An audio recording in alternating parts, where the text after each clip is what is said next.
In this world, ever since that wild dimensional storm hit, absolute monstrous entities have started popping up everywhere.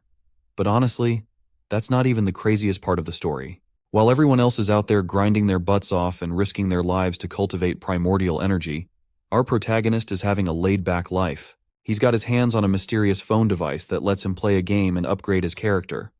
And get this, when his game character levels up and gains powers, his real-life skills and abilities get a boost too. So, buckle up and get ready to watch as our guy wrecks the competition and rises to the top, all thanks to the ultimate device he's got in the palm of his hand. In this story, a dimensional storm hit the Earth almost a decade ago, which revealed the existence of gods, fairies, ghosts, monsters, angels, demons, elves, and other legendary beings. These dimensional beings were classified into 4 categories: mortals, legends, epics, and mythicals. Their abilities and destructive powers were beyond human imagination, with humans sitting at the bottom of the mortal class. However, humans could improve their standing by cultivating their primordial energy, or by hunting dimensional beings and stealing their dimensional crystals.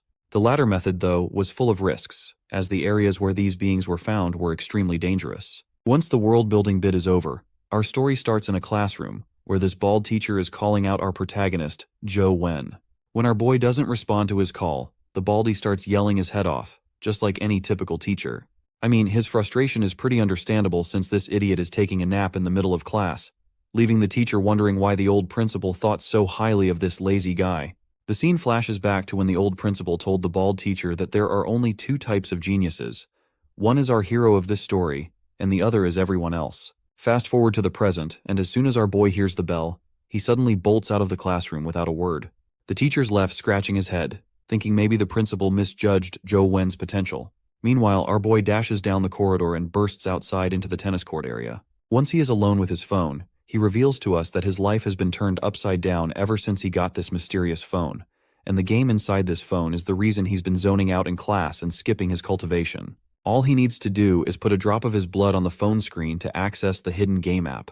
Before diving in, he frantically looks around to make sure no one's around. Then, he grabs a needle, pokes his finger, and adds another drop of blood to create a character in the game.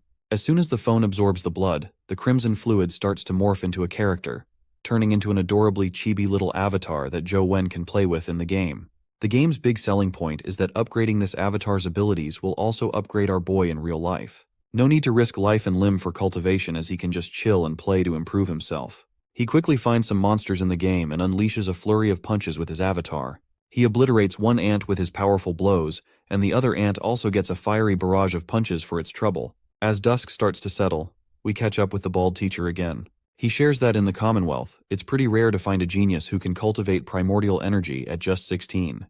But he's worried because there aren't many like Joe Wen, who sticks to bitter meditation and hones his chi without any external help. Everyone at Guida High School had high hopes for our boy, believing he'd easily snag first place in the upcoming practical test.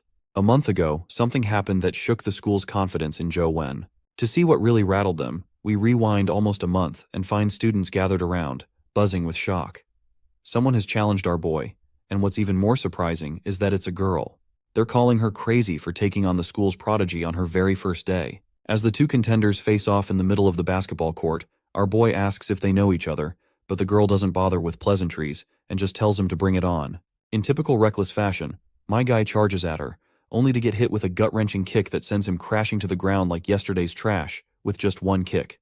The way she is standing, it's clear she didn't even break a sweat while delivering that kick. The crowd is stunned to see the result of this clash, unable to believe she took him down with a single blow. Their curiosity is piqued, and everyone is asking about who this mysterious girl is, and what her name is. The bald teacher explains that ever since Joe Wen was humiliated by that girl named An Jing, he's lost all motivation. All he does now is sleep and game, and the old man is seriously worried that if this continues, he won't have a future. But honestly, the old man might be overthinking things. In our boy's case, if he keeps gaming like this, he might become unbelievably powerful. After finally defeating some monsters, Joe Wen's avatar grabs another explosion crystal, and as he absorbs the crystal, an arcane blue energy envelops him. When the blood avatar absorbs a primordial energy crystal in the game, it actually boosts the player's real-life abilities. Plus, the game lets players see stats that aren't visible in real life. A month ago, our boy's stats were pretty low, but thanks to the game, he's seen a significant boost.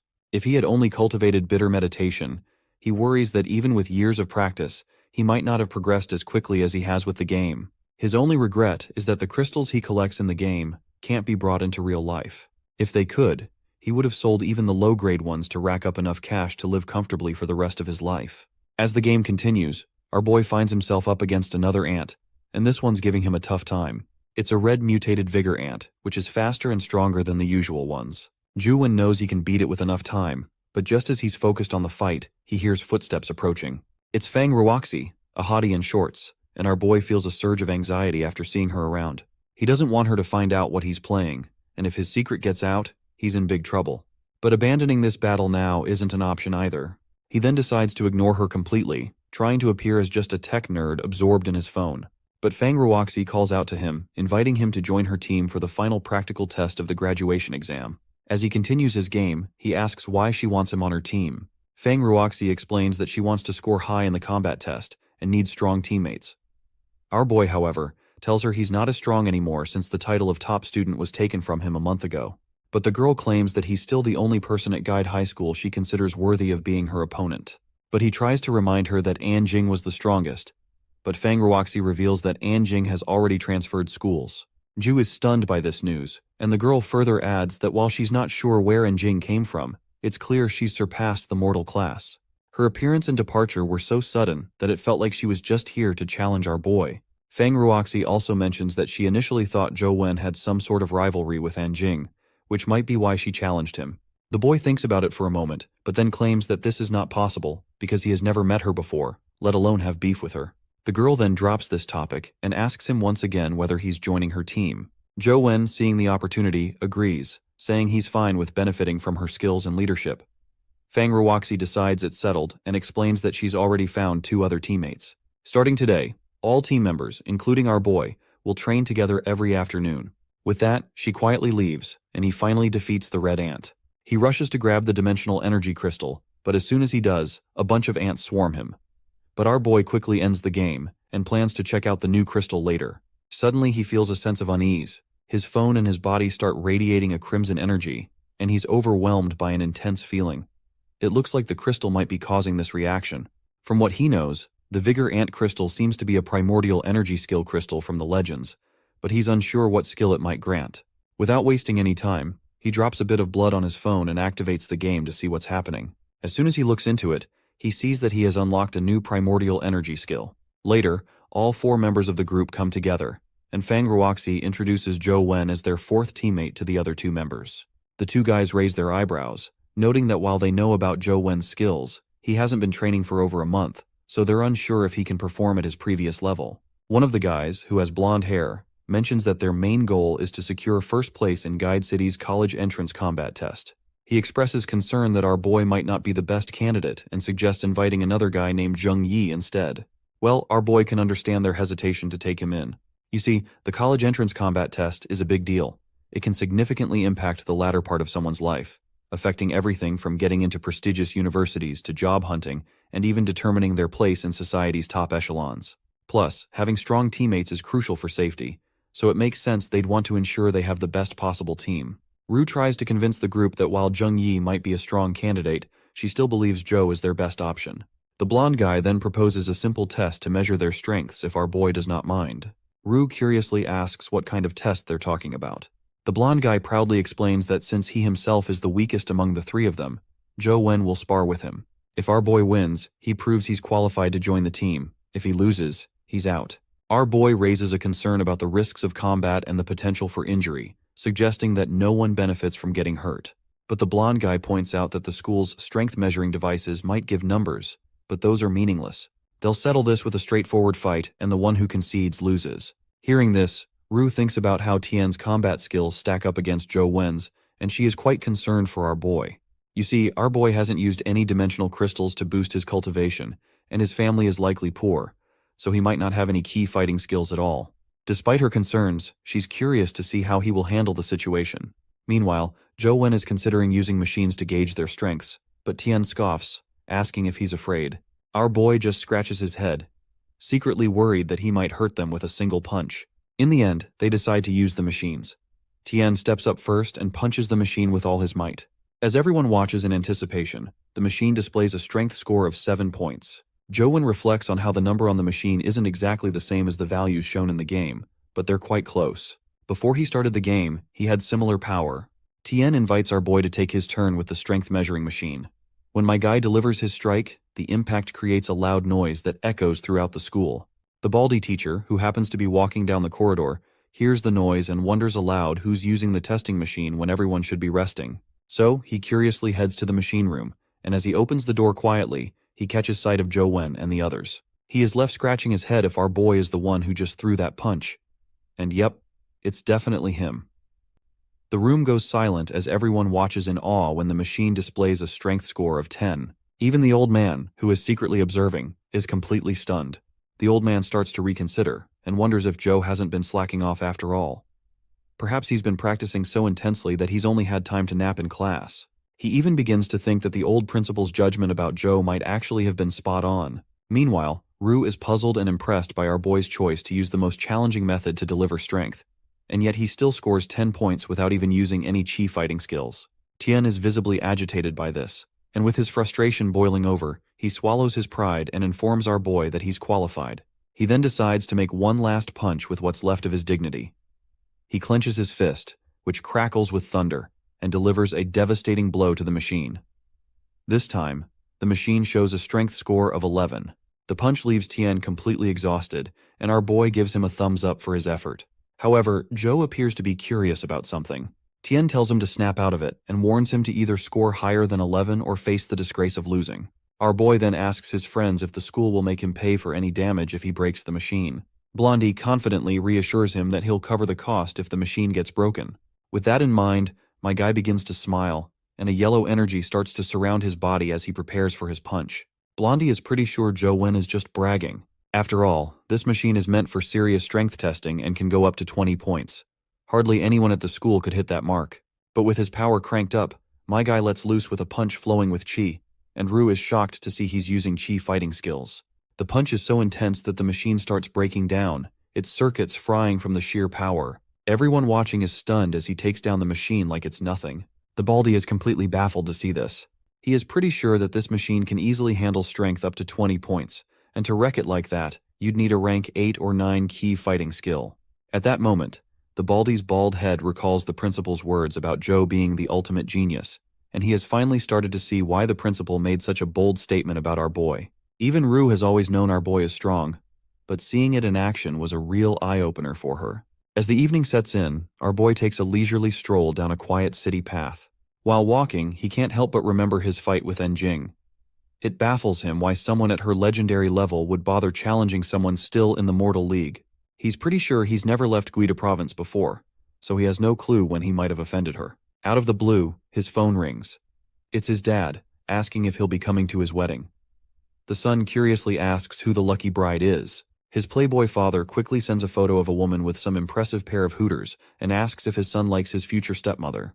Well, that's one way to spice up a father-son chat. Anyway, our boy asks when and where the wedding's happening, and his dad casually mentions it'll be in about a week. That's when our boy reminds his father that his college entrance exam happens to be next week, so he can't attend the wedding even though he really wants to. He then asks his dad if there's an iron cookie box in the closet room.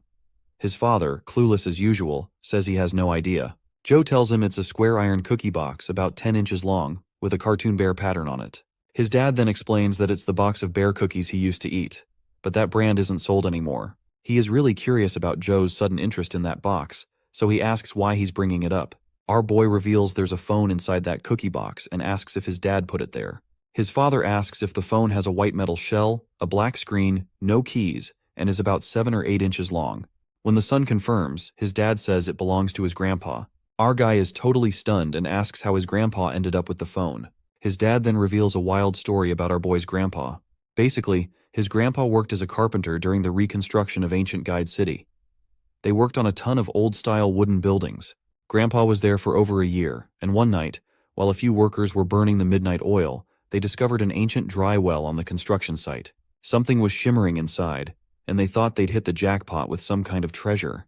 There was a box inside the well, and when they pulled out that old wooden box from the well, the light was seeping through the gaps, and inside the box, there was a phone. The screen was lit up at first, but it went dark as soon as they took it out. The phone had no keys or charging port, looking like it was completely dead. Everyone was pretty bummed when they found the broken phone. They figured it was just some prank and quickly moved on. So Grandpa ended up tossing it into his toolkit. His dad further adds that the phone couldn't be turned on, and when he was younger, he even tried to sell it at a repair shop to get some cigarettes. The shop owner said it was worthless, so he just dumped it into that cookie box. Now he's wondering if Joe wants to sell it too. Inside, Joe's pretty relieved his dad never managed to sell it. Otherwise, he'd never have gotten his hands on this bad boy. He asks his dad if the phone was ever turned on. His dad says definitely not and mentions it's been sitting unused for decades. His dad wraps up the call, saying he's got other stuff to do. He's already given the wedding info, so it's up to Joe if he wants to come or not. Once the call wraps up, Joe reflects on how his real combat test will be held in ancient Guide City. He decides it might be worth checking out the old well for any clues or leads. He heads back home and starts reworking his game plan. Days pass, and he falls into a routine, napping through class and snoozing under a tree while everyone else trains, all the while gaming away. Several days later, in the school corridor, two students are sprinting down the hall. A guy in glasses crashes into another guy dressed like he's from some aristocratic society. The glasses guy hits the ground hard from the impact, but the blonde guy barely flinches. He just stands there, giving off a weirdly creepy vibe. The blondie begins to walk away with his entourage, and the people behind whisper among themselves about how intimidating this guy looks. The next scene takes us outside, where we meet Tien again. He announces he's quitting the group because a friend has already invited him to another team. With that, he walks off, leaving our boy wondering if Roxy has a backup plan since the test is right around the corner, and finding a new teammate now is nearly impossible. He calls out to his other teammate, Li Ju, and asks if he knows Tien left the team. Li Ju drops another bomb. He can't team up with our boy either, and asks not to be questioned about why he's quitting. Finally, we meet Roxy, who looks sad and dejected. It's clear why she's upset. Her team's numbers have dwindled. When she spots our boy, she quickly apologizes, but he tells her not to stress. He reveals that he should be the one apologizing because he's the reason everyone is leaving. Apparently there are people out there gunning for him, which is why his teammates left the group. She then points out that she has no clue who our boy has offended, but she's sure that whoever it is holds a lot of power, so he should be careful. He agrees, and they part ways. His mind is racing about the upcoming test, and he's stressed about finding trustworthy teammates in time. Heck, even his most trusted friend Roxy does not want to team up with him anymore, given all the danger he is attracting. As he walks away, the bald teacher calls out to him. Once Joe meets with him, the teacher reveals that Inspector Ang is from the military, and his full name is Ang Tianzuo. He asks if Joe knows him, and our boy confirms he doesn't. The old man finds it odd because if Joe doesn't know him, why would such a high-ranking military officer criticize a high school student by name during his inspection in Guide City? Our boy then asks who this man really is, so the bald teacher breaks it down. The Earth Federation is divided into 4 regions: East, South, West, and North. Inspector Ang is young but comes from a famous family. At just over 20, he's already a senior officer in the East Region military, making him a remarkable figure. The boy then asks if Inspector Ang is trying to target him. The teacher says he can't be sure, but Ang Tianzuo did mention that our boy wasn't a good student, and everyone agreed with him, especially those wanting to please Inspector Ang. Our guy gets furious and asks if a senior officer like Ang doesn't realize how his words could ruin a high school student's life. He then asks if Ang is related to An Jing, the woman he fought a month ago. The baldy says there's a chance, but they shouldn't jump to conclusions. Right now, the most important thing is to find our boy a team so he can sign up for the test.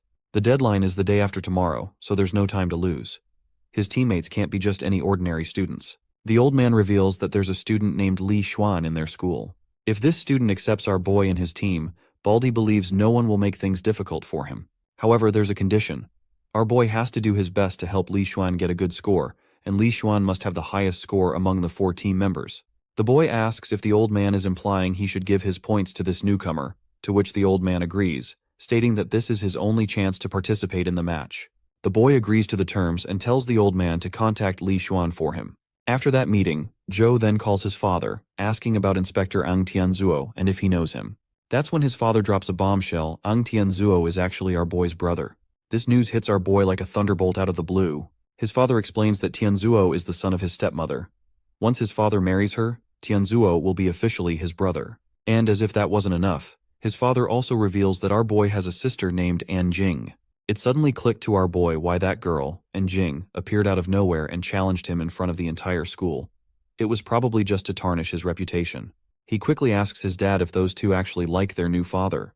In response, the dad claims that they both respect him a lot. After ending the call, the only thing on Joe's mind is why these siblings are trying to mess with him. He wonders if they disapprove of the marriage between his father and their mother. He reflects on how Tianzuo flaunted his authority, tried to block him from joining the exam, and Anjing defeated him with a single hit, all because he's just way too weak to stand against them. Nonetheless, he heads back to his messy, stinky apartment and dives into his game, figuring leveling up is the best way to tackle these problems. After taking down a mutated ant, he gets a special drop, a symbiotic egg. Zhu gets excited to see this, because he knows it's rare for someone at the mortal level to get a symbiotic pet, since most people get theirs at the legendary level. As soon as his blood avatar tries to grab the egg, it starts to crack and hits him right in the chest. Suddenly a voice echoes in his head, calling him master, and pledging loyalty, even saying it would die for him. He feels this intense pain coursing through him, and he quickly sits back on his bed with his head aching like hell.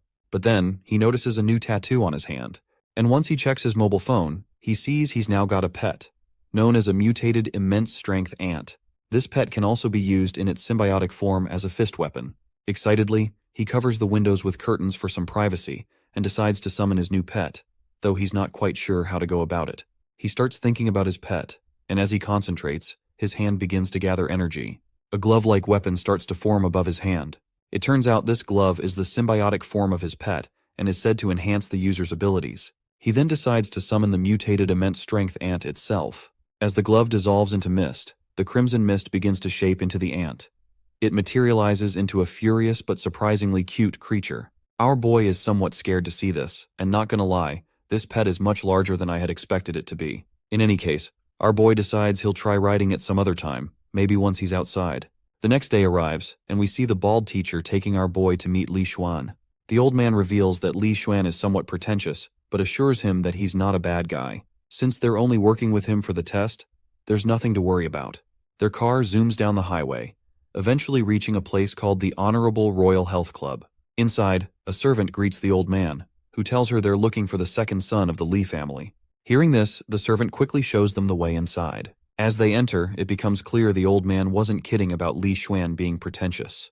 The place is majestic, and the man in question is surrounded by a bunch of girls, looking like a hip-hop rapper who thinks he's on top of the world after earning a few $100,000. Xuan quickly tells Baldy to have a seat and a drink, but the old man refuses and gets straight to the point. He introduces our boy right away, assuring Xuan that this kid is very capable and can easily help him achieve a good score in the exam. Xuan waves off the old man's pitch, saying he trusts Baldy and will take our boy as his teammate for his sake. With that settled, the old man decides to leave, telling both of them to discuss the test details. Before leaving, the old man turns to our boy and tells him to get familiar with Li Xuan and his team because the test is right around the corner. With that, the old man leaves, and Xuan turns to Joe, claiming he's heard about him, and that he's apparently the best genius in Guida High School. Our boy just shrugs it off as a rumor and tells him not to take it seriously. Li Xuan agrees, and points out that it's impossible to have geniuses in a small province like this one. He then reminds our boy that if he were a genius, he wouldn't have been defeated by Anjing with one move.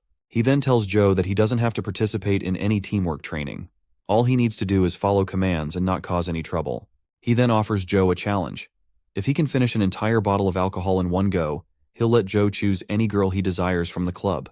Joe just keeps his eyes glued to his mobile, barely looking up, and says he doesn't drink. It seems this playboy isn't too thrilled with Joe's attitude and starts wondering if Baldy, who begged him to take on this good-for-nothing dude, was worth it. To mess with Joe, Li Xuan tells one of the girls to entertain our boy.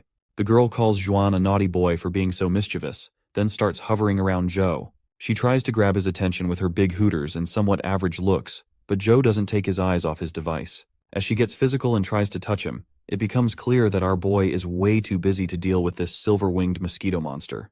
He's doing his best to stay focused, but the woman is persistent and starts to get on his nerves. As she bothers him and forces him to look at her, his game avatar finds itself in trouble. Just before he's about to lose the game, he flings the annoying woman away like a true Gaiga Chad and quickly maneuvers his avatar out of danger. The playboy nearly chokes on his drink, stunned that our boy literally tossed the woman aside just to save his game. Everyone bursts into laughter at the absurdity of it all. It looks like our boy has finally lost his game and isn't feeling too great about it. On the other hand, it seems like Xuan is starting to take a liking to our boy. As night falls, the room is littered with empty bottles and shot glasses. Li Xuan is sound asleep in his bed with his girl, but as we take a closer look, it looks like he is still awake. Meanwhile, Joe is still deeply engrossed in his game, determined to beat the silver-winged mosquito. Despite his efforts, he keeps losing to the pesky bug, and his avatar keeps losing its head to the monster. After playing through the night, all his attempts have ended in failure. The mosquito isn't quite at the legendary level, so it should be possible to take it down. Joe thinks that if he can land a rank 9 power punch, he could really hurt it. But since the punch takes forever to execute, he's wondering if he can mix it with some high-speed move. Since his game character is based on him, Joe figures that if he improves his real-life power punch, the game character will sync up with those gains. He starts practicing his punch, hoping to boost his in-game performance. As Joe trains, Li Xuan sneaks a curious look at him, intrigued by his relentless dedication. He has no clue what our boy is practicing, and the whole 1-inch punch thing sounds like gibberish to him. He shrugs it off, thinking he might have some special skills, but seeing nothing impressive about his moves, he decides to go back to sleep. The college entrance exam finally arrives, and our boy diligently fills out his answer sheet, and we see Li Xuan also taking the exam. Once the exam is over and everyone spills out, it's clear that it was a pretty grueling exam, as everyone looks pretty dejected. A few days later, a bus full of students zooms down the highway, heading towards the ancient Guida city. Decades ago, when the dimensional storm hit, a dimensional crack opened up in the city, transforming it into a realm with all sorts of mutated animals and plants. Troops are stationed in the city, and no one is allowed to enter without a pass. And the real combat test is about to begin in this creepy, transformed city. Once the bus stops and the students get out, Joe notices a lot of soldiers closely watching everything. While he waits for his team members, he looks around and reads a large sign that says, Guida Province. Right next to the sign, there's a small palm-like emblem embedded in the wall that piques his curiosity. Suddenly his phone rings. He's pretty sure it's his dad calling, so he pulls out his phone. To his surprise, it's the mysterious phone he uses to play the game. This phone has never made or received calls before and has never vibrated, so it's strange that it's ringing now. What is even more surprising is that there's a camera app activated. He opens the app but isn't sure what to do with it. Wondering if he's supposed to take selfies, he decided to take pictures of the beautiful landscape before him. The camera on the mysterious phone isn't cooperating, and as he fumbles with it, he accidentally points it towards the palm-like emblem near the Guida Province sign. The phone instantly detects the emblem and, when he snaps a photo, a new app appears on the screen. Well, it seems like it's an app for entering a dungeon in the game. Since he is free for now, he decides to give it a go. And after dropping a bit of blood, his game avatar materializes, and he finds himself navigating through what seems like the Guida city in the game. As he moves forward, he spots a creature from another universe, an adorable skeleton soldier. The little guy charges at him with a big weapon, and our boy is in for an unexpected battle. Joe dodges the skeleton soldier's clumsy attacks with ease, and he's barely breaking a sweat. The skeleton's neither quick nor strong, making it a breeze compared to the ants he usually deals with. His avatar then balls up its fist, and shatters the poor zombie into pieces with its devastating punch. The skeleton's crystal drops quickly, and Joe is pleasantly surprised to find a skill crystal right after his very first kill. He hits the absorb button, and the crystal's power starts flowing into him. It's not as painful as he'd expected, much smoother than his previous experiences with skill absorption. The system then pops up, announcing that he's acquired the Skeleton Palm skill with a key consumption of just 1 point. Looks like Joe's off to a solid start. But he does not seem too thrilled though, because he remembers that skeleton soldiers are mostly low level and their skills are basic, consuming minimal chi. Still, he decides to push on and see what his new skill can really do. He quickly summons his mutated immense strength ant with a burst of light and hops onto its back. The ant charges through the ancient city, its speed impressive as it plows deeper into the area, and shortly after, he encounters more skeleton zombies. He slices through them effortlessly, treating them like mere practice dummies. He is sure that each kill is going to rack up more crystals, so he is enjoying the thrill of the hunt. After a while, our boy's excitement dwindles as he realizes he hasn't gained anything, despite having taken down a ton of skeleton soldiers. As he ventures further into the dungeon, he encounters something unexpected. A bunch of little skeleton zombies guarding the final boss. A much larger skeleton seated atop a horse. The skeleton knight wastes no time, moving with incredible speed and landing a solid hit that pierces through Joe's avatar, killing him instantly. When the game ends, he looks back at the emblem near the signboard and is certain that beyond that door, Guida Province holds many more mysteries. Suddenly someone appears behind him. As soon as he turns around, he sees his stepsister, who, as usual, doesn't seem particularly thrilled to see him. Shortly after, we see Joe holding a pen drive, and we are not sure how he got this little thing. The scene then flashes back to when his stepsister had swung her fist at him, stopping just before his face. She told him that their father had asked her to deliver something to him and quickly handed over the pen drive. As she leaves, she wonders aloud how their father is wasting his efforts on someone like Joe, calling him a loser and saying he'll never be a true member of the Yang family, because no one in her family is as useless and weak as he is. Our boy is kinda puzzled about when he became a member of her family. Just as he's lost in thought, he hears a call from Xuan. As he turns around, he sees Xuan finally arriving with the other 2 team members. My guy is dressed so casually that he looks like he's here for a beach party rather than a serious exam. The playboy then puts a hand on Joe's shoulder and tells him not to worry about a thing, as his goons will handle everything. The 2 lackeys quickly agree, with one of them even boasting that he could single-handedly take down all of Guida province for his boss. Xuan doesn't seem too impressed with his lackey's overconfidence. The other one, wearing a black hat, steps forward and promises that they'll do their best and nothing will go wrong. Seeing this, Joe quickly realizes that Xuan is intentionally keeping himself and our boy out of the action, planning to use these 2 goons as pawns. The time for the test finally arrives, and a soldier tells everyone to report to the invigilator. That's when we catch sight of Ruoxi, and our boy spots her too. He flashes a pleasant smile and gives her a thumbs up, which seems to relieve her a bit, seeing that Joe has finally managed to join a team. The city gates begin to crack open, emitting a bright blue energy that forms some kind of portal. A guy in glasses, probably the invigilator, steps up and explains the rules. Points will be calculated based on the number of crystals collected by killing skeleton soldiers, and the number of crystals will also determine their ranking. With that, he tells everyone to step forward and enter the gate. Joe confidently walks toward the portal, and as soon as he steps through, he finds himself on the other side along with other students, ready to take on whatever challenges come his way. Skeleton monsters start popping up, and the students dive at them like they're the last roll of toilet paper in a Walmart during a sale. The skeletons clatter forward, their bones making hilarious rattling noises. Black Hat Dude takes down a skeleton with a single swing, slicing through its neck like it's made of butter. Meanwhile, overconfident guy grabs another skeleton's hand and gives it a brutal knee smash, turning it into bone confetti. Well, it seems like our boy doesn't need to worry about anything, since these guys are actually quite a powerhouse team. He is happy that this gives him the perfect excuse to check something on his phone he's been curious about for a while. Xuan, however, is super confused. He's watching Joe play on his phone and starts to wonder if this guy is actually a genius or if it's just a load of hot air. Meanwhile, whatever Joe was trying to confirm, his hunch was right on the money. Apparently, he was looking into the layout of the game, and not just the city gate, even the layout of the buildings is identical to the dungeon in the game. This makes him curious if every dungeon is based on a real place inside the game. As soon as he realizes this, his face goes pale as if he's about to crap his pants. If this real-world setting is actually similar to the game, then the Skeleton Knight must exist as well. But thankfully, according to the area he explored in the game, they are still far from the Skeleton Knight. As long as they stay in the testing area, they won't encounter that monstrosity again. After a bit, our group regroups and starts planning to head deeper into the city. But our boy is pretty hesitant to push further, and we already know the reason behind his hesitation. The lackeys argue that most of the skeleton soldiers in this part of the city have been cleared out, and the rate of new ones popping up has slowed. If they want to rack up those high scores, they've got no choice but to explore further. Joe tries to make them see that leaving the testing area could get seriously risky, but Xuan just shrugs and states that if our boy is scared, he can stay behind.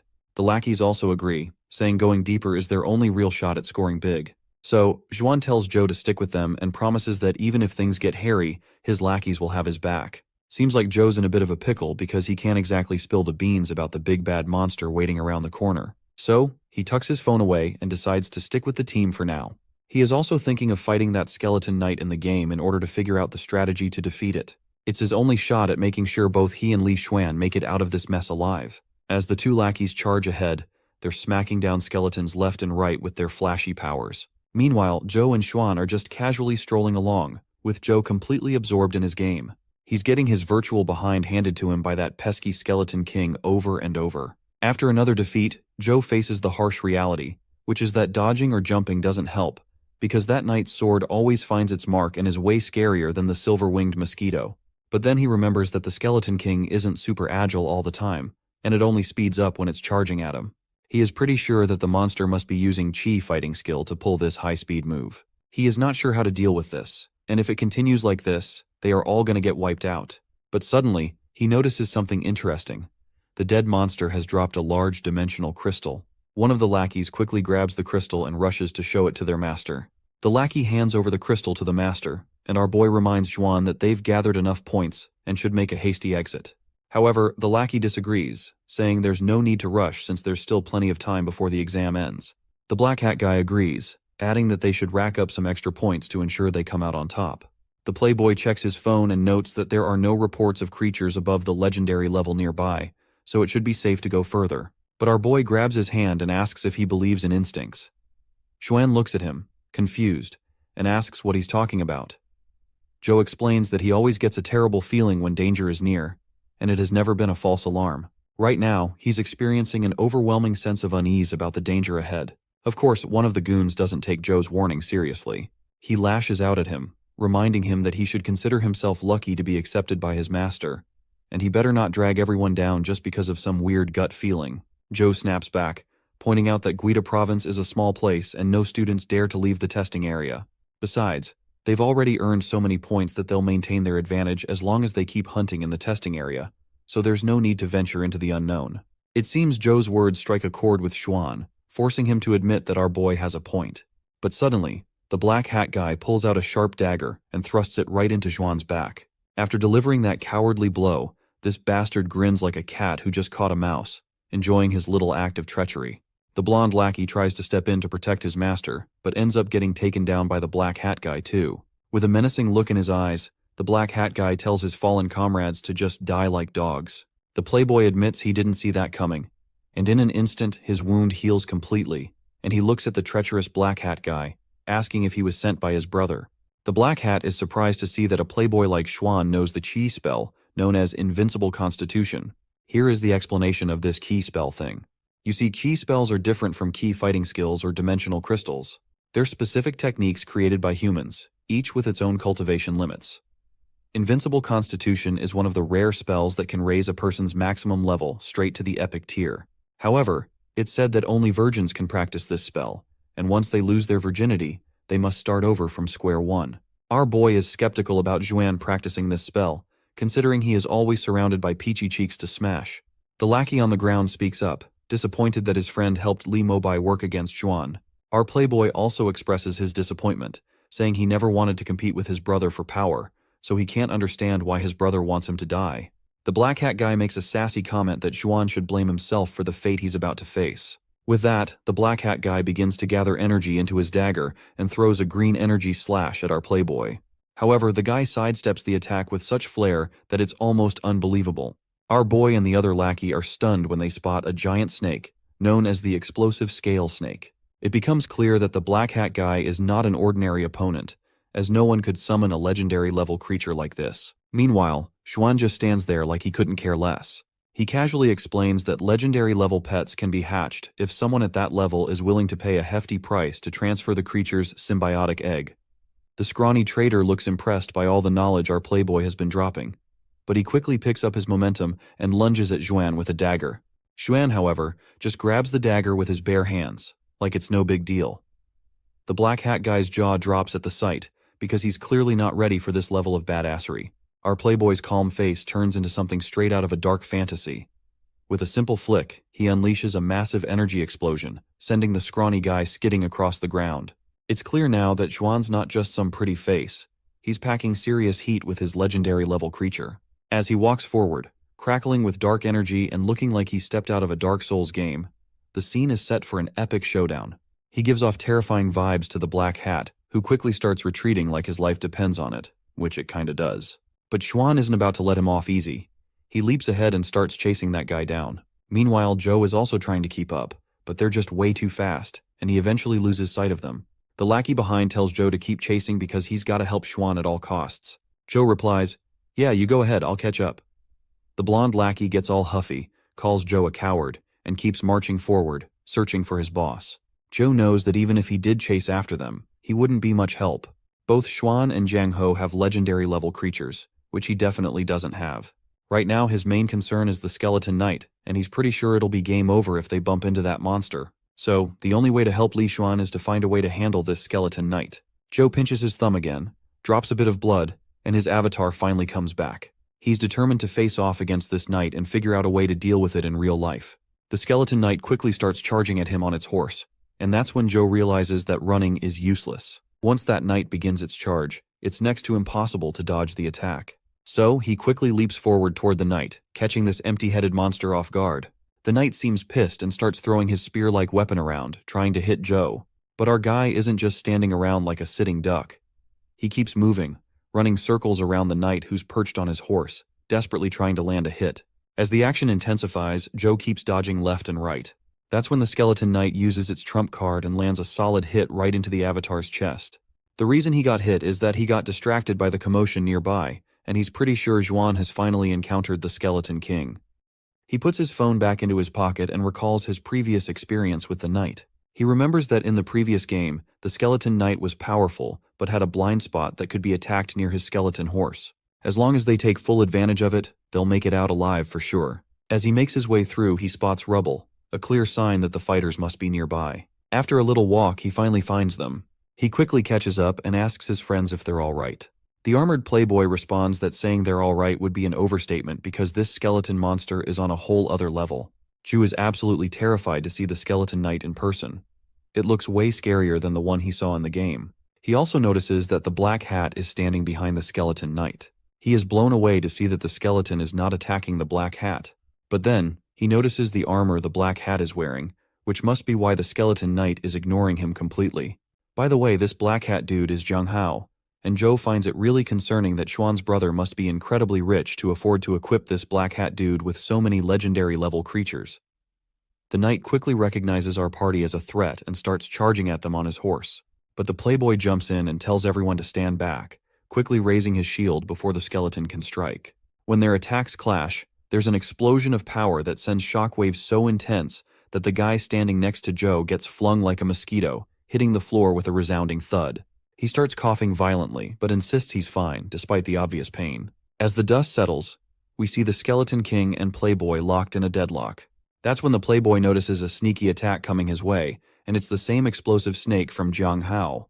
But Xuan quickly raises his shield, stopping the monster dead in its tracks. Zhang Hao retracts his snake and starts grinning maniacally, saying he's excited to see how Xuan will handle both threats at once. While the Skeleton Knight continues trying to take down Playboy, this cocky goon charges at him as well, making things even worse for Xuan.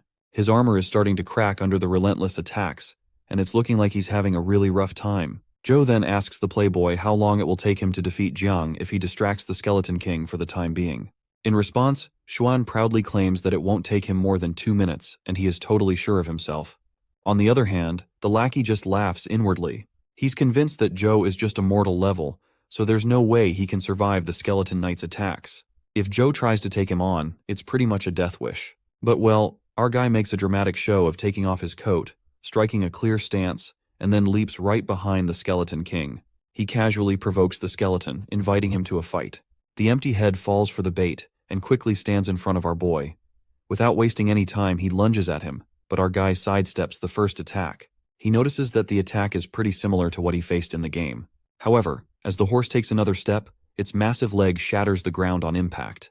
Our guy quickly rolls to avoid a direct hit and starts dashing around like a madman to stay out of harm's way. Joe realizes that unlike the Skeleton Knight in the game, this one in real life is way more agile while attacking. Their back and forth continues, and as the knight keeps trying to tag him, our guy keeps dodging left and right, staying just out of reach. He then balls up his fist and lands a solid punch right into the horse's ribs. But it's clear that his punch is about as effective as a mosquito bite on an elephant. The Skeleton King seems to be having a good time poking at this weakling, while our boy tries to figure out if the skeleton has any weak spots. Meanwhile, the other blondie finally gets to his feet, feeling pretty pathetic because our guy has managed to stall the Skeleton Knight even without a symbiotic pet. Even the black hat dude is totally baffled to see that our boy can keep up with this monster quite easily. Just then, Xuan reminds this black hat that it's unwise to let oneself get distracted. He delivers a devastating blow right to the bastard's face, which sends him flying like a rag doll. Surprisingly enough, the dude manages to regain its footing and challenges Xuan, making it clear that he won't back down unless he's killed or he's taken out his opponent. The back and forth of their blows continues once again, and our playboy is pretty okay if this black hat dude really desperately wants to get killed.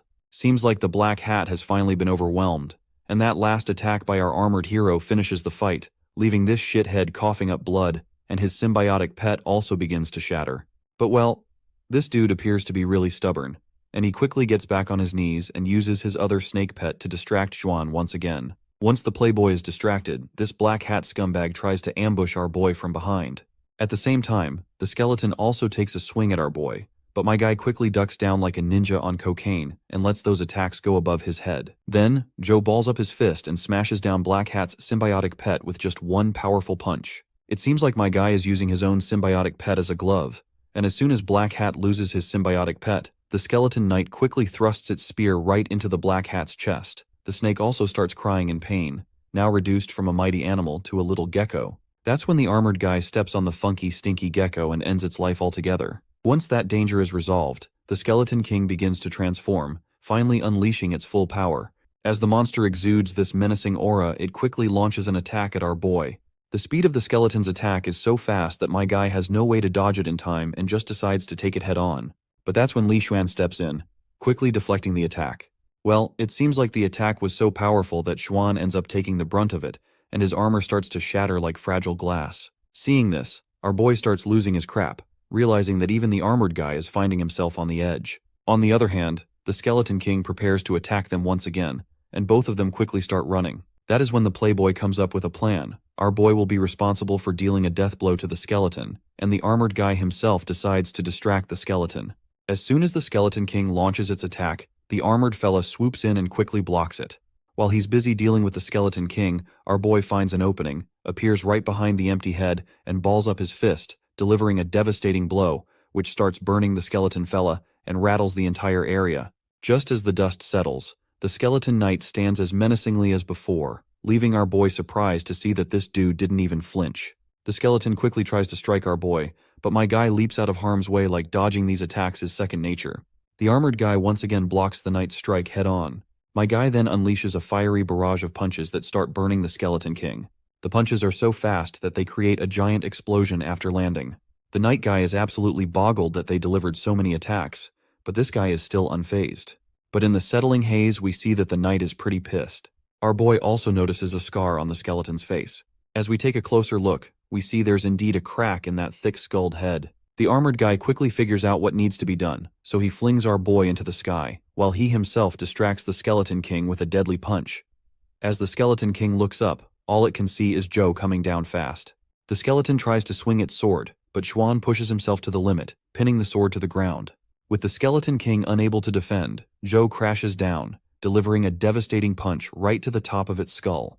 The punch is so powerful that the knight's skull finally cracks, causing a massive explosion. Our boy flashes a satisfied grin as the Skeleton King disintegrates into a pile of rubble, leaving behind a crystal, which is a clear sign of victory. Our boy doesn't waste any time and squats down to grab the crystal, but it turns out it's not a crystal at all. It's a symbiotic egg. Well, that's just even better. Nevertheless, Li Xuan just starts walking off as his armor fades away, telling our boy he can keep the egg for himself. He grabs his hoodie, puts it on, and reminds Joe that if it weren't for him, they'd already be dead. So, it's a thank you gift for all of Joe's efforts. But then, he also reminds our boy that his level is too low for hatching a legendary level creature, so he better not hatch the Skeleton Knight's symbiotic egg rashly. The boy nods, and that's when Xuan spots his gauntlet and asks how he managed to get his symbiotic pet. The playboy is suspicious because only with the invincible constitution could someone handle a legendary level creature like the Black Armor Soldier. He wonders if Joe might actually be at a legendary level. Joe quickly sets him straight, saying he's just at the mortal level. But this revelation just shocks Xuan even more, because apparently, creatures at the legendary level are more powerful, and forming a symbiotic egg is harder with weaker creatures. But since mortal level symbiotic eggs are rarer than legendary ones, Xuan's feeling pretty jealous of Joe's rare mortal level pet. Joe then worries about whether anyone saw the dead black hat guy. The playboy just shrugs it off, saying the guy had it coming and reassures Joe he'll take care of it. But our boy still remains kinda tense. So the playboy gives him a reassuring pat on the shoulder and tells him to relax. He promises that once they get out of here, Joe can apply to whatever college he wants, and he guarantees to help him with that. They both walk out of the portal with their injured companion, and Xuan quickly fills the instructor in on what happened inside the gate. Once everything is settled, Xuan decides to leave, and Joe exchanges last goodbyes. While the playboy zooms out in his private car, Joe takes the bus back to the city. When the bus arrives, he steps outside, feeling really cold and a bit anemic, probably due to losing too much blood during the game. He decides to help himself with some iron-rich food. As Joe walks down the street, he accidentally kicks a person on the ground who's smeared in blood. Initially, he's shocked, thinking he's found a dead body, But the mysterious man quickly sits up and reassures Joe that he's still alive, just dealing with some nagging pain. Joe starts to walk away, but the old-looking guy invites him for a quick chat since they've crossed paths. Our boy isn't much of a talker, but the old man insists on asking a few questions. Even though our boy has no clue what they are going to talk about, he agrees to stick around nonetheless. The conversation starts off unexpectedly when the old man asks if Joe likes women with big breasts. Chu is startled by the question, but after a moment of imagining both flat-chested and big-breasted women, he decides he prefers the former. The old guy bursts into laughter, saying he shares the same preference. He goes on to explain that women with smaller breasts are better, and that only those who are stupid would prefer larger breasts. Joe awkwardly starts imagining how a woman with large breasts would have a hard time controlling them during a fight, especially if the jiggling physics is turned up to the max. The perverted old guy then asks another unexpected question. Does our boy prefer cuddly and gentle women, or short-tempered and sassy ones? Chu isn't sure what to say, and he just wants to go home. So, to finish the conversation right here, he decides to pick the most wrong answer, and reluctantly says he prefers short-tempered and sassy ladies. The old man goes quiet for a moment, but then his eyes sparkle with admiration as he agrees that he loves sassy women as well. He explains that such women are interesting and cute, and that girls with gentle personalities aren't much fun. He also points out how he didn't expect our boy to have such discerning taste at a young age. My guy facepalms himself, thinking about his stepsister who had brutally kicked him around, so he does not get why anyone would like a girl with no sympathy. The old man, however, happily states that it's rare to meet someone with such good taste like Joe. Joe then asks where the old man lives, hoping to walk him home. But this pervert man doesn't bother to respond to our boy's query, and instead mentions that Joe can't hit on girls unless he's healthy. Since Joe is low on energy, his good taste won't get him very far. The old man proceeds to give Joe a small notebook and tells him it contains a chi spell he can practice. Our boy is shocked to hear this, and the old man explains that the spell will make any woman obedient, no matter how difficult she is, so he better take this technique and practice it to its fullest. Joe feels reluctant and mentions he's already practiced other QE spells, so he does not need this one. But the old man highlights that while this true demonic record is not a top key spell, it is still more powerful than the bitter meditation. Our boy is shocked to realize that the old man already knows that he has practiced bitter meditation, so he curiously asks how in the hell this crummy stranger knew he had practiced bitter meditation. The old man explains that although Joe currently looks quite pale, he is built solid and taut, which can only be achieved through bitter meditation. He can tell Joe hasn't been practicing it for long and advises him to stop to avoid ruining himself. Instead, he suggests our boy to practice the true demonic records, claiming it's 100 times better than bitter meditation, but then quickly amends his claim to say it's actually 1,000 times better, laughing maniacally.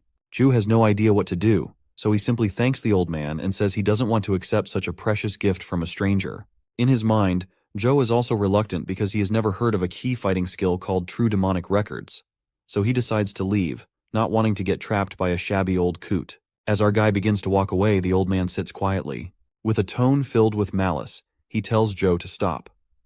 With that command to stop, our boy's next step trembles as he finds himself unable to move forward. His face goes pale, and suddenly, he is dragged back to the same spot he was standing before. The old man, who introduces himself as Jin Daoxian, states that he does not like hearing no as an answer, and that no one who has said it has lived afterwards. The name Jin Daoxian quickly clicks in our boy's mind, and his eyes widened in disbelief. He remembers it's a name recorded in history books, born in the most chaotic time when dimensional storms befell Earth. Jin Daoxian is known as the most ruthless and terrifying man in human history, the devil who drowned the Federation in blood and killed 27 people who were at the epic level, one after another. The old man then asks Joe if he has changed his mind or still wants to refuse the true demonic records. In response, our boy quickly says he will absolutely take it. The old man finds it odd that he agreed to take them so easily and curiously asks if he is bluffing or actually wants it, since our boy had already said before that he would never learn the true demonic records. While my guy does not say it out loud, he admits to himself that he has no intention of learning them. He knows that if he did, he would end up being wanted by the Federation just like this old coot. Jin then decides not to give the true demonic records to Joe, believing that even if he did, Joe wouldn't practice it. Jin rummages through his coat and turns to our boy once again, telling him that he has another key spell that is actually really fun. He pulls out another short notebook and asks him if he would like to practice it. Joe looks sheepishly at the notebook and does not protest like before. The pervert then forcefully puts the notes into Joe's hands and warns him not to refuse this time, or else there might be severe consequences. With that, the old man Jin begins to leave and vanishes into the bustling streets of the city, leaving our boy alone with a lot of questions. As he is standing there, he wonders if he's still being watched by that man. He looks at the notebook in his hand and wonders how he ended up taking it with him. Just then, he begins to sneeze and quickly starts running toward home.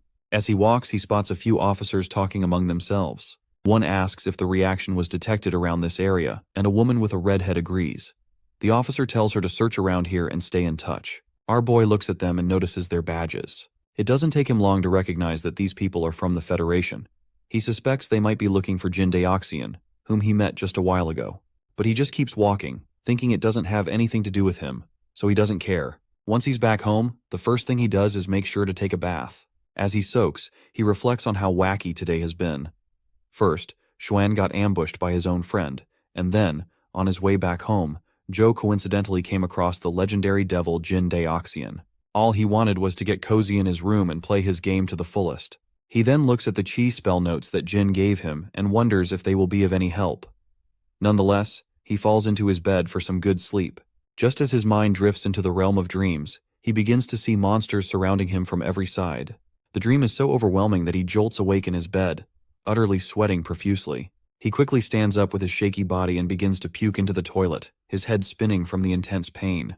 He has no clue what's going on with him. Suddenly, his eyes fall on the key spell notes that the old man gave him, and he notices some words flashing on the page, which says, Lost Immortal Sutra. He quickly grabs the notes and thoroughly scans them from all angles, but he finds nothing unusual. Well, this makes him only think if he's really just anemic. As the sun begins to rise, signaling the start of a new day, he washes his face and looks at himself in the mirror. He feels more refreshed and awake. He then decides to start his day with some game time. He grabs his phone, pinches his finger, and puts a few drops of blood on the screen, and his avatar quickly loads up. Once inside the game, he's surprised to see that the Skeleton Knight is still there, and this only means that the monsters in the game and those in real life don't affect each other. Well, it seems like this is a welcome discovery because it gives him another chance to give it a go. The monster charges at him again, and once more, our boy finds himself defeated by the Skeleton Knight. After hours of playing, he's utterly exhausted. The boss is weaker than the real-life counterpart, but without the Zhuan's help, he's struggling to find a way to defeat it. The only option now is to perfect his positioning and keep trying. Results might take days, and he's unsure how much blood he'll lose in the process. To get a sense of the blood loss, he looks up information online, but the sheer amount of data is overwhelming. So, in a classic move, he decides to keep it simple and just munch on some nuts for a quick energy boost. Other than that, he could simply avoid being killed to deal with his blood loss issue. Still, he decides to buy some food first before grinding again in the following days. He puts on his jacket and heads to a nearby grocery store, picking up all the healthy options to ensure he gets enough nutrients. Back home, Joe starts grinding once more, and during this intense period of gameplay, he piles up cans of food beside him. Well, it seems like he did not pick the healthy options after all. After many attempts, he finally begins to match the Skeleton Knight. He finds an opening while he is airborne and smashes the monster's skull into smithereens. This kill drops a dimensional crystal of level 13, which boosts speed. Joe proudly takes his reward, but when he checks his stats, he sees his speed points only increase by a few, bringing it up to 9. He finds it odd since it should have gone up to 13, but it seems he's reached the limit for his current level. Our boy is mulling over the idea of using bitter meditation to reach the legendary level, but as Jing Daoxian said, bitter meditation is nothing compared to invincible constitution. He's itching to learn a higher level Kuai fighting skill, so he's wondering if he should give the spell try which Jing Daoxian gave it to him. That's when something unexpected clicks in his mind. He quickly hops onto his chair, boots up his PC, and plugs in that pen drive his stepsister delivered and his dad sent. He's thinking there might be a key spell on it, but he shrugs it off, thinking it's unlikely. But as soon as the system reads the pen drive, we see that there's indeed a spell called Sun Shooting. His jaw drops to see this, and he pinches himself to make sure he's not dreaming. You see, both the Sun Shooting spell and Invincible Constitution can help people reach the legendary level and beyond, and they're mainly used for attacks. The Sun Shooting spell is less demanding than Invincible Constitution, and it appears to be a family key spell from someone in the Federation. He has no clue where his father got this. He wonders if he got hand on the Sun Shooting spell through Aang family's connections, and paid it to acquire it. By the way, Aang family is our boy's step-family. But he quickly shrugs off the thought, convincing himself his father isn't the type to go to such lengths for something like this. Just then, his father's phone rings, and it's our boy calling. The father is curious why his son would call at this hour, and when he picks up, our boy throws him off by asking if he's still in one piece. The father is confused and doesn't know how to respond, but then snaps, telling our boy to knock on wood and calling him a damned brat. Well, it seems like his dad's doing fine, and our boy was just checking in. He then gets serious and says he has a question. The father tells him to go ahead, so our boy asks where he got his hands on the sun shooting spell. There's a long pause before the father asks what sun shooting spell he's talking about. This news shocks our boy, and he quickly asks his father again if he didn't tell Jing to give it to him. The man quickly responds that he's not interested in cultivation, so he does not have any reason to get something like this in the first place. Well, this leaves our boy disappointed to learn his father never thought of him in that way. However, he's still puzzled about why Jing said it was from her dad, and this is just making things complicated. His father then adds that it might be a gift from Jing. Our boy acknowledges this and quickly ends the call, which annoys his dad, but he calms down and decides to ask around about who gave his son the sun shooting spell. Back with our boy, he reflects on how the Ang family seems to be taking a special interest in his father. He's confused about why Jing challenged him at school, and he also almost missed the test because of his stepbrother, Inspector Ang. Now, out of the blue, she's given him such a rare key fighting skill. It doesn't add up, so he decides to focus on practicing the spell instead of worrying about who gave it to him. As he starts to drift off to sleep again, his heart begins to race, and he feels a sense of unease. Suddenly, he sees those same demonic hands reaching for him once more. When the hands grip his throat, he starts to panic, and he wakes up drenched in sweat. After experiencing this wild dream twice in a row, he's convinced that Jing Daoxian must be behind it. He heads to the sink to freshen up, and the old man's words flash through his mind. He then glances at the small notebook, and wonders if it could help him deal with the troubling dreams. After reading these weird notes for a few hours, he finally starts to get the hang of the connection between Qi and the human magnetic field. Before diving deeper into this nerdy stuff, his stomach starts to rumble like crazy, and he remembers he's been so absorbed in reading that he forgot to eat. He stands up, grabs another bowl of instant food, and lets out a satisfying burp. Back at it with the reading, he completely forgets where he left off. After a moment of thought, he decides to just look into the notes once again. But as he focuses, it feels like he's seeing these words for the first time, as if he's never read them before. Even if he does not have the best memory, it's still hard to believe he'd forget so quickly. Once he begins reading once again from the start, he finally reaches the part about Qi spell and the human magnetic field. But suddenly, his mind starts wondering if he turned off the lights in the kitchen. After putting a lot of thought into it, he still can't remember if he turned off the lights in the kitchen. Frustrated, he starts reading the book again, but quickly realizes he's forgotten everything he just read. He takes a deep breath, gets into God mode, and starts squeezing every bit of information from the notes. Despite his best efforts to concentrate, he still gets distracted and forgets everything he had remembered. This is the strangest thing happening to him. Every time he gets distracted, he forgets all the previous content he read.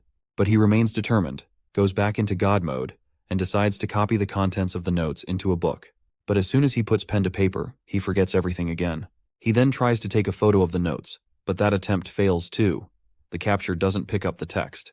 He finds it really weird and wonders if putting the book away will make everything go back to normal. Just then, his phone rings with an unknown caller tag. He picks it up, and it's Xuan on the other end, asking if he's decided which university he'll be attending next. Seems like this idiot was so engrossed in his gaming lately that he completely forgot the results would be announced today. Xuan then asks if he wants to go to the same university as him. Our boy asks which one he is talking about. Looks like Li Xuan is in the #1 spot, and our boy Joe has scored second. So, with their positions in mind, the playboy proudly announces that they're going to Sunset College. That rings a bell for Joe because he's heard that Sunset College recently discovered a new dimensional realm and a symbiotic pet, making it a top choice for enrollment. But that is when he starts to panic when he realizes that Liu Yang is the turf of the Ang family, and he probably doesn't want to get tangled up with his siblings. Nonetheless, he dives back into his gaming session. While playing, he's up against some kind of mosquito enemy. He gathers fire in his fist and throws it at the pesky insect, but the mosquito quickly avoids the attack and slices him in half. He is frustrated to see that even after defeating the Skeleton King, he still can't defeat this little critter. He didn't expect to still be struggling against the silver-winged mosquito. The fact that it's so fast and can fly makes it nearly impossible to catch. A sudden knock on the door interrupts his thoughts. He quickly heads to the door to see who it might be.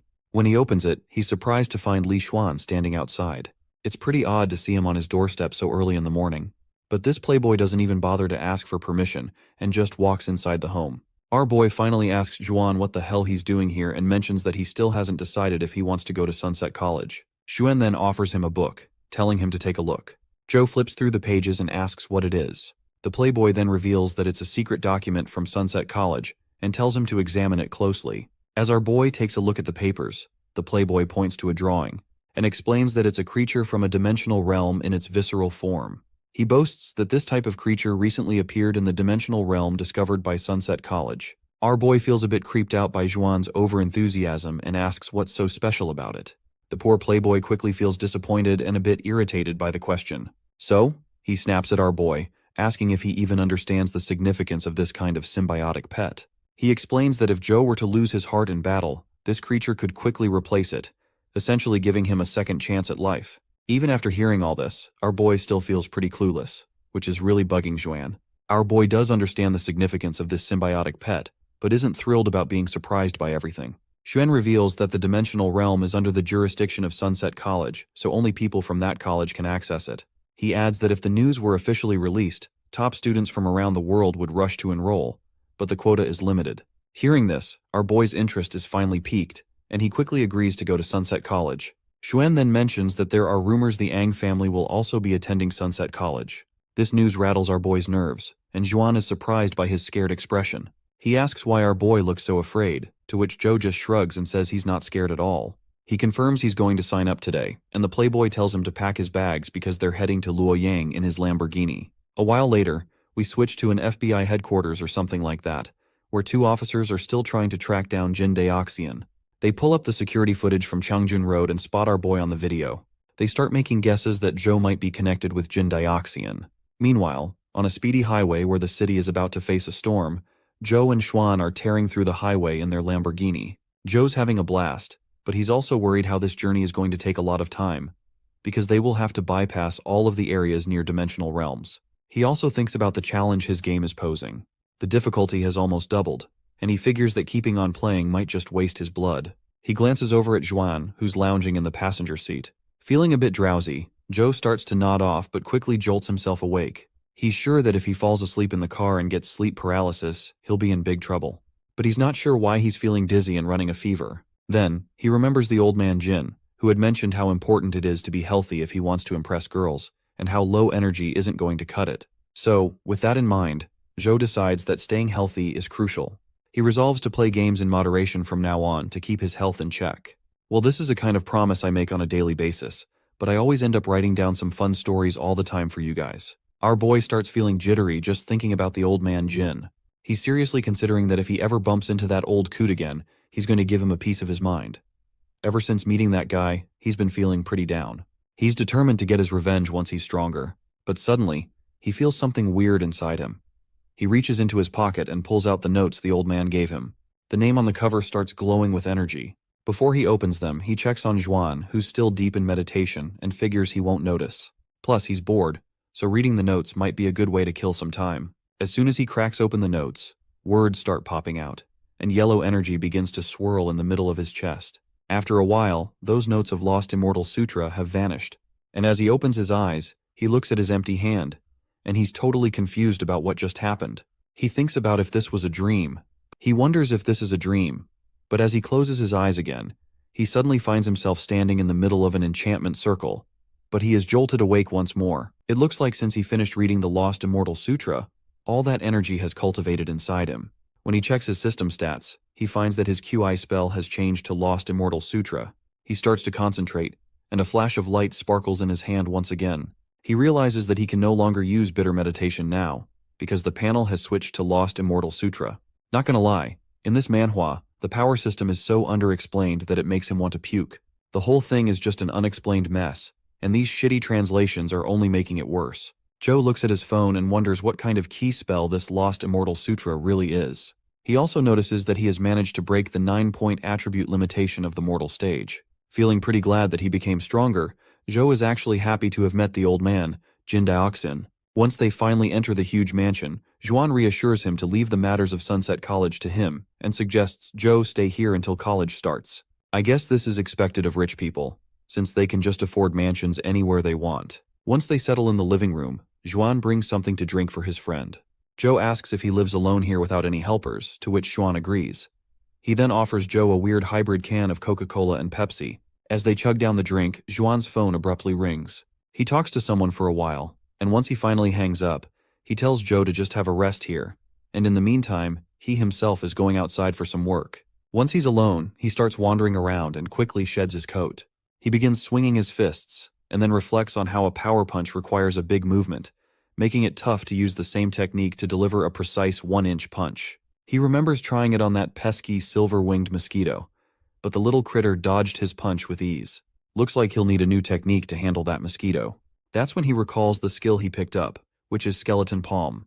He glances at his hand, which is still billowing smoke, and thinks the skeleton palm's rank is pretty low, so it probably won't be very effective. But he decides to train with it anyway, and as soon as he swings his hand, a gust of wind blades zooms around the area. He notices that this move is quite fast, making the skeleton palm a surprisingly good match for his 1-inch punch. So, he keeps training, pushing himself until he's utterly exhausted. He realizes that although it's a rank 1 QI fighting skill, it surprisingly consumes a lot of ki. Deciding to test it out in the game, he grabs his phone, puts some blood on it, and his avatar appears right away. Hilariously, his avatar lands right on top of a mutated ant. The little creature looks pretty ticked off and swings at him immediately. Looks like he's in trouble because his QE has dropped significantly after his training session, but somehow he manages to dodge the attack. But surprisingly, his QI recovers a bit, thanks to the Lost Immortal Sutra, which also boosts his movement speed, which seems like a nice bonus. He then delivers his mixture of 2 skills, known as 1-inch skeleton palm, hitting the ant directly and causing a big explosion that finally takes the little critter out. Just then, a system window pops up, showing an achievement. His skeleton palm has leveled up to level 10 and has been upgraded to ash palm. Our boy is amazed by this and notices the skill now consumes 5 points of ki, which makes it almost as powerful as his power punch. He's itching to try out his newfound power, but since the mutated immense strength ant is way too weak, he decides to test it on the skeleton knight. As soon as he presses the icon for that dungeon, his avatar lands in Guida City. That's when he remembers. Since he's already beaten the skeleton knight, he'll only get another shot at the skeleton king if he dies and respawns. So, reluctantly, he lets those little skeletons take him out. After a lot of messing around with his new skills, he finally gets the hang of the skeleton knight's attack patterns. Apparently, he started using his high speed to dodge and strike the skeleton knight from behind with his ash palm technique. That single attack shatters the skeleton's head into smithereens. After a while, a lady steps into the mansion. As soon as she sees him down there, she calls out, and her stern call wakes our boy up. He is startled and quickly sits up, asking who she is. The lady demands to know why he's alone and where Li Xuan is. He mentions that Li Xuan is out, which makes the girl assume he must have been hanging around with some girls or shady people again. She curses him for always avoiding her whenever she tries to reach out. With that odd remark, she turns to leave, leaving our boy more confused than ever.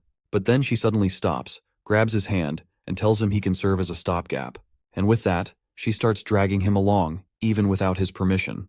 The girl turns to him again and reminds him that she's Li Xuan's older sister. Since he's a friend of her brother, she wants to ask him for a favor.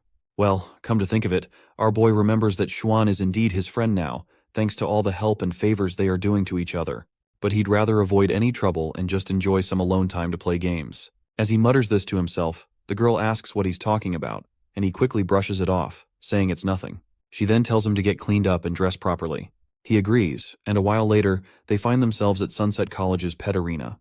The place is buzzing with lights, almost like stepping into a neon city. Once they arrive, they get off their heavy bike and meet 2 girls who are already there.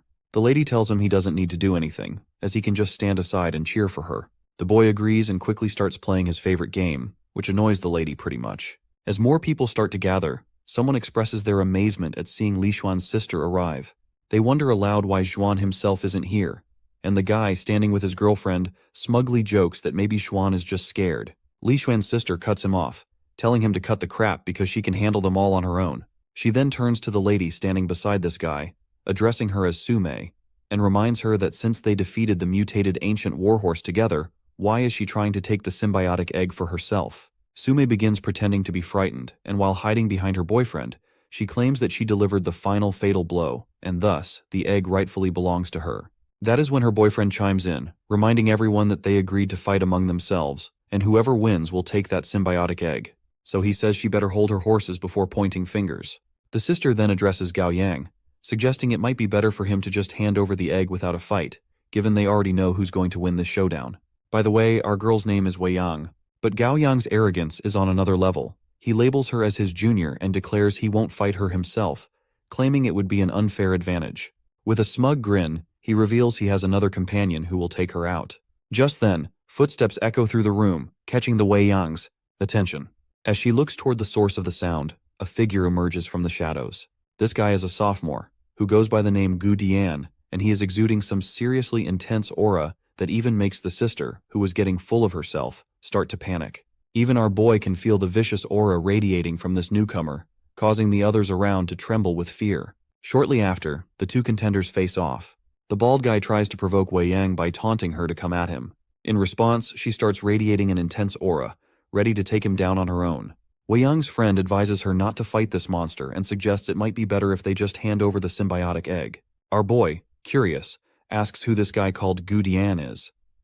The terrified girl quickly explains that he's known as the devil in school. She adds that there are rumors he once beat up a senior on his very first day of school. With his curiosity fully piqued, he starts to wonder if this big guy is really as strong as they say. He has also started to feel concerned for Wei Yang as well. Just as they're about to clash, Gao Yang starts mocking Wei Yang, asking if she's really scared in the face of Gu Dian. Seems like she's fully provoked because she swings her massive leg and aims a kick at the bald guy's head. But Gao Yang just tilts his head slightly, and her kick lands on his shoulder, doing nothing more than tickling him. Wei Yang's shocked by his crazy defensive power, so she leaps into the air again, trying for another brutal kick to his head. But Gao Yang just stands there, chill as a cucumber, barely reacting like he's the second coming of One Punch Man. As Wei Yang's leg comes crashing down, the guy snags it with his bare hands, and with lightning speed, flings her down to the ground with such force that a cloud of dust and smoke erupts. When the dust settles, it's clear she's been slammed so hard she's practically become part of the ground. He then steps towards her, making it clear that she's no match for him. And it looks like he's right. Her forehead is bleeding, and her body is completely banged up. But this jerk then kicks her again like she's yesterday's trash, sending her tumbling. He cockily asks if she wants to continue the fight. Her friends tell her to give up on the symbiotic egg, and they also admit defeat themselves. The cocky blonde woman begins throwing verbal jabs at Wei Yang, saying that even her friends have surrendered, so she might as well accept it like a good little dog before she gets herself messed up from every angle possible. Wei Yang tries to stand up with her trembling body. As she attempts to utter a few words, the bald guy grabs her by the throat and slams her down into the ground again, treating her like a discarded mud doll. The shockwaves ripple through the area and the bald guy stands up, thoroughly enjoying his moment of triumph. But the bald guy's eyes widen in surprise as our stubborn lady, Wei Yang, starts to stand up again, saying she's not done yet.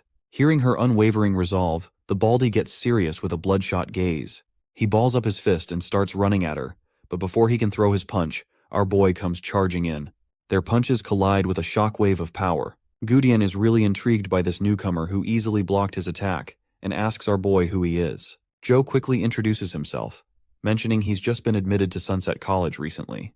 Gao Yang throws in his 2 cents, saying that even though they'll be schoolmates soon, they're not going to hold back on giving our boy a lesson if he's trying to play the hero and save the day. The girl warns our boy that it's pretty dangerous here, so he'd better not jump into the fight. But before she knows it, he grabs her and hoists her over his shoulder like she's a toddler, telling her she's the one who should be resting and taking it easy. Come to think of it, doesn't it seem like this character has grown way too tall? And considering how short our boy used to look back in the first chapter, I just want to bleach my eyes. Anyway, despite all her protests, he carries her back to her friends. The ladies let out a sigh of relief, glad to see their friend is safe. On the other hand, Wei Yang isn't quite sure how our boy is going to deal with this bald guy. When our boy finally faces off with the bald guy, he tries to channel his inner Shunin protagonist and tells him that fighting to the death isn't the best solution. The bald guy then asks if he has any other suggestions for resolving the dispute. Our boy responds that they can keep the fight PG-13 and offers to give the bald guy a punch, and if the baldy takes fewer than 3 steps back, our boy will admit defeat. Gu Dian gets annoyed by what he sees as a meaningless tactic, so he starts radiating a menacing aura and tells our boy to bring it on already, and not waste his time. Xiao remains unfazed, however, and warns the baldy that his punch is pretty powerful, so he might want to save his teeth. Meanwhile, Gao Yang finds it pretty fascinating that Gu Dian just agreed to fight like that. The blonde woman is starting to lose her cool, worried that there's a good chance he might actually lose if he takes 3 or more steps back. But her boyfriend quickly chimes in, reassuring her not to worry. He explains that Gu Dian's Chui fighting skill is the porcupine armor, made from needle porcupine crystals. Not only does it make his body as hard as steel, but it also gives him a nasty counterattack ability. And since his porcupine armor has reached the 9th rank, the last guy who challenged him like that ended up losing his arm. So, in a nutshell, our boy's plan might have been a bit naive. Seems like we will know it soon enough, because our boy balls up his fist, and as he starts to gather momentum, the half-glove on his hand begins to disintegrate. His punch lands squarely in the bald guy's gut, and his face tightens as the force of the punch continues to build.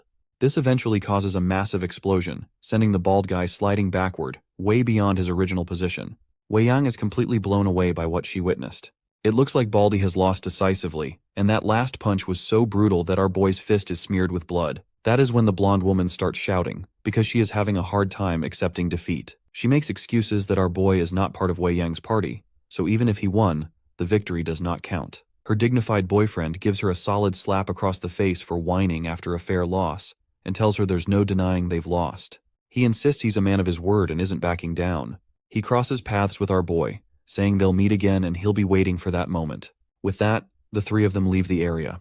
The girls quickly swarm our boy with their flattery, showering him with well-deserved praise. They point out how their junior is so strong, and these all seem to be falling all over him in admiration. That's when Wei Yang calls out to our boy, pointing to his hand. He shrugs it off, saying it's just a minor injury and nothing to worry about as long as the bleeding stops. He then reminds her, with genuine concern, that she's injured more seriously and should head to the infirmary right away.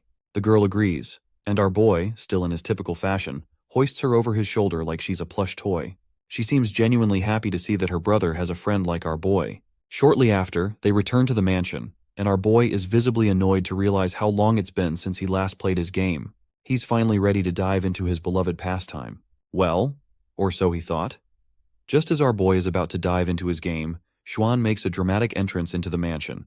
And by now, our boy is convinced that the entire universe is conspiring to keep him from fully enjoying his favorite game. Xuan strolls over to our boy, gives him a pat, and asks if he still remembers the dimensional realm he mentioned before, the one where a creature in its visceral form was found. He is asking this because he apparently wants to invite Joe for a visit to that place. Our boy finds this pretty strange and points out that they shouldn't even have access to the realm before school has even started.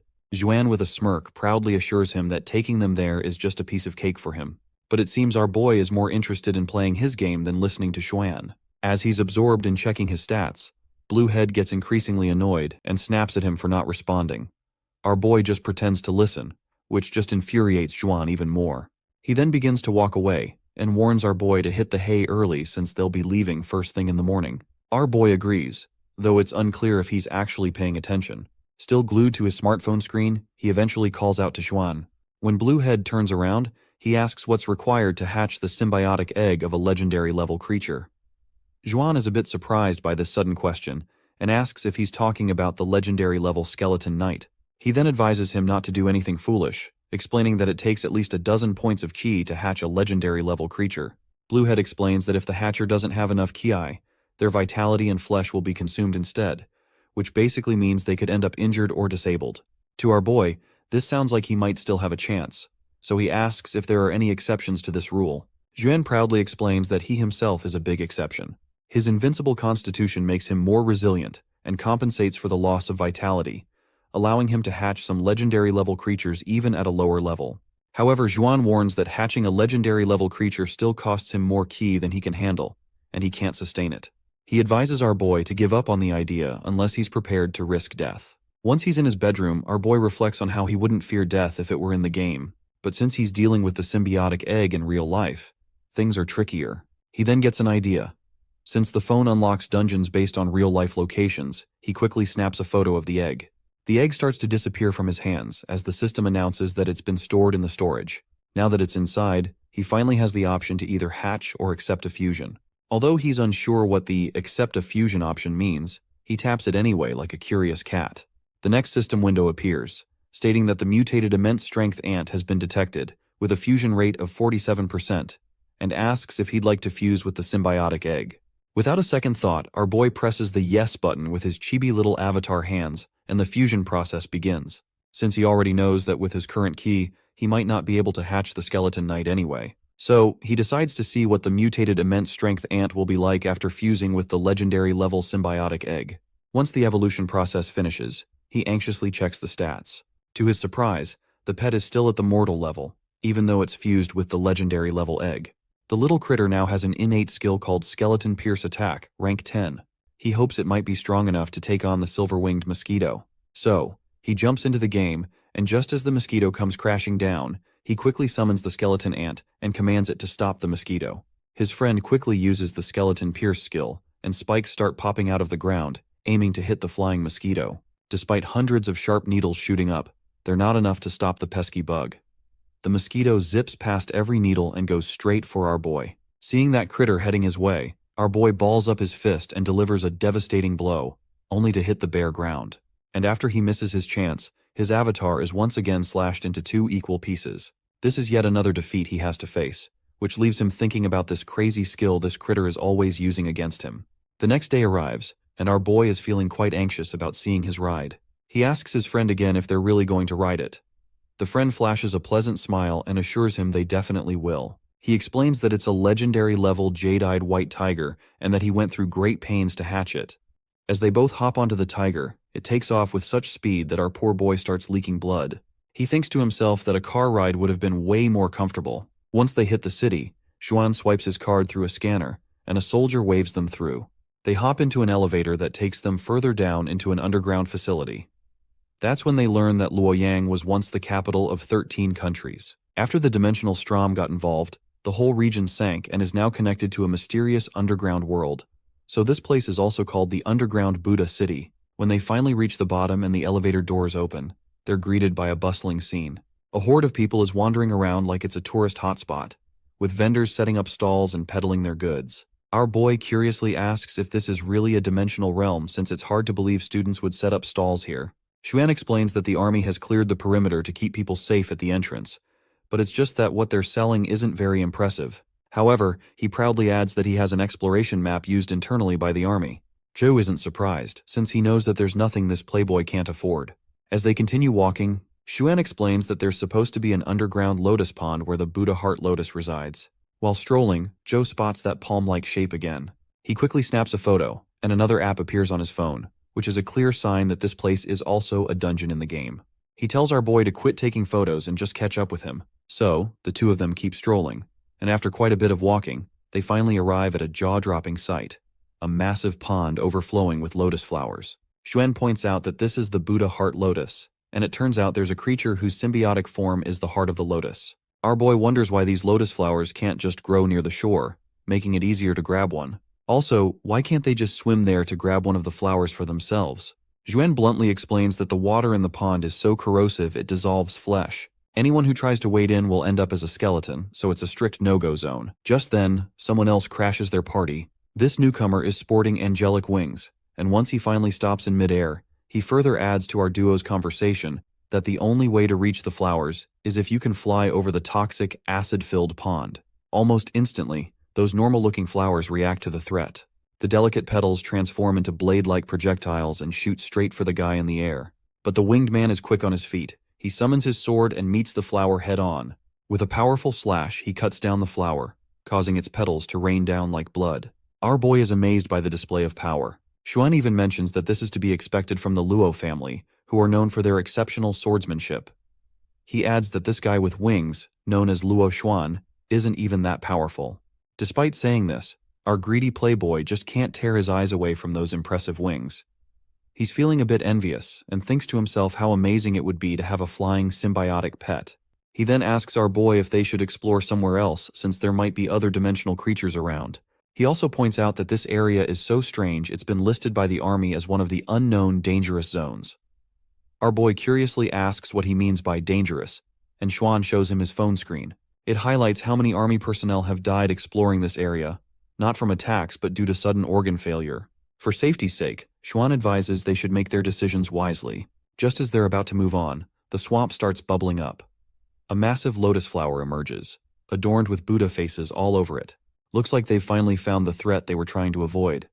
The Buddha lotus flower quickly reacts and prepares for battle. The man in the air quickly summons one wing, turning it into a winged pony. But the Buddha flower isn't playing around. It fires a giant red beam at the pony, turning it into a pile of bones. The once cocky winged guy starts falling into the vat of acid, and our boy calls out to him. Xuan is sure this guy is done for as soon as he hits the swamp. But surprisingly, Luo lands on a lotus flower leaf and hops out of the toxic water. Xuan realizes that this dude's QI fighting skill is something like a lightness skill, but he's still pretty far from the shore. Xuan turns to our boy, asking what the hell he's doing. It turns out, our boy is trying to put his symbiotic pet gauntlet into the toxic water. Surprisingly, the water can't harm his weapon, the acid only burns flesh. With his plan set, our boy pulls his hand out of the toxic water, sets his symbiotic pet down into the acid, and stands ready. Xuan asks what he's up to, and Joe simply says he's going to help the man stuck in the swarm. Meanwhile, Luo is leaping around to avoid the acid, but there's no solid ground left to hop anymore. His only option seems to be touching the acid, and to make things worse, the Buddha Lotus shoots another laser beam at him. Just as it seems like Luo is done for, the swamp water starts to bubble, and our boy's skeleton ant pet emerges. Luo is a bit startled by the appearance of another creature, and the ant quickly moves through the air, intercepting the laser beam and taking the hit directly. Being a skeleton, the ant is unaffected by the acid or the lasers. Luo manages to find a platform to land on, which is of course none other than the back of Joe's ant. Our boy then commands his skeleton ant to retreat. The ant's eyes start shimmering, and it quickly begins marching toward the shore. The Buddha Lotus flower shoots its lasers, but the attack is as effective as duct tape on a spaceship window. The ant picks up speed and eventually reaches the shore. Standing there like a cool guy, our boy watches as Luo Xuan hops from Ant's back. Once he touches the solid ground, he asks our boy his name, and that is when Zhou Wen introduces himself. Luo thanks him for his help, but Zhou tries to downplay it, saying it was nothing. However, Luo insists on showing his gratitude, promising to repay our boy for what he did today. Meanwhile, Xuan is completely blown away by the skeleton ant and quickly asks what in the world this pet is. Zhu responds that it's a skeleton ant. Xuan is seriously impressed, and he is further blown away that not only is the ant immune to the acid, but it also handles the flower's attacks like a champ. He tells our boy to send the ant into the swamp to see if it can take down the monster. He is confident the flower must have something valuable, so challenging the monster is worth the shot.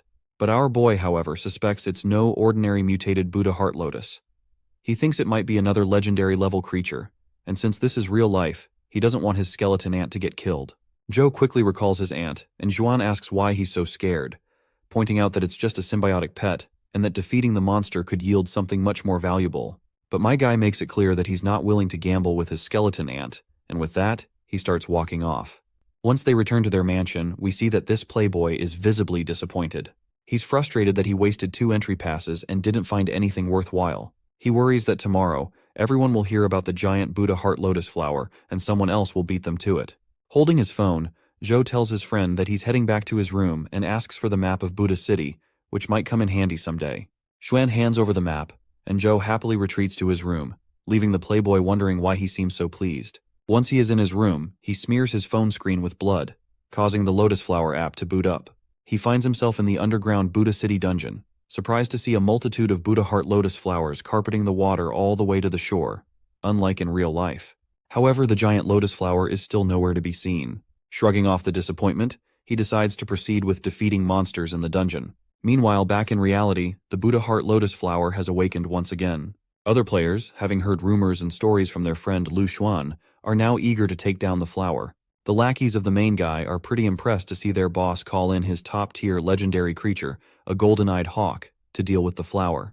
The cocky boss, with a dramatic adjustment of his glasses, sends his golden eagle to attack the Buddha heart lotus flower. Back in the game, Zhou Wen is dodging lasers with slick moves while cutting down lotus flowers left and right. His skeleton ant is also in action, delivering a final strike to a flower and causing it to drop a crystal. Seems like he finally gets something valuable after slaying so many creatures. He examines the skill crystal and realizes he hasn't heard much about the Buddha heart lotus's key fighting skill. Given the lotus flower's attack style, which seemed to involve hidden weapons, he decides to absorb the crystal. As he absorbs the crystal, he notices its effects in real life. The warm sensation he feels is completely different from the pain he experienced with his power punch absorption. This new warmth indicates a new, intriguing power, and he begins to consider how this might enhance his abilities. As Zhou Wen's heart feels relaxed, as if it's being touched by heavenly waters, the system flashes a notification. New skill acquired. Meditation rank 7.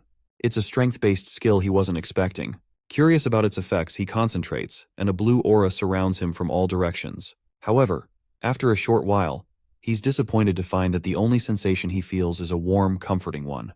There's no immediate sign of the skill's power or impact. He thinks about his friend Li Xuan, and realizes that even he might not fully understand the chi fighting skill of the Buddha heart lotus, which is likely why he never mentioned it. In the game, Zhou Wen gets caught off guard by a surprise laser attack, but manages to block it just in time. His excitement bubbles over when he sees that there's a Buddha heart lotus monster in the game, just like he hoped. He eagerly commands his skeleton ant to go in for the attack. The skeleton ant leaps into action, while the Buddha heart lotus counters with red laser energy blocks. But these lasers barely make a dent in the ant. As the flower starts to sink back into the water, our boy grins, thinking the flower is running scared. So he tells his ant to finish it off. Just as the ant is about to strike, the flower's giant jaw snaps open, full of sharp teeth, and swallows the ant whole. My guy's grin fades, and his confidence shatters as he realizes the flower had a sneaky trick up its sleeve, leaving him feeling frustrated and tricked. Since he can't do much and can't get close to the swamp without his skeleton ant, he decides to head to the restricted zone Li Xuan mentioned. Even if he dies, he figures it won't be a big deal, since he kind of wanted to die and get respawned anyway. With that thought in mind, he starts walking into the restricted area. Once inside, he finds himself in a rundown place with flowing water and old Buddha statues. As he climbs the stairs, he thinks it's a really strange place, and he hasn't encountered a single monster on his way here. But suddenly he notices something and realizes the restricted zone is just ahead. This place turns out to be a small Buddhist temple. Well, he's not so sure about this small part, because it certainly doesn't look small at all. He starts taking his steps, but after just a few steps, the game is over. It's a bit of a huh moment for him since he didn't even realize when he died. He smears his screen with blood again and tries running inside the temple, but once more his avatar's body begins to twist. Before he knows it, the game is over again. This time he notices that when the character died, the internal organs seem to twist slightly. He remembers what Li Xuan said about those soldiers. There were no visible injuries, and everyone inside died from organ failure. So, it's clear now that even the military couldn't handle this situation. After so many failed attempts, he throws his phone away and decides to go back to sleep. The next day finally arrives, and the first thing we hear is hearty laughter. It seems like Li Xuan is pretty amused to hear that once people got wind of the Buddha heart lotus, some of them couldn't wait and ended up getting their butts handed to them by that monster. Our boy steps out and asks what's so funny this morning. Bluehead explains that last night, a senior took his legendary level golden-eyed hawk and tried to attack the Buddha heart lotus from above. All the feathers on his hawk were burned, and he finds it hilarious how miserably they failed. That's when our boy reminds him that if they had continued the fight, they would have been the ones getting laughed at. Bluehead further mentions that the news has gone viral on the college forum, and students from different grades are likely to try and take down the giant lotus. Our boy then asks if the military isn't going to eliminate the lotus. Xuan responds that although the lotus is powerful, there are likely many people in the military and the college who are capable of dealing with it. He explains that since the military hasn't taken any action yet, it seems they won't intervene. According to Federation regulations, the military is only supposed to intervene if the monster is above a certain danger level, unless there are special circumstances. It's a way to give the younger generation a chance to prove themselves and gain some resources. Just then, someone familiar appears at the door and gives a gentle knock. Xuan quickly responds, saying he's coming. Meanwhile, our boy's phone rings with his father's call. When he picks up, his father asks if he's currently in Luoyang. Our boy confirms he is and asks if there's any problem. The old man just smiles and explains that his stepmother, Lan, wants to see him and treat him to dinner. Our stupid protagonist quickly starts making lame excuses to avoid meeting his hot and sexy stepmother. Just take the chance, goddammit! If I were him, I would never have missed the chance. But just then, Xuan calls out to our boy that there's a visitor at the door who wants to meet him. As our boy starts walking toward the door, his father tells him that Ang Jing volunteered to pick him up and is on her way. Well, speaking of Ang Jing visiting, Xuan just told him there's a visitor waiting outside on the doorstep. He starts having a bad feeling about this, and his worst thoughts come true when he actually sees his hot stepsister. Xuan is shocked to realize that our boy is acquainted with the prominent Ang family and that his father married Ouyang Lan. Our boy quickly reminds his friend that he has nothing to do with the Ang family. It's just his father who married Ouyang Lan. Ang Jing gets annoyed hearing this comment and pouts for a moment, then annoyingly tells him that the driver is already waiting for them outside, so they should get going. It seems like our boy has no choice but to roll with it, so he just facepalms himself. As much as he wants to avoid the Ang family, he's just getting tangled up with them more and more. He tells Xuan that he's heading out, and his friend just flashes him an OK sign. With that, our boy follows his stepsister outside, and that's when she asks if he didn't practice the sun shooting spell. Our boy reminds her that their dad said he didn't give that spell to him. The girl gets embarrassed, and sternly demands to know if he's doubting that she was trying to trick him by giving him something random. Then, in her classic tsundere style, she annoyingly tells him that she's happy he didn't practice it, and explains that she gave it to him because she wants to hurt him with it. Our boy has no clue what her deal is and can't figure out why she's so angry at him. Still, He's sure it doesn't matter whether the spell was real or not since he's already learned Lost Immortal Sutra and can't practice other key spells now anyway. She tells him to get in the car, and once they're inside their luxury ride, we see someone secretly taking photos of our boy. These people appear to be from the FBI, and they've already created an entire profile on him. The assistant explains to their senior that Joe graduated from Guida High School, was seated second in his school, and was an excellent student overall. Currently, he's staying in Luoyang, which explains why they failed to find him back in Guida province. The senior deduces that our boy seems to have nothing to do with Jing Daoxian. However, the assistant reveals she's found something very interesting. Zhou Lingfeng, his father, is the man who recently married a widow from the Ang family. This news shocks the senior, who asks what the hell she's talking about. He finds it strange that Ouyang Lan would take a liking to someone like Zhou Lingfeng, and wonders if he has any connections with those outlanders. The assistant explains that while Zhou Lingfeng did reach the legendary level years ago, he's too old to be accepted by the outlanders. Maybe Ouyang Lan is interested in someone like him because he's a kept man. The senior objects, saying he doesn't see it that way because Ouyang Lan can't be that kind of woman. He explains that the Ang family was in chaos when its master died, with many big shots coveting their properties. Ang Tianzuo, who is her son, was only 13 at the time, so he questions whether someone as shrewd as Ouyang Lan would marry an incompetent man. Anyway, he tells the assistant to bring Zhou Wen to him first, and she agrees. He also insists that the Ang family shouldn't hear about any of this. The next scene takes us to a grand mansion, and our boy, feeling anxious, steps out of the car. He's blown away by the mansion's opulence and finally sees his father along with his stepmom. His stepmother greets him warmly, saying she has been looking forward to meeting him for a long time. At the dining table, food is served, and his stepmother encourages everyone to try it. She offers him some lobster, which is also her daughter Jing's favorite. Jing happily nods in affirmation, looking forward to eating the delicious lobsters, but her mother bursts her bubble by saying that since Zhou Wen is their guest, he should be allowed to eat first. Of course, Jing isn't thrilled to see her food being taken away just to be served to our lunatic MC. She gives him death glares, and the intensity of her anger is so immense that our boy can almost feel the heat radiating from her. The mother tells him to just ignore Jing and whispers into his ear that she is intentionally trying to punish her for bullying him before. The boy anxiously takes a piece of lobster and stuffs the fancy food into his mouth. He can tell the food is quite tasty, but he still doesn't understand what her deal is and why she is looking at him like that. He can't shake the feeling that she's completely different from Jing. They spend the evening like this, and as our boy is about to leave, his stepmother invites him to just move in with them and live as a happy family. He quickly declines, saying he needs to live on campus once school starts and is currently staying with his friend. But in his mind, he is more concerned about his stepsister Jing, because he's sure that she would kill him if he stayed here.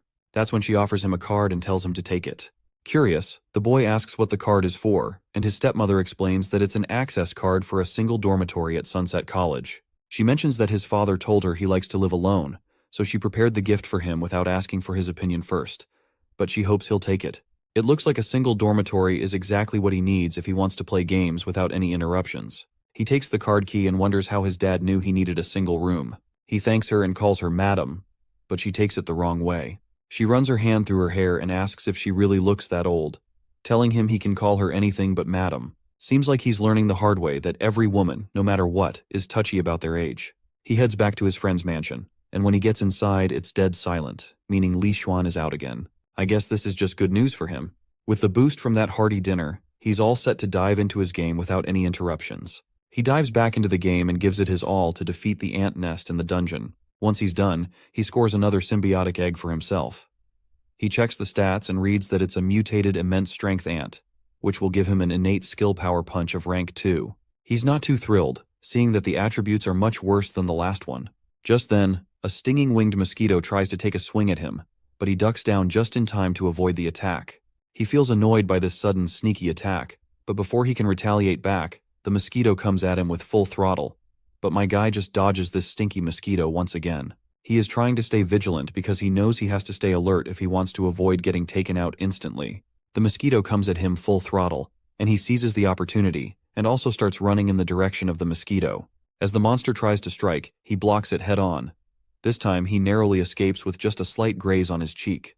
Just as the mosquito is picking up speed, it suddenly vanishes into thin air. Our boy readies his fist, powered up by his immense strength ant gauntlet. Since he can't see the mosquito with his naked eye, he shuts his eyes and quickly senses where the critter is behind him.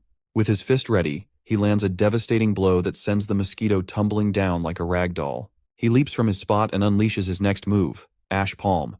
As the energy intensifies, a huge blast erupts. Even after that brutal blow, the mosquito is still hanging on. But he quickly jumps again and unleashes a barrage of powerful punches on the critter. Finally, after all that effort, the winged mosquito goes down. As the mosquito begins to vanish, its body leaves behind a symbiotic egg. His face lights up with joy at the sight of it. Now he has two options: hatch the egg or fuse it with the mutated immense strength ant's symbiotic egg, with a fusion rate of 20%.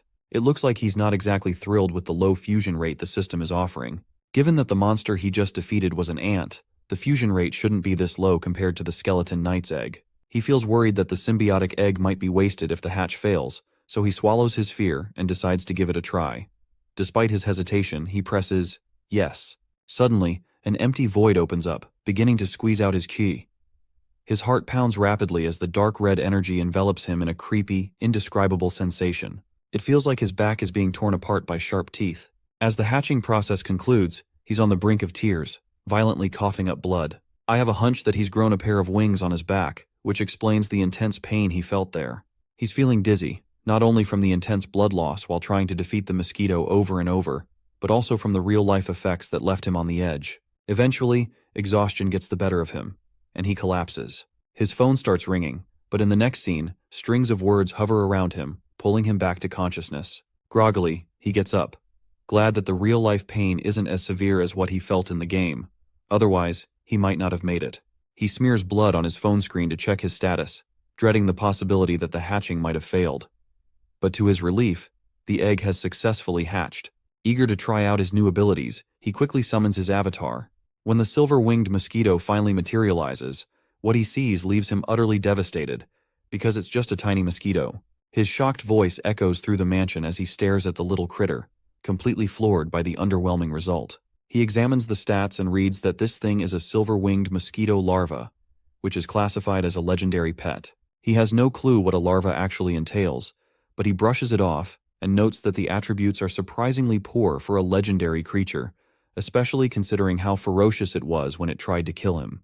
Despite its weak attributes, it does look kind of cute. Suddenly, his phone beeps, and the system announces that the silver-winged mosquito is feeling pretty hungry, so he better feed it right away. He's clueless about what this little critter is supposed to eat, but when he presses the yes button to feed it, a system window pops up, asking whether he'd like to feed it the mutated skeleton ant or the mutated immense strength ant. Zhu is frustrated to see that this little critter has such picky tastes. He certainly doesn't want to sacrifice any of his other symbiotic pets for it.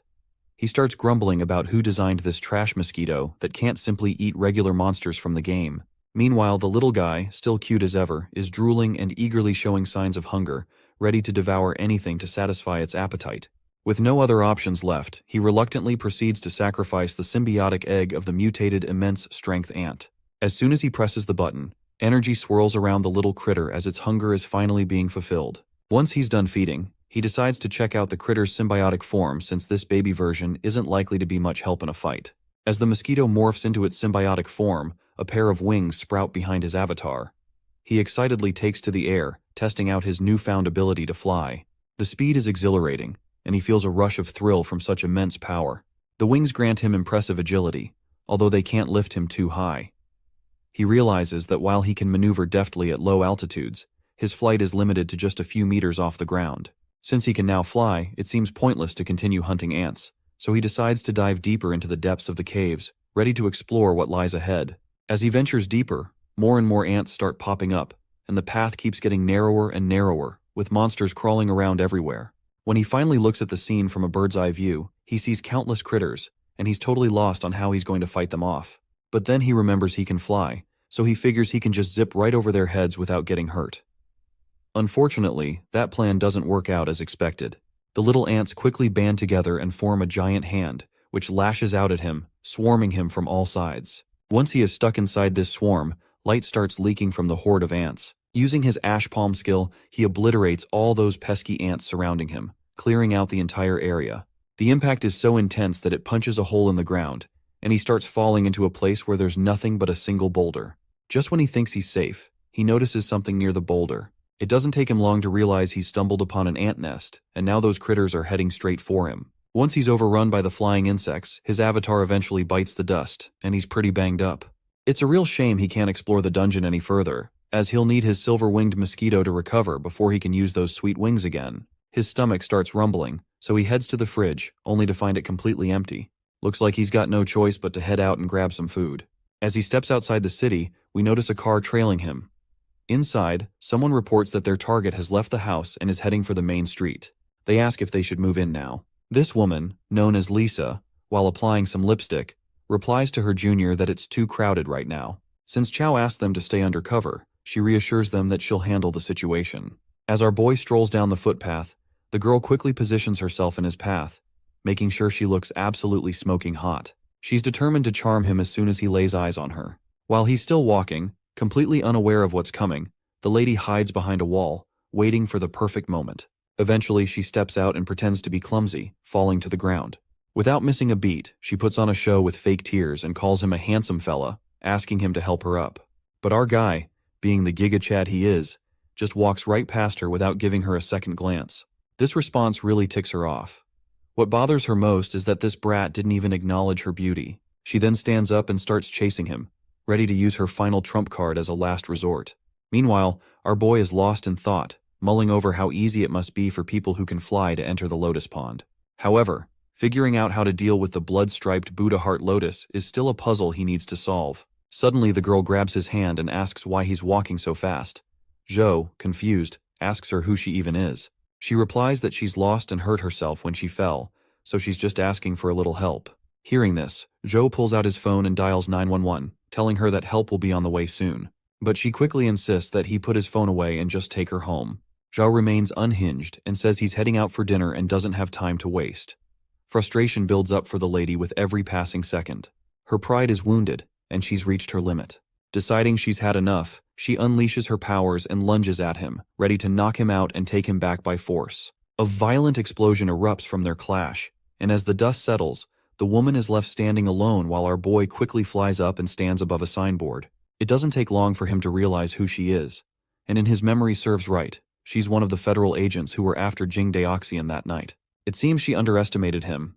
He's actually more agile than she anticipated. Growing more serious, she starts summoning fire. Meanwhile, our guy dials 911 and reports that he's being attacked. Seeing this, the girl grits her teeth, because if the police see her attacking him, her identity could be exposed, and she doesn't want to attract any unwanted attention. Reluctantly, she starts walking away, telling him that she's letting him off the hook this time. With that, she disappears from view. The boy lets out a sigh of relief and jumps back down, and he is still curious about why the Federation would be after him when he hasn't committed any crime. As he thinks it over, it suddenly dawns on him that he might be mistaken for Jing Daoxian's accomplice. He quickly calls his friend Li Xuan, and when his friend picks up, he sounds genuinely surprised and pleased to see that our boy is actually calling him by his own will.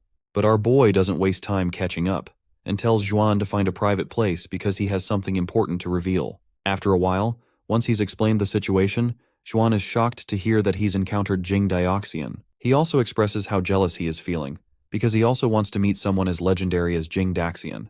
Looks like our boy made the right call by not telling his friend about the Lost Immortal Sutra, otherwise he would have been over the moon with excitement. Anyway, Xuan further explains that based on the description our boy gave, he's almost certain that the hyenas are behind this. He explains that hyenas are a special federal organization that deals with things the government can't openly interfere in. He elaborates that hyenas are ruthless and will do anything to achieve their goals, no matter the consequences. They're notorious in the Federation, which is why they're called hyenas. Well, it looks like dealing with these hyenas is going to be really tough. Our boy then asks if he can get him into college ahead of schedule. He further explains that while the hyenas, or the Special Inspection Unit, are very powerful, they can't openly violate the law. Therefore, they'll be even more cautious at Sunset College. Xuan agrees that it's a great idea and teasingly reminds our boy that after all, Luoyan is Ang family territory. If he were to live with the Ang family, no one in the world would dare lay a finger on him. The boy, however, prefers not to discuss the Ang family and tells his friend he'd rather keep that topic off the table. After making that little joke, Xuan reassures him that he'll make sure his friend can get into college ahead of schedule as well. With that, our boy ends the call, and he begins gritting his teeth, clearly annoyed by the sudden trouble surrounding him. All the relief from these troubles boils down to one thing, which is, if only he were powerful enough. The next scene takes us to the Special Inspection Unit of the federal government. There, we find a clearly annoyed senior, laying into Lisa. He's furious because she should have stayed undercover, and he's worried about how he's going to explain the situation to his own superior, who will be calling him soon. Lisa quickly apologizes, saying it's all her fault. She admits she misjudged the situation and as well as our boy's preferences and his strengths. She then puffs out her chest and requests another chance to make things right, promising to deliver positive results this time. But the senior tells her that it's not so easy to get a hold of Jo Wen now. He instructs her to check out some documents, hinting that the situation is more complicated than she realizes. The girl is curious and a bit confused about the documents. The senior explains that he had his teacher dig into the secrets of Ouyang Lan and the Ang family, and everything is laid out in those files. When Lisa opens the file, she's stunned to find that our boy has actually been enrolled in Sunset College ahead of time. What really gets her is that this place used to belong to Ang Jin, so it makes no sense how could the Ang family give it to Jo Wen, who's just an outsider. By the way, if you are curious about what place we are talking about, it's about something called God-bestowed gift, and the Ang family has chosen Jo Wen to receive this thing called God-bestowed gift. I can't deliver any more spoilers, so keep yourself strapped and watch. The senior reassures her that although it sounds crazy, his teacher's intel is solid. He explains that the Ang family used their only chance to switch the candidate to our boy. He's amazed at how everything, from the notorious Jing Dioxian to the Ang family, seems to be pointing to Jo Wen, making things more and more tangled. Meanwhile, our boy suddenly sneezes and wonders if he's catching a cold, but he doesn't realize that he has become the target of some trashy federal agency who is going to nag the hell out of him throughout the series. While holding his backpack, he looks pretty relieved to have finally made it into the prestigious Sunset College. He looks at the key card his stepmom gave him. It says, 4 Seasons Garden, which must be where his dorm room is. After finally reaching the building he's been looking for, he climbs the stairs, swipes his key card, and steps into his room. Honestly, it looks more like a 5-star hotel suite than a dorm room where, let's be real, most students live for the chance to indulge in anime and junk food. In any case, this marks the beginning of his new life at college. When he opens his backpack, he realizes he didn't pack nearly enough for this new chapter of life, just some clothes and not much else. So he decides it's time for a shopping trip. He pulls out the campus map and starts looking for shops. As he's checking his phone, a girl starts descending the stairs. He looks up and sees Ang Jing. He's surprised to see her and asks if she lives upstairs. The girl seems a bit shocked but doesn't bother to respond. She just pouts and walks away, ignoring him completely. As she descends, our boy has no clue why she's so angry, but he decides not to dig into it and pretends he didn't see her. Once outside the dormitories, he checks his phone again and finds it odd that the shops he expected to be there aren't. He wonders if he might have taken a wrong turn. The street is completely empty, with no one around to ask for directions. Suddenly, he hears an unexpected meow. He looks around and realizes someone is playing with a cat. He quickly follows the sound and notices that the male voice playing with the kitten sounds familiar. It's no surprise the voice is familiar, as the person playing with the cats is Gu Dian, the same guy who lost to our boy in a punch bet. It's surprising to see this fella, who is supposed to be the most terrifying guy, getting all cozy with these little creatures. Well, this comes as a great shock to our boy, who never imagined seeing this guy playing with kittens. He musters up the courage and calls out to Gu Dian, but a sudden silence falls over the area. Gu Dian quickly releases the kittens and transforms back into his usual terrifying self. He warns our boy that if he tells anyone about this, he's in serious trouble. With anger bulging in his eyes, he gives Joe a fierce look, and our poor guy, feeling the heat, quickly says he didn't see anything and was just looking around for shops. He adds that if Gu Dian can point him in the right direction, he'll leave immediately. Baldy appears to be pleased by our boy's response, so he retracts his hand back. Just as he's walking away, he tells our boy Hat this is the old campus. He advises him to walk along this road, where he'll eventually find the guards who can show him the way. Gu Dian stops for a moment, shoots one last glare with his bloodshot eyes, and warns our boy to leave the kittens alone as well. With that, he turns and walks away. Our guy stays behind, gently patting the cute kittens. He reflects on how, after the dimensional storm, humans can now form contracts with creatures from other universes, which are more obedient and possess magical powers. Most people no longer care about weak local pets. So it's surprising to see someone as tough and intimidating as Gu Dian having a soft spot for these little creatures. Once he's back in the dormitories, our guy feels like he's on a losing streak. He's pretty annoyed that he keeps getting his butt handed to him in the game for no apparent reason. He pinches his thumb to draw more blood, and his avatar reappears in the game, once again standing on the same stairs where he keeps dying after getting his innards twisted. There's some mysterious force between him and the small Buddhist temple that seems to kill anyone who dares to step forward. He finds it odd that despite several attempts to approach the temple, He's met with instant death every time, even when he tries to fly without touching the ground. No matter what he does, he's killed as soon as he enters this area, and he's tried everything he can think of, but he does not seem to cross these stairs. Since it's a game, there should be a limit, no matter how difficult things get. Even though the Skeleton Knight and mosquitoes were very strong, he was able to figure out how to defeat them eventually. However, this time he's getting killed without any warnings. It's no longer a boss fight. It feels more like facing a sealed door he can't enter without the key. If he wants to access the small Buddhist temple, he needs to find the corresponding key. But in Buddha City, he can only explore the Lotus Pond right now, and there's nothing there. Reflecting on the meditation skill he acquired, he decides to give it a try. The skill, which he got in Buddha City, doesn't improve attack speed or defenses, and it consumes chi to maintain the state. With his meditation skill activated, he starts descending the stairs again. As soon as he reaches the bottom, he jumps over the ground, and this time, he survives. The sight of surviving the jump leaves him overjoyed, and he proudly strides into the small Buddhist temple, thrilled that he can now explore it. Or so he thought. Activating the meditation skill is consuming a massive amount of ki, and he's about to get screwed over. Eventually, he dies again, but summons his blood avatar back, only to be thwarted once more as his Kwai drains at lightning speed. He frustratingly pinches his thumb to draw blood and summons his avatar again. This time, he runs like a maniac, determined to rush through the chi-draining area as fast as possible. But before he can reach the other side, his ki bar depletes again. Not giving up, he pinches his finger, letting a drop of blood fall. He reflects on how his speed isn't quite fast enough to get him through to the small Buddhist temple, so he starts to consider using the mosquito instead. He is feeling pretty smug after activating the wings, and he is pretty sure that he's finally going to make it. But then, just as quickly, his smugness evaporates as his chi depletes even faster. Sure, the wings increase his speed, but they also drain his chi at a ridiculous rate, especially when combined with the meditation skill. He grudgingly finally admits that it's impossible to get through this area with just a rank 7 meditation skill. The only option left is to use skills at higher ranks. He decides that maybe he should explore the Lotus Pond again, hoping to find something useful. Just as he's about to set off, his phone rings. When he picks it up, it's Li Xuan on the other end.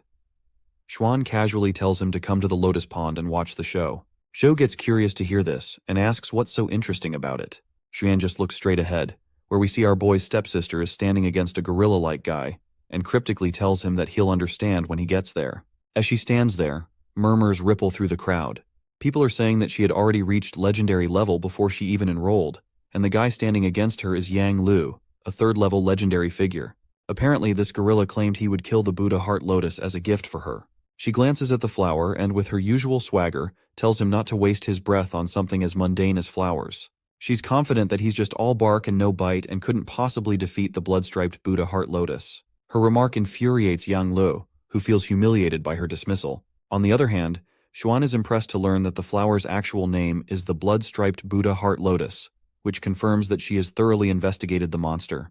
We then also see this lackey, Miantu, from earlier chapters. He points out that Yang Lu is trying to impress the Ang family, which is why he's putting on this show. Xuan points out that while the Yang family is famous, they are nothing compared to the Ang family. Heck, even the Yang family's business relies on the Ang family, and Ang Jing would never be interested in someone like Yang Lu.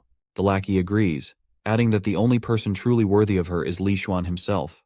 But the boss quickly shuts his lackey down, saying he's not interested in Ang Jing at all. After all, he's not the type to clap cheeks of his friend's sister, and that friend, of course, is our boy.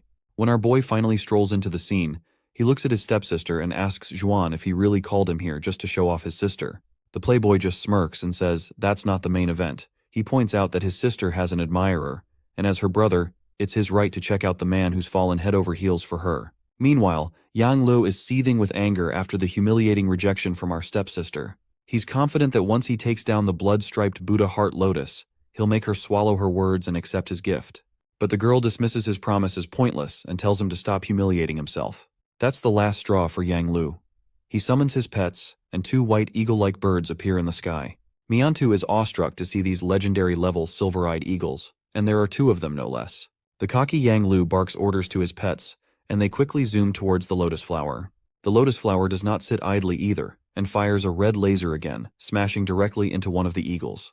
Yang Lu just laughs it off, saying that such puny tricks can't hold back his pets. As those eagles disperse that red blood laser attack, they strike back at the flower, which leaves Miantu awestruck once again. He is blown away by the fact that those feathers are immune to blood erosion. I guess it's no wonder they're at the legendary level. By now, he is pretty sure that Buddha Heart Lotus might actually be at risk of being plucked out after all. But just then, our boy throws in his 2 cents, saying that it's not going to be that simple, and that the battle is far from over. As the eagles continue to scratch at the formidable petals, the lotus flower begins to awaken. The petals unfurl, and the eagles quickly retreat. The flower gives the pesky monsters a cold, menacing look, sending a chill down Yang Lu's spine. Seems like it's clear to him that he's bitten off more than he can chew. Xuan explains that, in theory, most of the lotus creatures are weak, but this one is a completely different species. However, it seems this cocky gorilla isn't ready to back down without a fight. He quickly turns his eagles into fiery beasts, which are resembling the reincarnation of phoenixes. With their fiery forms, they charge at the lotus flower at lightning speed, deploying their golden claw ability. But the flower quickly hides behind a red-crimson shield, stopping the phoenixes before they can deliver any devastating damage. The gorilla is stunned to see that the flower even has a defensive key fighting skill. But that is when he also realizes that the blood shield only defends against attacks directly around it, so he decides to keep the flower occupied with his phoenixes, while he sends another phoenix eagle to attack from above, where the flower is unguarded. Our boy quickly realizes that the gorilla is about to attack from above, and this triggers a memory of his past game experience, where the monster devoured him from above. He screams that it's a literal trap. But before the gorilla can make sense of what he's saying, his eagle has already reached the mouth of the lotus. The monster's giant mouth, lined with sharp teeth, opens wide, and in a split second, one of the fiery eagles is gulped down in a single chomp. The flower lets out a satisfying burp after having a roasted bird for dinner. The onlookers are stunned to see this horrifying sight, and Yang Lu just lost one of his precious eagles in one fell swoop. Even Yang is baffled by what just happened. He quickly recalls his last remaining familiar, and all he can do now is grit his teeth in frustration.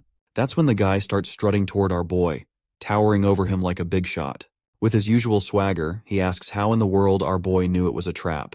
Well, Zhou can't exactly spill the beans that he's already battled this beast in the game, but thankfully, Miantu jumps in and says, "Of course Zhou knew it was a trap. After all, he is ranked second in the real combat test of Guida province." The gorilla just laughs it off, and Miantu just doesn't let it slide. So he asks this cocky guy, "What's so funny, huh? Don't you feel even a little regret for losing your silver-eyed eagle? If it were me, I'd have dug a grave and crawled into it out of sheer embarrassment." Yang Lu gets pretty ticked off and demands to see how the guy ranked second is going to take down the lotus. Miantu confidently responds that Zhou can handle it with ease, and it's going to be a piece of cake for him, unlike Yang Lu, who's just made a fool of himself in front of everyone. Meanwhile, our guy stays silent, as he is not sure what to say. That's when his stepsister comes rushing in. She gets right up in his face and asks if he can actually take down the blood-striped Buddha Heart Lotus. Once again, our boy isn't sure what to say. As much as he hates to admit it, he hasn't actually defeated the blood-striped Buddha in the game, and the Lotus here is showing off some moves that didn't appear in the game either. But with her sharp gaze boring into him, and he doesn't want to look like a coward by admitting he can't handle it. So he just clenches his fists in frustration. Meanwhile, the gorilla starts chuckling and points out how Zhou looks pretty scared, saying that talking is the only thing he seems good at. That's when Li Xuan chimes in, and he expresses his desire to join our boy to defeat this monster.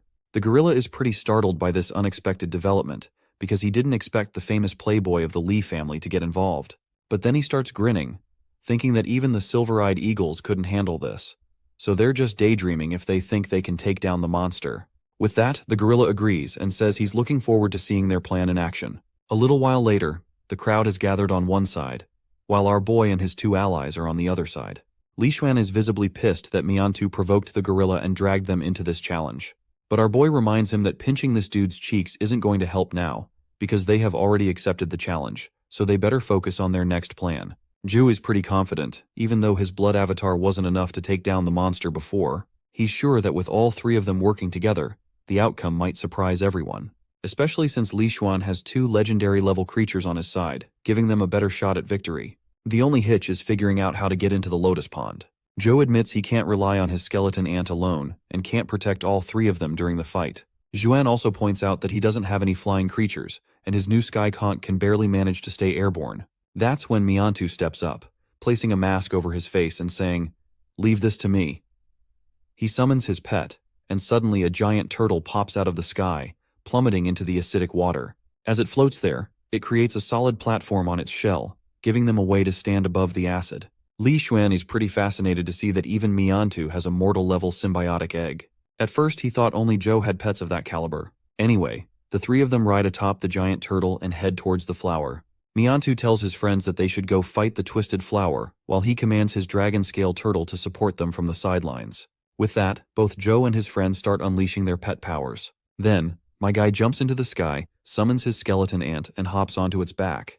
Li Xuan doesn't waste any time showing off either, and quickly begins to transform, leaving the crowd going absolutely wild when they see that even the notorious third son of the Li family has a legendary level creature. Our playboy proudly dons his dark armor and gets ready to dive into the hack-and-slash action. Meanwhile, the cocky gorilla is fuming, seeing that these three might actually defeat the monster after all, thanks to their powerful pets.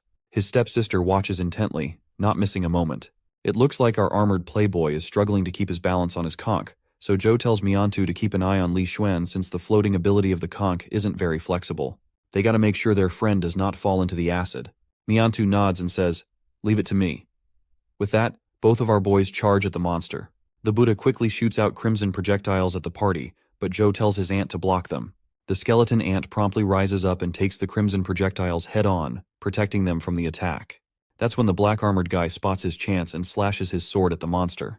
The flower retaliates with its crimson fluid-like attack again. But Xuan's slash cuts straight through that crimson stuff and hits the flower right in the face. Meanwhile, Zhou's ant lets out a powerful roar, and spikes begin to emerge from the curb, slamming directly into the flower's body. But this flowery jerk remains totally unfazed. It quickly pulls out its crimson stuff again and obliterates those spikes like they're nothing but cucumbers. Seeing the old trick, Zhou wonders if the flower is trying to lure them into attacking from above. But then the playboy jumps in, saying they don't need to do that, because he's confident they can take this monster down from the front. He charges his sword and starts vanishing into thin air. Meanwhile, the monster isn't just sitting around. It lets out a massive roar, and a tornado-like force starts swirling in its mouth. The heavy air pressure makes it tough for our boy to get close, but the armored guy holds his ground. Once he's done charging up his sword, he comes crashing down on the monster like a goddamn meteor, and that single attack obliterates the lotus flower from the inside. Just as the petals of the flower start burning down, a frog sitting inside it spits out some weird stuff from its mouth. It's headed straight for our playboy, who's totally exhausted after his big attack and is just falling, like a sitting duck. But before it can hit, we hear our hero unleash his power punch. Flames erupt, completely obliterating that dark stuff. Joe threw his punch from a distance, and the remnants of the dark energy shattered the conch Xuan was riding. Joe quickly tells Miantu to catch Li Xuan while he takes care of the stinky toad. The lackey quickly agrees, and our boy darts forward, leaping off his skeleton ant with his punch charged up with fiery energy. The toad spits out more of its gooey stuff, but our boy easily sidesteps it like it's nothing. By now the toad is pretty sure that he is screwed, so it braces itself for the impact. Joe's massive explosion takes it down, and when the flames finally settle, there's nothing left of the toad, other than the splatter of blood. Suddenly Joe notices that Xuan is about to fall into the acidic water of the pool. The playboy is convinced that Miantu is intentionally letting him fall, and it's pretty clear when Miantu smugly says Xuan deserves to fall inside this acid. Meanwhile, the stepsister is ready to step in if things get messy. But before she can, my guy swoops in and grabs his friend just in time, preventing him from hitting the acid. Playboy feels pretty embarrassed that Joe had to save him once again. Once they land on the turtle's dragon scale shell, Miantu starts yelling at Joe, accusing him of hiding another symbiotic pet. But our boy just sighs in disappointment, reminding Miantu that he only had one job, and he failed miserably. That's when Xuan gives Miantu a solid smack to the face, telling him he's a terrible actor. The slap sends Miantu tumbling, and he asks why he was betrayed. That single slap has messed up this bastard's face, and he explains that our playboy can't defeat his brother Li Mobai because Mobai has already bought off everyone around here. But then, Miantu pulls another sneaky move and shatters the dragon crystal that Joe and Xuan are standing on. He makes it clear that if he can't take down the playboy alone, he'll gladly drag everyone down with him into the acid. As the rubble starts sinking into the acid, things look grim for both of our boys. But just in time, they're saved by a mysterious blob that encapsulates them before they can fall. And who's behind this rescue? Well, none other than Joe's stepsister. The next scene takes us to the investigation office at Sunset College. There, both boys are grilled by the officer, and after taking in all the info, the officer tells them to just leave. Once they're outside, Li Xuan is feeling utterly disheartened, wondering why everyone seems to be gunning for him. That is when our boy asks him why his brother has such a vendetta against him, and why he's going to such great lengths to kill him. Li Xuan explains that he and his brother, Li Mobai, have been almost estranged since their eldest brother passed away. While Mobai is busy running the family business with their father, he himself been living the easy life. Joe's curious why Mobai's so set on taking him down if it's not about power or wealth. Xuan says it's not about anything so trivial. Our boy presses for more details, and Xuan suggests they find a private spot to chat. There might be spies around. A while later, we see a bunch of cola cans scattered around, and it looks like they're back in Joe's dorm, and our boy is not too thrilled to see his friend littering all over in his room. Wayne kicks off the conversation by asking if Joe knows the difference between creatures of different levels. He explains that they're categorized into mortal, legendary, epic, and mythical, and the higher the level, the bigger the gap. Eventually, the power gap becomes so huge between the mortal and mythical class that the mortal class is like ants compared to the mythical creatures. So, with that in mind, he asks his friend how the humans, who are in the mortal class, killed the very first mythic class creatures despite this huge power difference. Joe cuts to the chase, pointing out that all this is well documented in the books. He explains that after 3 days and nights, the original 6 epic heroes of the Federation managed to kill it.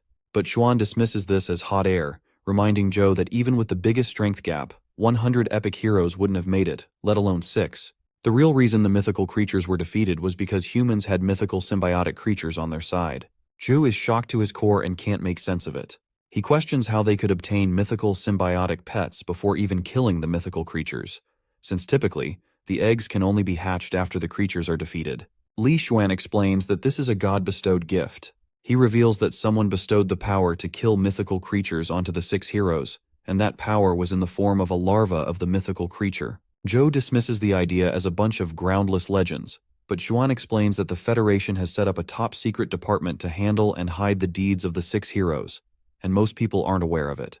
He further explains that his department is responsible for selecting specific individuals to receive the god-bestowed gift, just like the 6 heroes did. Joe starts to seriously consider if this god-bestowed thing might actually be true, though he's unsure why Li Xuan is sharing this information with him. But then everything starts to click in Joe's mind. He asks if it's really true, and the playboy proudly confirms it.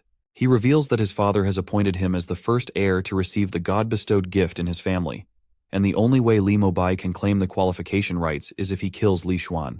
The next morning, we see the blue head sleeping soundly while Joe is busy twiddling with his phone. He remembers the warning Xuan gave him last night about being careful because he's messed up Mobai's plans more than once by saving Xuan's life, and now Mobai might be gunning for him too. All these thoughts are fueling Joe's drive to dive deeper into the game and get stronger. As he's totally hooked on playing, a system window pops up with a notification, which says that silver-winged mosquito is really hungry. Joe can't help but feel frustrated and mutters to the system, "Do you even know how much a symbiotic egg costs?" But at the end, he realizes that he has no choice but to feed it if he wants to grow his little buddy. The only way to acquire eggs is by taking down these monsters, who tremble in fear as they see Joe approaching with his bloodshot eyes. In the college, a crowd of students gathers to watch footage from yesterday, where our boys took down the monster with impressive ease. The students are amazed by Li Xuan's legendary creatures, especially since they've heard he's only at the ordinary level. Joe's performance as a supporting role also garners respect, and many think that if their third teammate hadn't betrayed them, they could have destroyed the core of the Lotus. Girls are buzzing about that fight as well, particularly captivated by how charming Li Xuan looked while fighting. They turn to Wei Yang, who is Li Xuan's sister by the way, and ask if she can bring her brother to meet them sometime. But it seems like Wei Yang is busy watching her own love interest, who is our boy of course. She smiles as she sees him in action on the video, clearly enjoying the show. In the Federal Investigation Unit, the team's glued to the footage of Zhou Wen's battle. They're pretty blown away by how he dodged that poison toad's attack and landed a punch that took the creature out in one hit. Lisa chimes in, saying that Zhou Wen's physical skills alone can't explain that kind of move. She figures he's probably using a top-tier key spell. But, she adds, the records show he's been practicing bitter meditation, which isn't exactly cutting edge. The senior investigator agrees with Lisa's observations but adds a layer of intrigue. He recounts that while he was in Guida province, he caught a brief glimpse of Zhou Wen's abilities. During that time, Zhou's skin had a slight jade luster, a sign that he was practicing bitter meditation.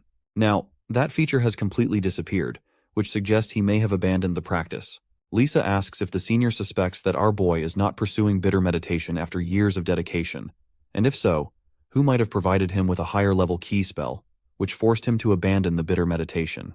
The senior pauses for a moment, then drops 2 names which pop up in his mind. The first one is the Ang family, and the second one is undoubtedly Jing Daoxian. Well, we all know that it's Jing Daoxian who gave our boy the chi technique known as the Lost Immortal Sutra. The old man can feel his own technique weakening, which only means our boy is awakening his own powers. Back at the headquarters, the senior explains that our boy met his stepmother, Ouyang Lan, recently, and even if she had given him a new chi spell, there wouldn't have been enough time for him to master it. So, if they rule out the Ang family, the only real suspect left is Jing Daoxian.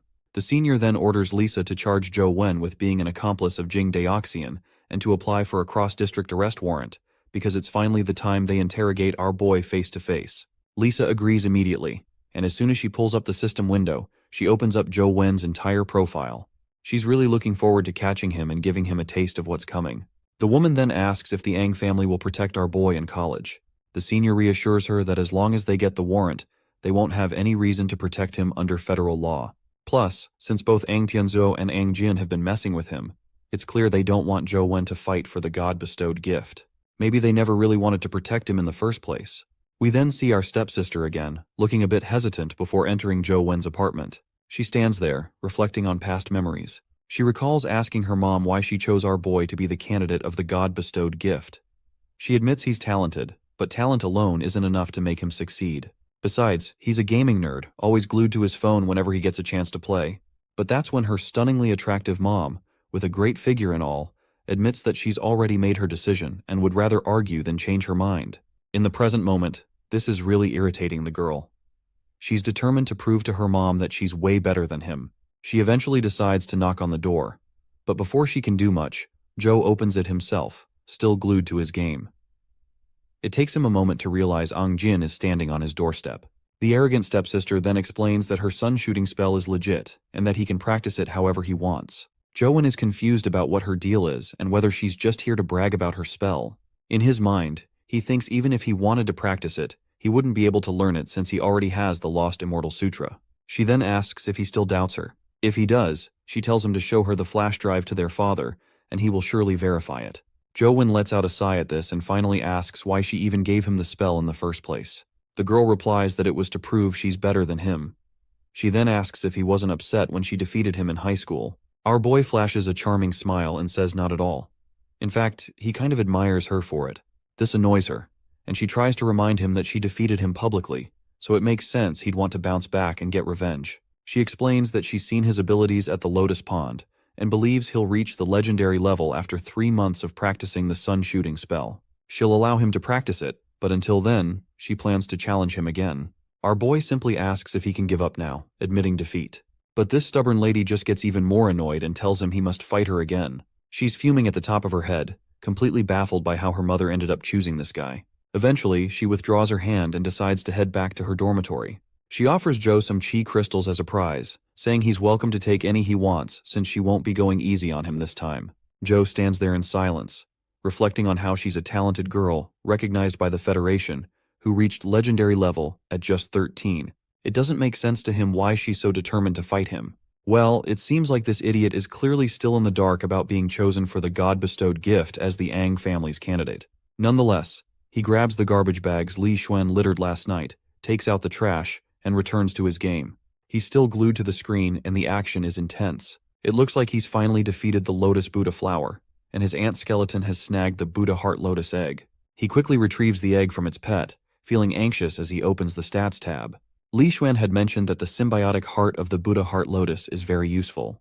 Meanwhile, his silver-winged mosquito larva is starving and will soon disappear if it doesn't eat anything in time. He lets out a defeated sigh and decides to feed the little critter first. As soon as he presses the button, the larva begins to undergo evolution, bathed in bright, flashy lights. Zhou Wen anxiously hopes that his larva will get bigger, but in the end, he's disappointed to see that the larva remains just as small as before. He's already fed it 2 ordinary symbiotic eggs, but it's still a larva. He wonders if ordinary symbiotic eggs are less effective for legendary creatures. It's tough to get a legendary symbiotic egg, and it would still take him a lot of effort, even if he fights Skeleton Knight over and over. The drop rate for legendary eggs is so low that it is going to take him forever to grab one. He leans back on his bed feeling defeated. He reflects on how he still has his sister to deal with, and if he doesn't reach the legendary level within 3 months, he's in serious trouble. He then remembers that thanks to the Lost Immortal Sutra, he can't even practice the sun shooting spell. He's still in the dark about how the sutra works and how he can advance further. As he beats himself up over his lousy luck, a knock on the door grabs his attention. When he opens it, he sees the familiar face of Gao Yang. Our boy asks what's up, and Gao Yang says he's here to apologize. This raises a red flag for Zhou, who is unsure of the real reason for the visit. Gao Yang continues his yammering, saying there will be no discord or conflict, and he wants to apologize for the past. He simply wants to forget their past grievances and extend his hand toward Zhou, taking the first step toward their friendship. Our boy accepts the gesture of friendship and proceeds to close the door, mentioning that he's in the middle of a game. But Gao Yang tells him to wait because there's actually one more thing he wants to say. He then takes our boy somewhere and introduces him to his friend Haifeng, saying he's brought Zhou Wen here. Haifeng, a newcomer, just smiles and thanks Gao Yang for bringing our boy here. Suddenly, Haifeng moves with such incredible speed that our boy can barely see him. He appears in front of Zhou Wen in the form of a monstrous creature. But my guy remains cool as a cucumber and tells Haifeng that if he really wants to fight, they can just settle it in the arena, so there's no need to make a mess here. Haifeng then snaps his fingers, and the dark red creature begins to disappear. He compliments our boy on how he remained unusually calm and sharp. As the dark form disappears, we see Haifeng has arrived with two of his lackeys. He begins by apologizing for his previous impertinence and introduces himself as Hu Haifeng. Without wasting any moment, he cuts to the chase and invites Zhou to join their team and help them take down the blood-striped Buddha heart lotus together. It seems like our boy probably didn't completely destroy the core of the flower last time, which is why the lotus is still around. Anyway, he asks why he's being chosen for this, and Haifeng explains that he studied the video of the battle between him and the Buddha heart lotus. While Li Xuan performed brilliantly, Haifeng found our boy's command and judgment even more intriguing. He points out that the academy has people stronger than Li Xuan. However, what made their last fight valuable was Zhou Wen's overall observation skills, and how he anticipated Li Xuan's position and dealt with the poison toad at the perfect moment. Haifeng goes on to say that if their third member hadn't betrayed them, Zhou would have won the fight. He further reassures our boy that he won't have to deal with the Lotus Pond mess again. All he needs to do is guide them and manage their symbiotic pets from the sidelines. Even with all the chatting and explaining, Zhou still turns them down. In his head, he's more focused on how to beat the boss in his game than on directing a bunch of cocky seniors. He's almost got the Lotus figured out and plans to tackle it himself eventually. Gao Yang tells him to think it over because Haifeng and the other two seniors are at legendary level in the academy. Joining them could be a big win, and with their help, victory could come pretty quick. But our boy is not having it and refuses again, which really gets on Gao Yang's nerves. He thinks to himself that if it weren't for Haifeng, he wouldn't have even talked to this annoying brat. Just then, Haifeng stops our boy and reminds him that he doesn't have to refuse so quickly. He asks him what he wants and assures him that they can arrange it if it's reasonable. Zhou Wen turns around, and he startles these both of thugs by saying he wants a legendary symbiotic egg. Gao Yang is furious at this bold demand coming from his junior. But despite Gao's irritation, our boy stands his ground and happily states that he'll join the team if they offer him a legendary symbiotic egg. Gao Yang is clearly annoyed, and he further gets cocky and grabs Zhou Wen by the collar. He tells him not to push his luck because his role in this partnership is minor. All he is doing is just directing the symbiotic pets, which doesn't warrant the legendary egg he's asking for. Xu Wen tells Cao Yang to cool his jets. He makes it clear that it's entirely up to them. If they're willing to give him what he wants, then they're good. Otherwise, no hard feelings. Just then, Haifeng jumps into the scene and asks our boy if he has any specific requirements for the legendary symbiotic egg he wants. Zhou Wen shrugs, saying he doesn't have anything particular in mind. After all, he just wants a legendary egg to feed his pet, though he does not say it out loud. Haifeng then tosses an egg toward our boy and asks if that will be satisfactory.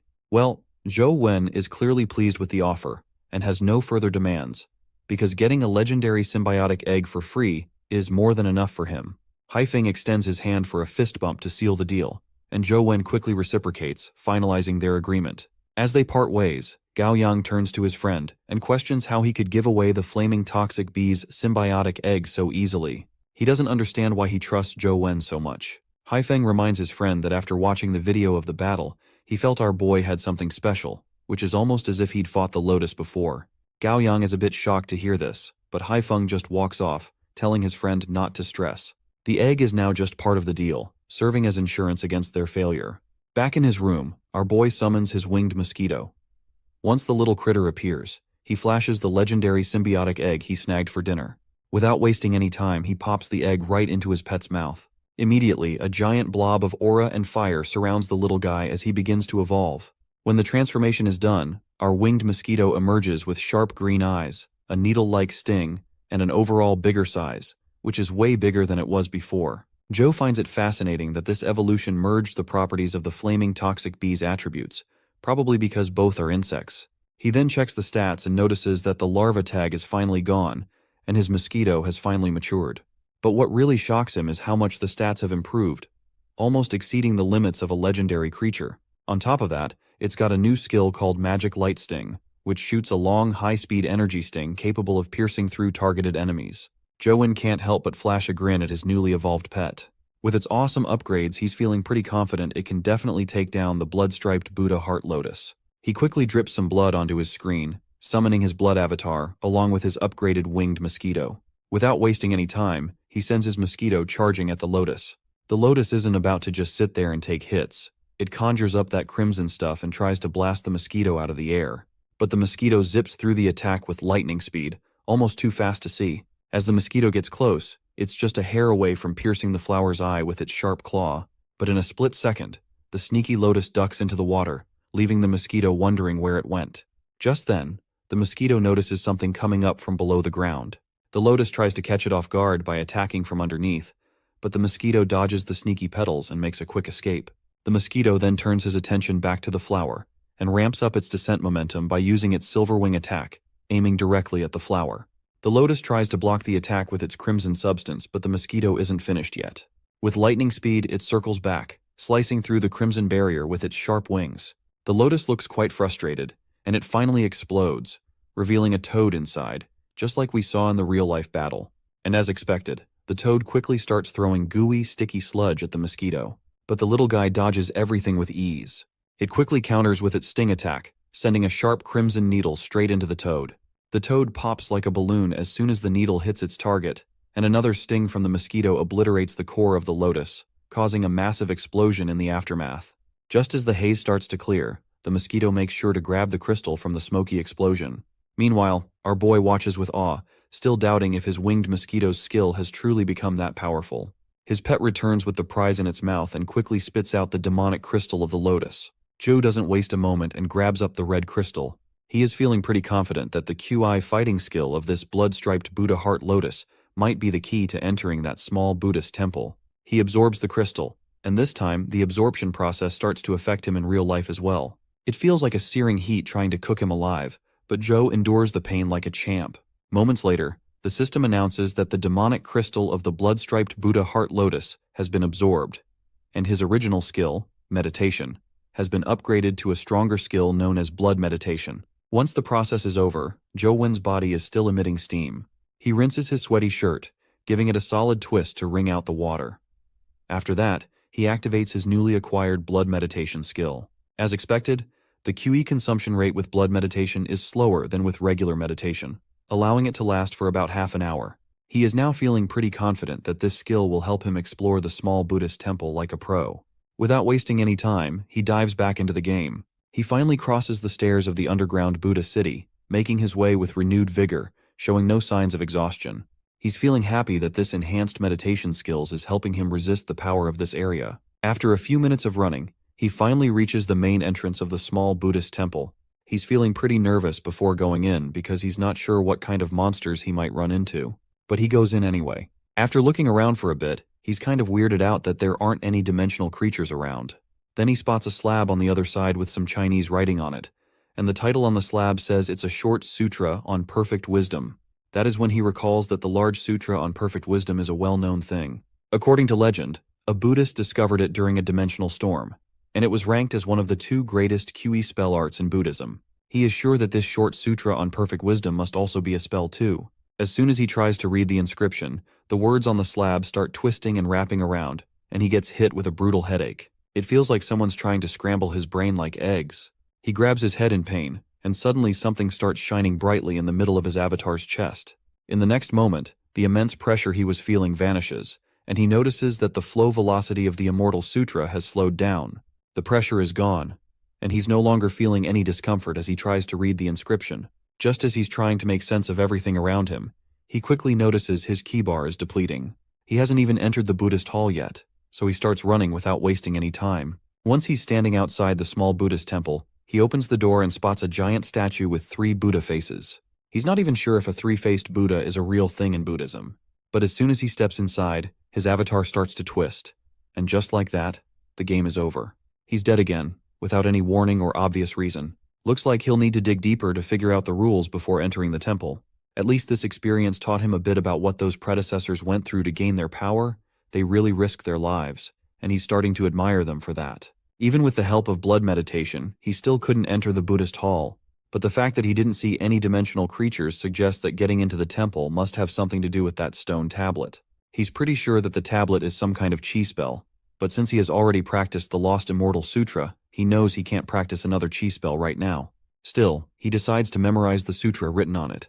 Surprisingly, he's memorizing this script much better than the Lost Immortal Sutra. Once he's halfway through memorizing it, he decides to leave the small Buddhist temple's vicinity before his chi runs out. He plans to come back and finish reading it once his chi is replenished. He spends the entire day like this, yawning and grinding his ass away in the game. By the end of it, he's finally memorized the entire sutra. Suddenly, light starts radiating from him, and he's absolutely blown away by the new kind of chi circulating in his core. The only thing he can think is that this must be the short sutra on perfect wisdom he just memorized. He looks at his hand in his real life, and can also feel this new chi spell even though he hasn't practiced it. It's automatically circulating through his body according to his memory. He has no clue what's going on, but he's too exhausted to delve into these mysteries right now. So he decides to hit the hay and will figure out what's happening once he wakes up.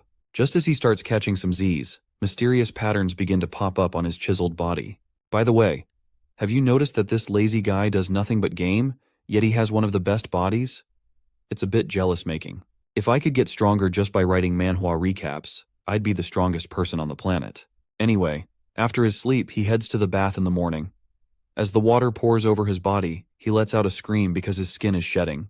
He comes out of the bath, wondering if this is the effect of the short sutra on perfect wisdom circulating in his body. Regardless, he grabs his phone again and checks his stats. To his surprise, his old Lost Immortal Sutra key spell hasn't been replaced. Instead, his constitution has broken the 10 limit and improved to 11. Not only that, he can also feel the short sutra on perfect wisdom circulating through his body. But then he realizes something that completely blows his mind. Apparently, he can replace and circulate his newly acquired chi with the Lost Immortal Sutra. This means he's mastered 2 chi spells at once, which is a huge deal since most chi spells are very different in nature, and it's tough for a person to operate 2 simultaneously. The more advanced and complicated the chi spells, the harder they are to coexist. Just then, his phone starts ringing. It's Haifeng, who reminds him that they've already reached the lotus pond to challenge the lotus flower and asks why he hasn't arrived yet. Looks like our guy got so caught up in grinding his game that he forgot he had a promise to fulfill. Shortly after, he makes it to the lotus pond, where we see that the party has already started attacking the core of the lotus flower. And our boy is the one who is calling all the shots, and with his flawless guidance, the team manages to obliterate the blob of goo. Our boy quickly tells everyone to back off at least 20 meters. The beasts start stepping back, but that's when this cocky guy, who seems to be using his backside to think, insists that they should deliver the final deadly move now instead of retreating. This rowdy guy decides to take charge himself and orders his flying beasts to launch their blood-blade rain.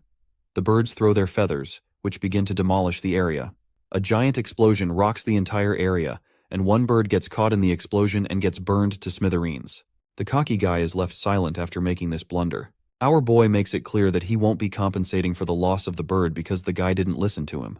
The cap guy apologizes and admits his mistake, saying there's no need for him to pay for it. Once the lotus flower is finally reduced to debris and dust, we see 2 teachers standing near the entrance of the tunnel. The blonde teacher feels quite jealous that someone like our boy will be her student. The woman with glasses comments that our boy gives the impression that he somehow knew the Buddha Heart Lotus would explode at the last moment. To defeat the Buddha Heart Lotus in the military department of the Western District, 5 legendary creatures had to be sacrificed. The blonde then reminds her that since he has a relationship with the Ang family, it's safe to assume that he might have gotten the information from them. The lady responds that Ang Jing and her brother don't like Joe very much, so they wouldn't just hand over information without a good reason. This makes her even more curious about him, and she wants to learn more. We're back in the game, inside the dungeon under the lotus pond. The toad has been activated, and it's spitting out those black gooey balls. But our boy's winged mosquito is dodging them left and right and takes the toad out with a wing attack.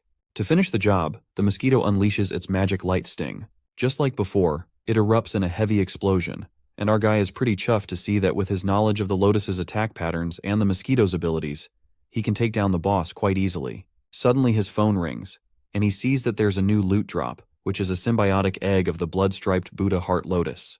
He picks it up and learns that it's an alchemy-level egg with pretty good attributes. However, he also finds out that while the real lotus knows several QE fighting skills, this one is too weak and only has one skill. Since there's a risk in hatching the egg, and he doesn't want to end up with a larva Buddha heart lotus, he considers fusing it instead. But the fusion rate is abysmal. That's when another system window grabs his attention, suggesting that he simply feed the egg to the silver-winged mosquito. Our boy remembers that the last time he fed his monster a legendary egg, it grew up, so he wonders if the same will happen again. With that in mind, he presses the feed button, but nothing particularly happens. It looks like he might have just wasted a legendary egg, and he's left with no clue about what exactly he needs to do to grow this critter. In the next scene, we see his avatar running towards the small Buddhist temple. As he nears the door, he quickly switches his QE spell to the Short Wisdom Sutra and feels pretty chuffed to see that circulating the sutra is working perfectly. Once inside, he spots the Buddha statue again. Suddenly, something begins to drip from the statue, and a magical enchantment starts to shimmer right under his blood avatar. He's worried he might have triggered another instant kill trap. To his surprise, nothing happens to him. Instead, a bunch of blobs starts to surround him. When he takes a closer look, he realizes they're actually symbiotic eggs. A system window pops up displaying some odd text.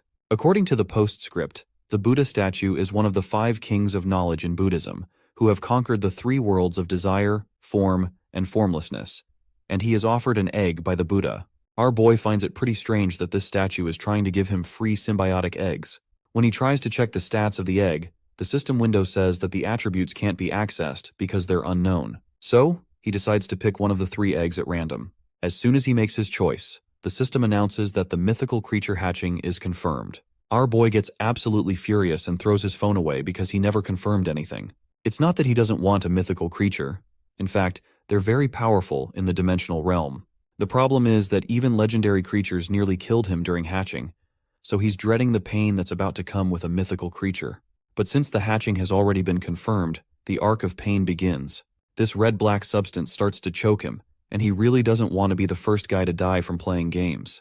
A while later, we see him sprawled on the ground, looking like he's just gone through post-nut clarity after jacking off to some anime girls. He's pretty weirded out that he's still alive despite the mythical creature hatching. He can also feel that his blood and chi have drained from his body. I guess it was worth it though, since I highly doubt he would have gotten a fluffy and cute furball like this otherwise. The creature is named Diding.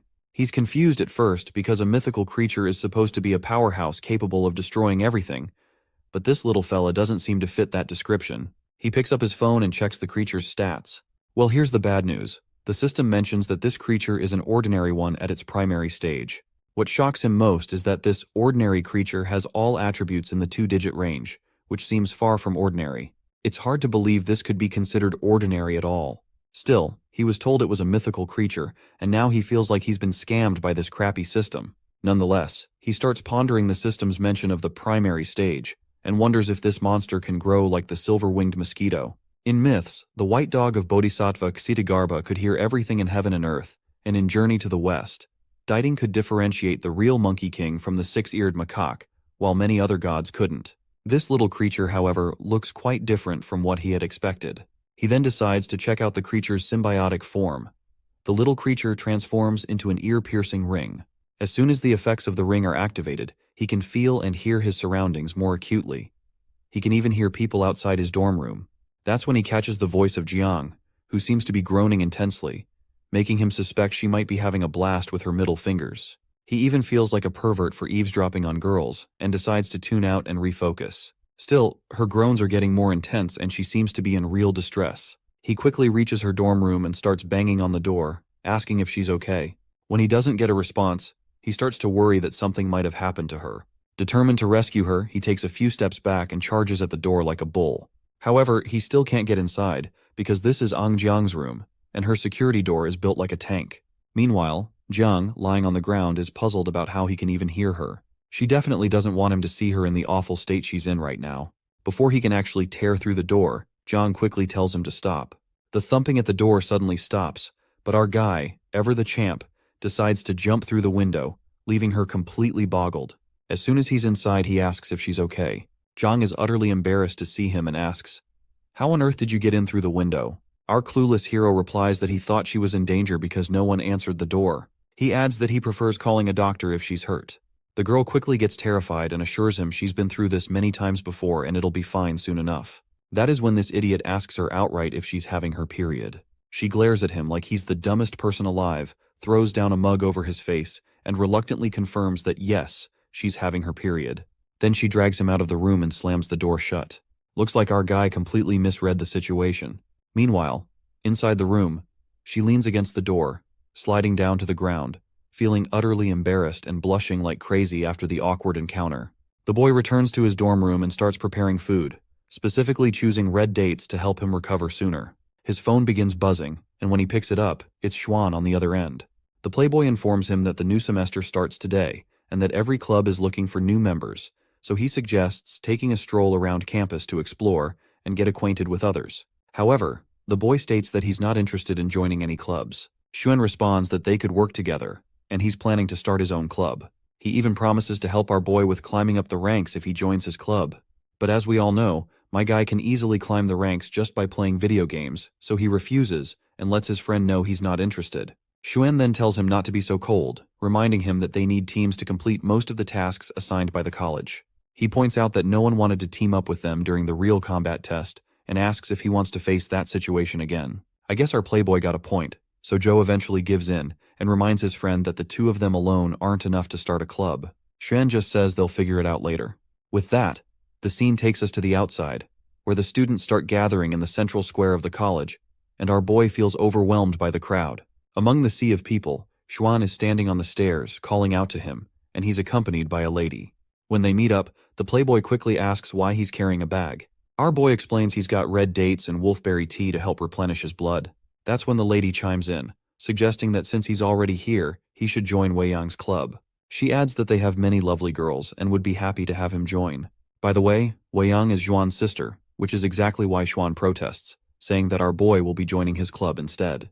He asks his sister if she's trying to lure him in with a bunch of beauties, making it clear that they're not falling for it. Despite his words, it's obvious from the way our playboy is drooling that he's definitely tempted. Our boy admits that he can't join Wei Yang's club, not because he's not interested in clapping some cheeks, but because he's already promised Xuan he'd join his club. Wei Yang's lovely sister gives up and says she's looking forward to cooperating with Xuan's club if the need arises. This pervert brother just gives a pleasant thumbs up to his sister, but our boy just stands there in silence. Once the ladies have left, Xuan jokes about how our boy let a group of lovely ladies slip away. Joe tells him to stop joking and get serious, asking if Xuan isn't really committed to starting the new club. He warns that they need to start recruiting members quickly, or all the freshmen will join other clubs soon. The playboy points out that there's nothing they can do because freshmen have to wait a month before they can apply to establish a club. They also need at least 5 members, and right now they're not qualified to start a club yet. Annoyed, Joe asks what the heck they're even doing here if they can't establish a club. Xuan proudly replies that they're here to check out the girls, of course. This just irritates our boy even more, realizing he missed out on joining a club with a group of girls just so he could help Xuan establish his club. But then, a familiar voice calls out to our boy. Hearing this, Joe turns around, only to see 2 of his former friends standing before him. He wasn't expecting to run into them here, and he finds it rather fascinating that they all ended up at Sunset College again. Xuan nearly jumps out of his skin when he sees a hottie in shorts and quickly asks our boy who this bombshell is. Xu introduces her as Feng Ruxi, and mentions that they used to go to the same high school. The playboy then creeps over to Joe and whispers, asking how he could have missed the chance to meet her back then if they were in the same school. But even if he missed the chance back then, Xuan is glad to meet someone like Ruxi now. He quickly invites her to join his club, asking if she'd be interested. To the playboy's surprise, Ruxi agrees right away. That's when this idiot remembers to tell her that they can only officially apply to start the club a month later, so she might have to wait a bit for things to happen. The girl agrees to wait for their club and then walks over to Joe. She bows in front of him and apologizes, saying she's really sorry for leaving him out of the team during the college entrance exam, which might have caused him to miss his chance. Xuan watches with interest, wondering if she joined Sunset College just because of Joe. On the other hand, Joe forgives her, saying it wasn't entirely her fault. The blonde guy also awkwardly jumps in, saying they had no choice back then but promises it won't happen again.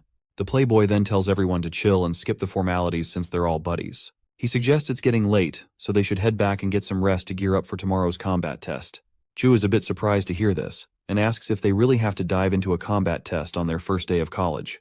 He wonders if they're heading to Buddha City for it. Xuan clears it up, saying they're not going to Buddha City because this place is a newly discovered with tons of hidden dangers, and the college isn't about to let freshmen take those risks.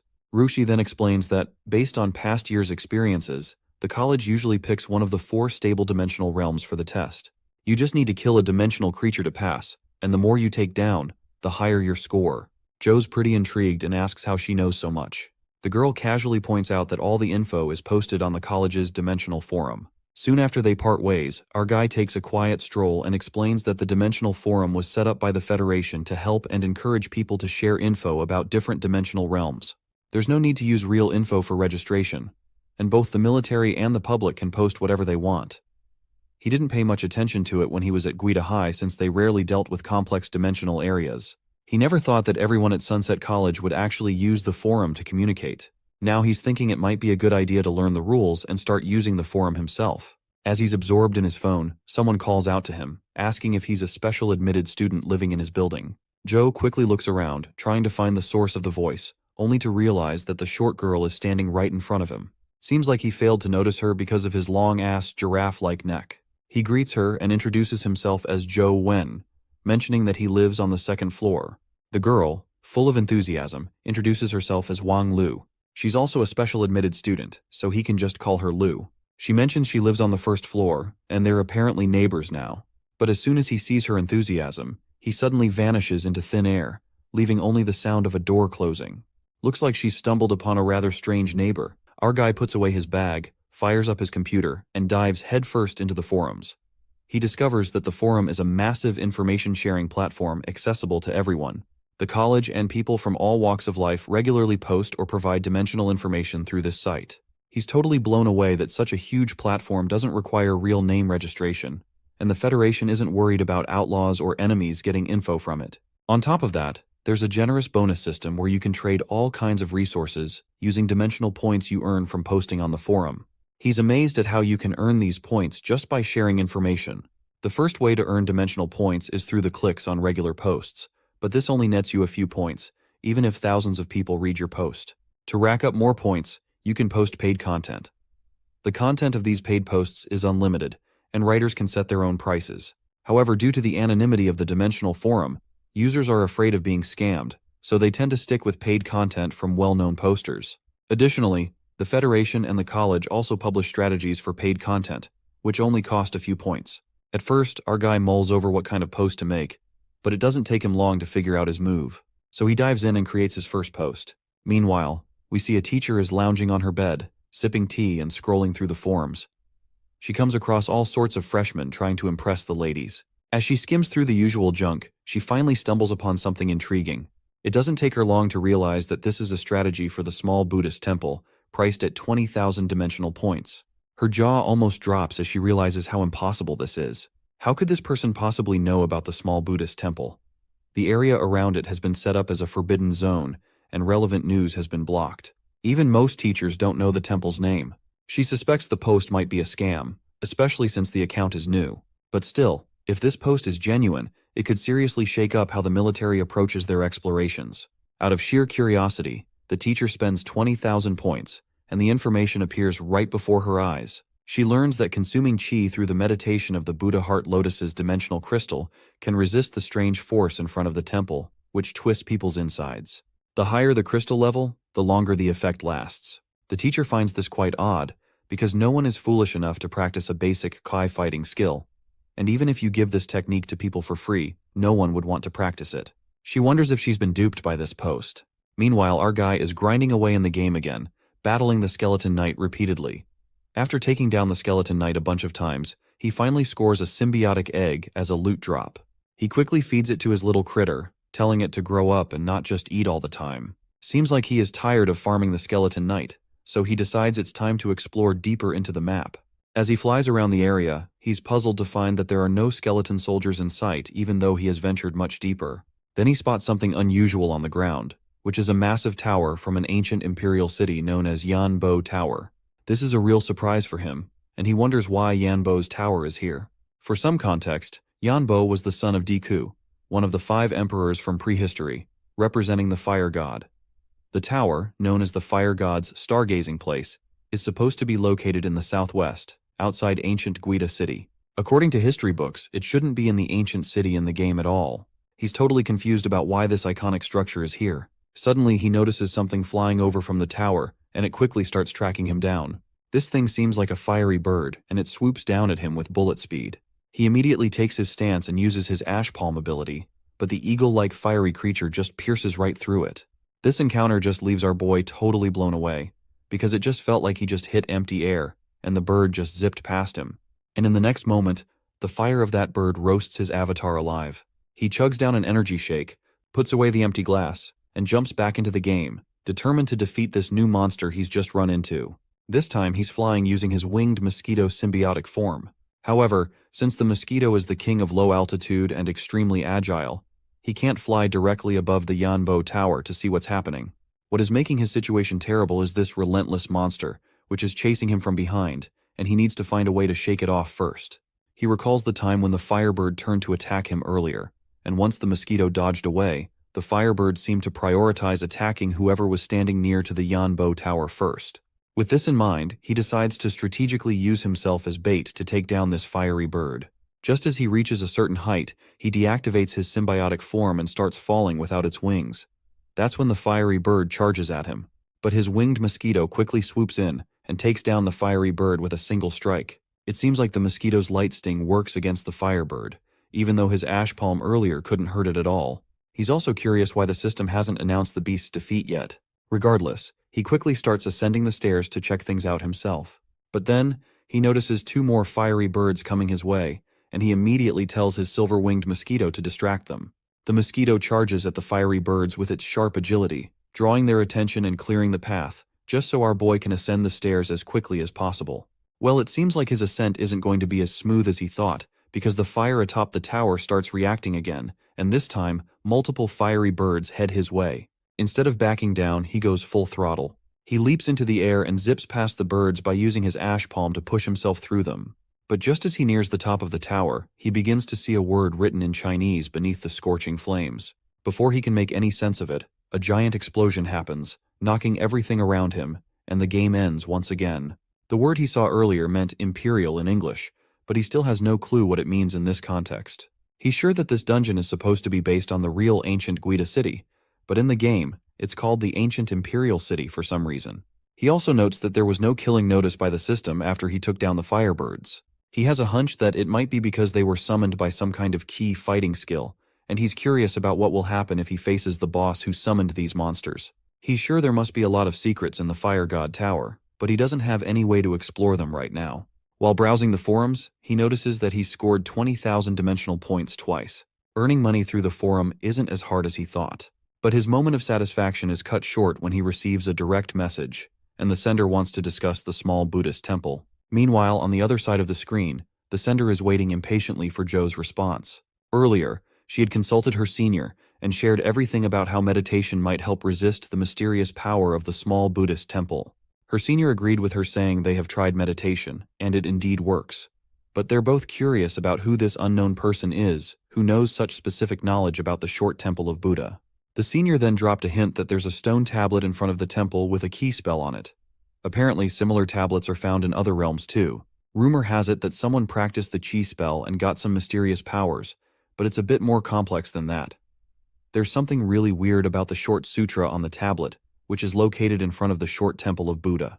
The senior even mentioned that some volunteers tried to memorize the inscription, but unfortunately, they all ended up dying. The junior is stunned by this info, and her senior tells her that practicing the short sutra on perfect wisdom requires something special. He asks her to get more useful information from the poster who shared this knowledge. So, in the present moment, as she's anxiously waiting, Joe finally responds to her. She quickly starts typing and asks if he knows the short sutra on perfect wisdom. Our boy confirms that he does, which only confirms her suspicions even more that this guy knows all about the small Buddhist temple. While Joe waits for her reply, she responds by asking how he learned to practice the short sutra on perfect wisdom, and she's eager to offer a top price for this information. It turns out Joe has no clue how to practice the short sutra either. He remembers almost getting killed by the headache when he tried to read the inscription on the tablet, nearly losing consciousness. The only thing that eased his pain was the lost immortal sutra he'd already practiced. Well, it looks like he finally knows how he practiced the short sutra. So, he quickly gets up from his seat and tells her he just can't help with this. With that, he closes the forum tab without saying another word. The next day arrives, and the students have started to gather in the college. We can also see Xuan greeting mornings with our boy, who looks completely exhausted and barely awake. Xuan gives him a little pep talk, telling him not to burn out by gaming all night. And it's true, our boy spent the entire night playing his favorite game, exploring deeper into the ant nest, but came up with no new leads. Even though the evolved silver-winged mosquito could fight and even take down those black mosquitoes, the ordinary level skeletons and Joe's own life are always at risk. They're weak compared to the enemies and haven't scored any worthwhile loot. Once everyone settles down in class, in walks the stunning beauty with black hair, causing all the perverted boys to drool over her. She cheerfully greets everyone and introduces herself as Wang Fie, which literally means king's concubine.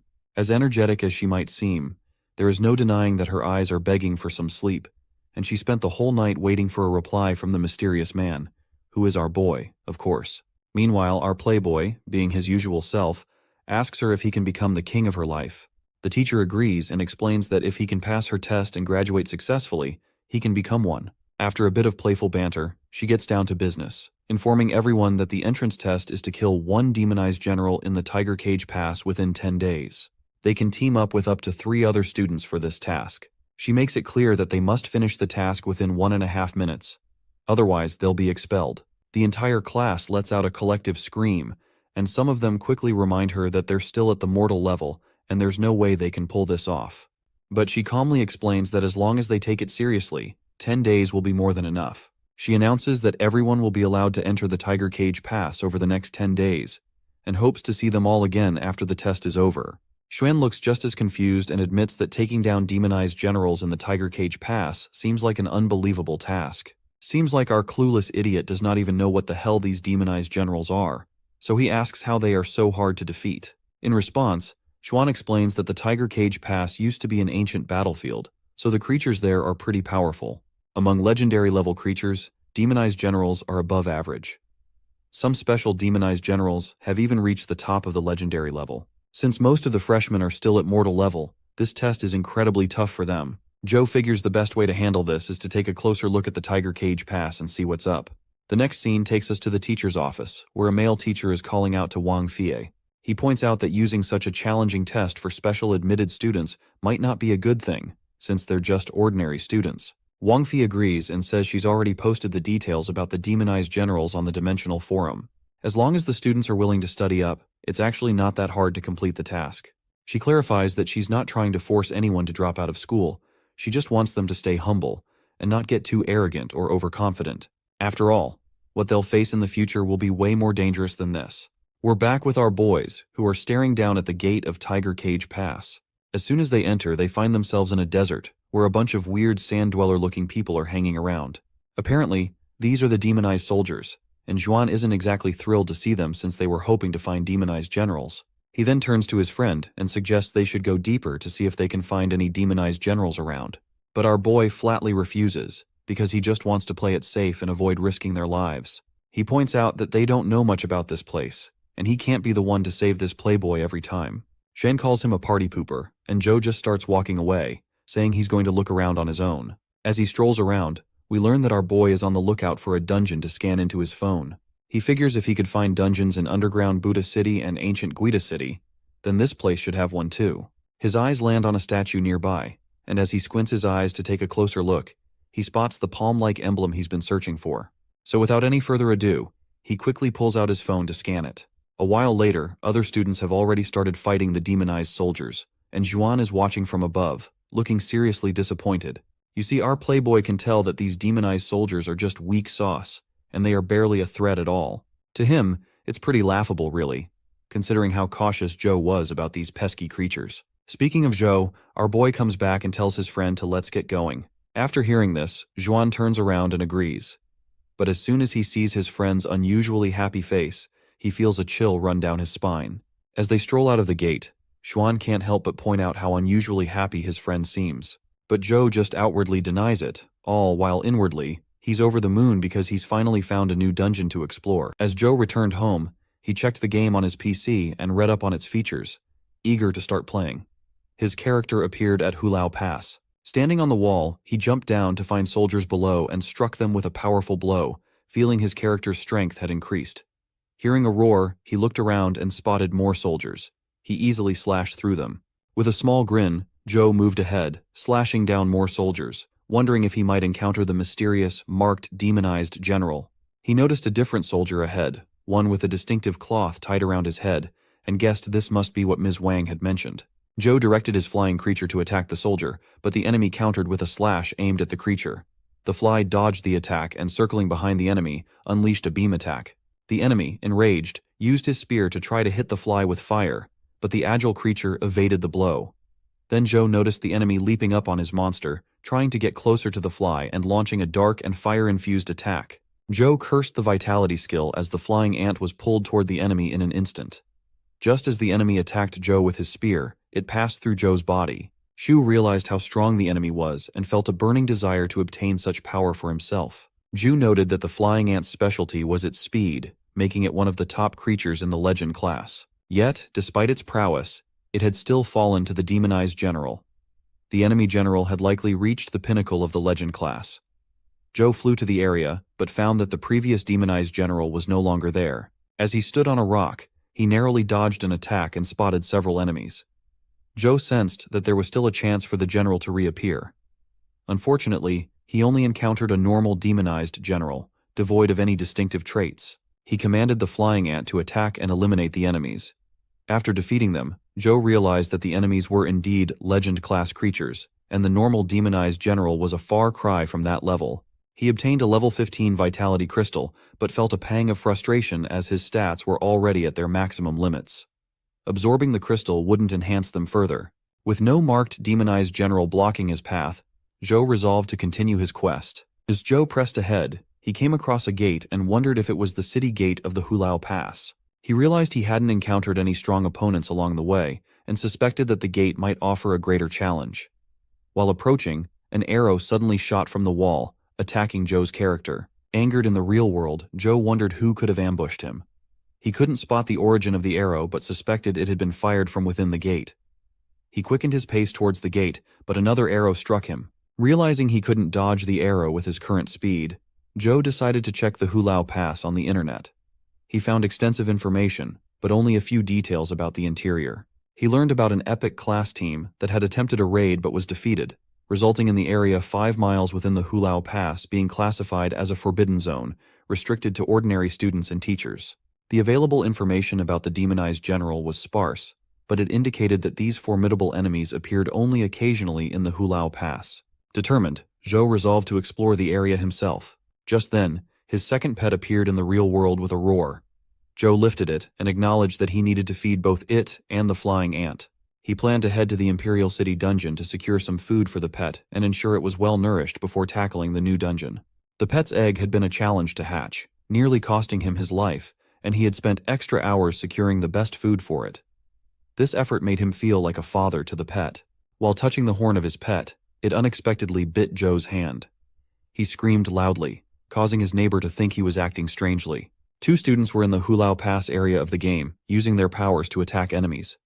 Wang observed their battle from the sidelines and noted that, after a few days, all the other students except Joe and his friend had gradually begun to attempt the challenge.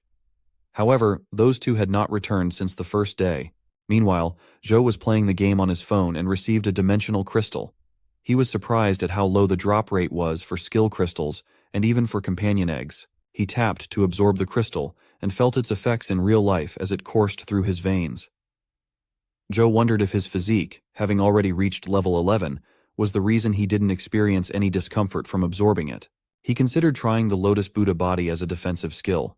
He activated the power, and a red crystal enveloped him, causing his vitality to deplete rapidly. Zhu realized that the skill consumed his vitality quickly, making it unsustainable for long-term use. Curious about its strength, he decided to test it further in the game. Joe continued playing the game and during battles utilized the new Lotus Buddha body skill. He hoped it would nullify all attacks from the soldiers. However, when a soldier attacked to break the protective circle, Joe realized that while the skill could weaken the force of the attack, it was not as effective as he had hoped. Despite his expectation that a vitality skill from a general would be sufficient to withstand the attack, it was still inadequate against the arrows. Disappointed, he found that the skill, which was supposed to be of legendary class, felt as flimsy as paper against the arrows. He suspected that the archer inside was of a higher class than legend, and concluded that approaching the door with such strength was unwise. As Joe reassessed his situation, he encountered a different demonized general from the one he faced before. The scene shifted to his principal's office, where a lady arrived and informed the principal that she had reached Sunset College. The principal mentioned that they had also obtained the trans-regional warrant and that the lady should begin her task without alerting the An family, arresting Joe swiftly. The lady agreed and prepared to proceed. The next morning, the lady stood before the vice principal with a man by her side. The vice principal inquired about what had led to the Special Supervision Bureau's involvement and why they were requesting Joe. The lady reassured him, saying not to worry. They were only there to talk and had no intention of causing harm. The vice principal mentioned that he was aware of their reputation and the potential consequences of taking Joe, suggesting that it would come at a significant cost. The lady noted that it seemed the vice principal was reluctant to hand Joe over. She then asked the man to present his card. When the man placed it on the table, the lady told the vice principal that he should understand its significance and asked if his college was prepared to violate the law. The vice principal recognized the card as a trans-regional warrant, astonished that such a decree was being used for a student. The scene then shifted to Joe's room, where he was still engrossed in the game. He rushed to attack the new general, who was using flame attacks against him. Joe made his character disappear from the area to get above the enemy, gathering power in his hand to deliver a decisive blow. However, the enemy suddenly launched an attack against him. Joe closed the game and realized that the enemy had created a blade with his hand, displaying a different ability compared to the general he had fought earlier. He wondered if this new enemy was a knife-wielding character, distinct from the cloth-based one he had encountered before, and speculated if there might be another special demonized general with a stone-based ability. Although he was not yet ready to face the cloth-wielding general, he thought he might be able to avoid the knife general's blade aura with Silverwing Flash. He considered that if he deactivated his companion state, he might have a better chance of winning the battle, as the general might present more openings when facing two opponents. Additionally, he couldn't use demonic light metal while in companion state, which would result in further losses. Just then, someone knocked on his door. Curious about who it could be at this hour, Joe opened the door to find a man who asked if he was Joe, and then requested that he come with him to the principal's office. Joe, puzzled, agreed, and followed the man to the principal's office. Meanwhile, Joe's neighbor watched in confusion as he was taken away. As Joe and the man walked, Joe noticed that the number of people around was dwindling. He stopped the man and pointed out that they seemed to be leaving the college grounds and were not heading toward the principal's office. Just then, the lady arrived and remarked on Joe's vigilance. Without warning, she rushed forward and punched him in the stomach, causing him to cough up blood. She declared that they were finally meeting again, and that she intended to extract information about Jing from him, slowly and painfully. Joe realized it was as he had suspected. She was indeed after Jing. He responded that he didn't have any information and questioned whether she had any evidence to justify his arrest. The lady was taken aback that Joe was still standing, as that punch would have incapacitated someone of mortal class. She brushed off his question, stating that evidence was irrelevant until after they had arrested him. She instructed the man to take Joe away. Joe asked what would happen if he refused to cooperate. The lady replied that she would chop off his limbs and take him by force, suggesting it would be in his best interest to comply willingly. Joe used Silverwing Flash, emitting a blinding light that prevented the man from seeing him. Once the light faded, Joe had already managed to escape. The lady observed the flying vitality skill and instructed the man to pursue Joe, assuming he wouldn't have gone far. She speculated that Joe had headed into the forest and ordered the man to search there. As Joe leaped from tree to tree, he realized the lady was convinced that he was conspiring with Jing Daoxian and wouldn't give him a chance to explain himself. Moreover, losing the Immortal Sutra, which came from Jing, would make it easier for them to fabricate charges against him if he were captured. Suddenly, an attack struck him, causing him to fall from the tree. Joe feared that the pursuit was becoming too intense. A hand with green rays emerged from the underbrush, reaching out to grab him, but he managed to fend it off. He recognized that the pursuers were both at the legendary class, and if he continued running, capture was inevitable. Checking his phone, Joe discovered information about the underground Buddha city. He hoped that if he could reach that location, he might be able to evade them. Joe reached the underground Buddha city, but his pursuers followed closely behind. The lady was furious with the man who had stopped them to check their documents. The man suggested that they could not afford to waste any more time, especially if the An family were to notice. The lady acknowledged his point and immediately attacked Joe with a barrage of pink rays. Joe managed to dodge some of the attacks, but when 3 rays came at him simultaneously, he used his wings to fly upward. The lady noted that Joe's wings were indeed a legendary class ability, but she was certain that he wouldn't have enough vitality left to sustain it for long. As Joe descended, he resumed running and soon encountered a blood zone. As he prepared to jump over it, the lady attacked him again while he was heading upstairs. One of her attacks struck him, causing him to fall. The lady and the man halted at the edge of the forbidden area where Joe had ventured. The lady decided that if a student dared to enter, they shouldn't be afraid to follow. As they climbed the stairs, they saw Joe sitting there. The lady asked why he hadn't run away. Joe replied that they would die if they dared to enter the forbidden area. The lady told Joe to stop bluffing, and as the man approached him, Joe used his hand like a gun to shoot the man, causing him to collapse. The lady was shocked to see that the man was dead and demanded to know what Joe had done to him. Joe replied that he had already warned them and asked if she wanted to try her luck as well. He noticed that the lady seemed unaffected by the forbidden area. The lady, enraged, used her power to intensify her attack and remarked that something was definitely strange about the area. She realized that Joe's presence there made sense now. As a creature appeared behind her, Joe recognized it as a headless angel. The lady explained that this creature was said to be formed from someone who lost their head during ascension and was a dimensional being from the Western Federation. It had achieved great military success and was highly ranked within the Federation. Although not strong in offense, it possessed a very unique life providence. She warned Joe to brace himself. As the lady rushed to attack Joe, he wondered how she had managed to acquire the headless angel as her companion. Preparing for her assault, he used skeleton pieces to create barriers with long sticks around her. He summoned his pet, thinking that if he kept advancing, he might reach the Buddhist temple. If even the three-faced Buddha couldn't handle her, he would truly be cornered. The lady asked what other strategies Joe had in mind. She then used her power to break free from the barriers he had set up, visibly enraged. She demanded to know how he planned to fight against someone at the peak of the legendary class like herself. The lady attacked Joe, sending him crashing into the Buddha temple. She taunted him, claiming that he wouldn't be able to escape and would have to say goodbye to his legs. As she entered the temple, the eyes of the Buddha statue opened and attacked her fiercely. Joe watched with satisfaction, confident that she was being injured. Taking advantage of her vulnerability, Joe summoned the flying ant, intending to strike while she was weakened. The flying ant launched a demonic light needle at the lady, but she quickly summoned a want lion to aid her escape. Joe felt a sense of relief as the lady finally managed to flee. When the lady returned to the city, she was heavily injured. She planned to convict Joe of killing Federation soldiers, knowing that even if the Ann family intervened, her case would stand. Before she could finish her thoughts, someone pointed a gun at her and demanded to know what was happening. The lady turned and saw Tien, wondering what he was doing there. Liz referred to Tien as a warlord. Tien asked if Liz was attempting to kill a student at Sunset College and inquired about the reason behind it. Liz replied that the operation was conducted under the orders of the House of Lords and would proceed regardless of Tien's objections. The man instructed her to answer the warlord's questions and not to speak out of turn. Liz mentioned that their targets were connected to the operation. Without warning, the man shot her in the leg. As she screamed in pain, she demanded to know how he dared to shoot her.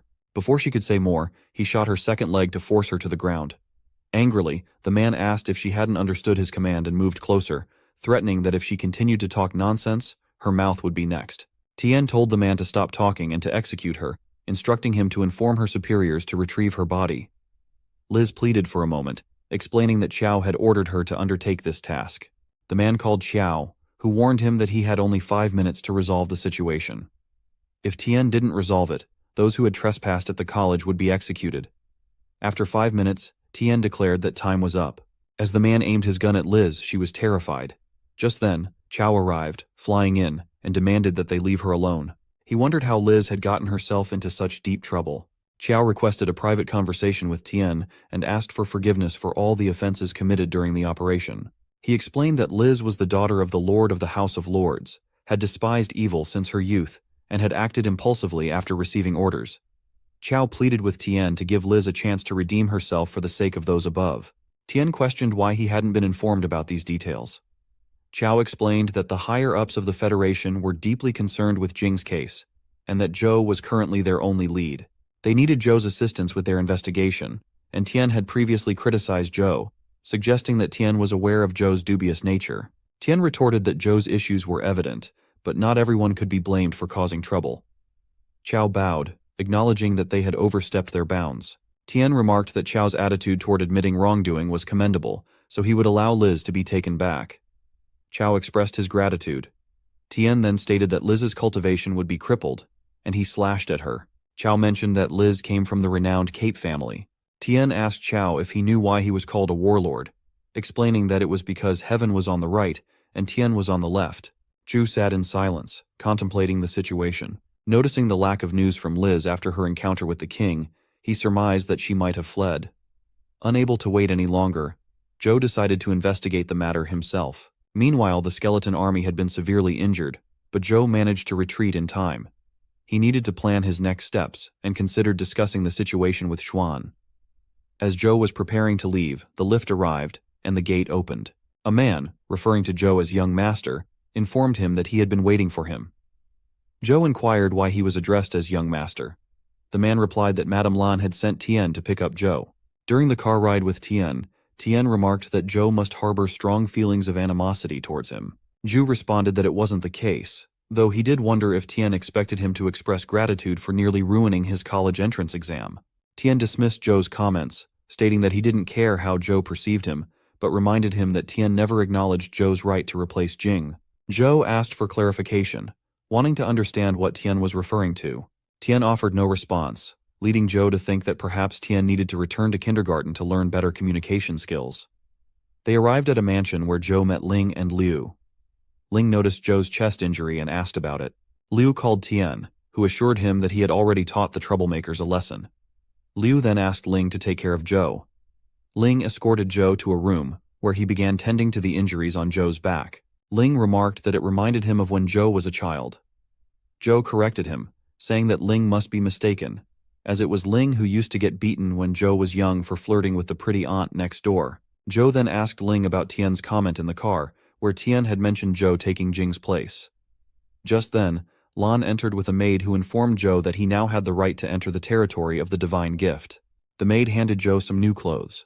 Zhou thanked her, and then asked Liu why the divine gift was being granted to him. Liu explained that Xiao was not surprised by the divine gift and noted that the youngest son of the Li family had already informed Zhou about it. Zhao remarked that such an important opportunity had been taken away from Jing. Ling explained that Jing had suffered from cold factory syndrome since childhood. Although Liu knew Jing was strong enough to participate in the trial, she did not want her to push herself further and asked Zhou to understand a mother's concern. Zhou then questioned why Tien wasn't chosen instead.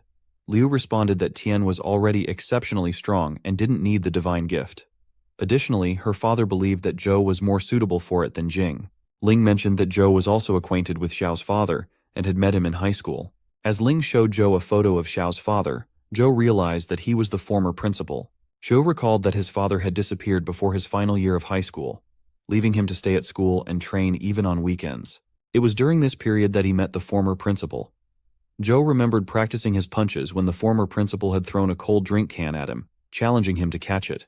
Zhou easily caught the can and recognized the principal. The principal suggested they take a break and go out for some good food. Zhou noted that he had heard the former principal retired early due to health issues and hadn't seen him since. He was surprised to learn that Lan was actually the daughter of his former principal. Lan assured Zhou that it was fine if he didn't want to take the risk. Zhou reflected on the situation and decided it was acceptable to avoid unnecessary risks. Later, Zhou arrived at his destination and was greeted by a man who informed him that the troublemakers would no longer pose a threat. Zhou got out of the car and received a call from Xuan. Xuan reported that there had been a commotion at the college, but it appeared that the An family had resolved the issue on Zhou's behalf. Zhou commented on how fast Xuan was. Xuan replied that it was the president's job to take care of the members. Zhou thought the club hadn't even been officially established yet. Xuan advised Zhou to get some rest after everything and wondered why he didn't complete the test the following day. Just then, Zhou heard a loud noise on Xuan's end and asked where Xuan was currently. Xuan responded that he was at Hulao Pass. Zhou asked what they were waiting for and said he would come over there, feeling the need to vent his frustration that day. Zhou arrived at Hulao Pass from the sky and leaped to attack a monster. Xuan remarked that Zhou's moves could be quite intimidating at times. Zhou wondered why, despite being so deep in, they hadn't encountered a demonized general yet. Xuan noted that he hadn't come across any demonized generals either, and it was odd that the area was so quiet. They soon saw frightened people arriving, urging others to flee as a marked demonized general was approaching. Xuan suggested Zhou go and confront it. Jing then told Xuan that Wei hadn't returned after covering for a few juniors. Xuan hurried off to check on Wei. Jing asked Zhou if he wasn't going to help his friend. Zhou replied that Jing seemed eager to try things on her own and asked if Lan had sent Tien to save Zhou because of Jing. Jing ran ahead, claiming she didn't know what he was talking about. The scene shifted to Wei, who felt she couldn't escape the situation. The general enemy appeared before her. Xuan arrived to assist Wei and asked if she was all right. He felt the shock of the battle affecting his organs and realized he was outmatched by his current opponent. Deciding to hold off the enemy and escape when he had the chance, Xuan attempted an attack to distract the foe. As the enemy was momentarily distracted, Tian grabbed Wei and began to flee. Xuan saw his summoned pet, a white tiger, fall to the enemy's attack in a single blow, which left him feeling devastated. Zhou and Jing observed the scene. Xu identified the enemy as the knife-wielding demonized general and thought that if he and Jing worked together, they might stand a chance. He proposed that any items dropped by the enemy would belong to Jing if they succeeded, and suggested they team up. As the enemy prepared to attack Xuan, he pushed Wei to safety and tried to escape. Zhu intervened, saving Xuan with the help of his flying ant. While flying away, Xuan expressed his gratitude, noting that Zhou had saved him numerous times and he wasn't sure how to repay him. Zhu requested that they not fight over the drops if they won. Xuan questioned if the two of them alone would be enough to defeat the enemy. Zhou responded that they would need a third person. At that moment, Jing launched a beam attack at the enemy. Xuan praised the offensive sun-shooting technique, marveling at its effectiveness, and asked Zhou how he had managed to convince Jing to use it. Jing, thinking of her grandfather, said that despite being born with cold factor syndrome, she was still able to utilize the sun-shooting technique to its fullest. The enemy, now enraged, began healing itself. Zhou urged them not to give the enemy a chance to recover and to finish it off while it was still injured.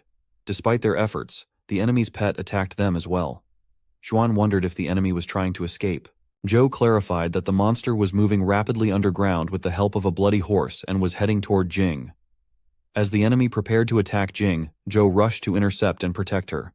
Jing reassured him that she could have dodged the attack on her own.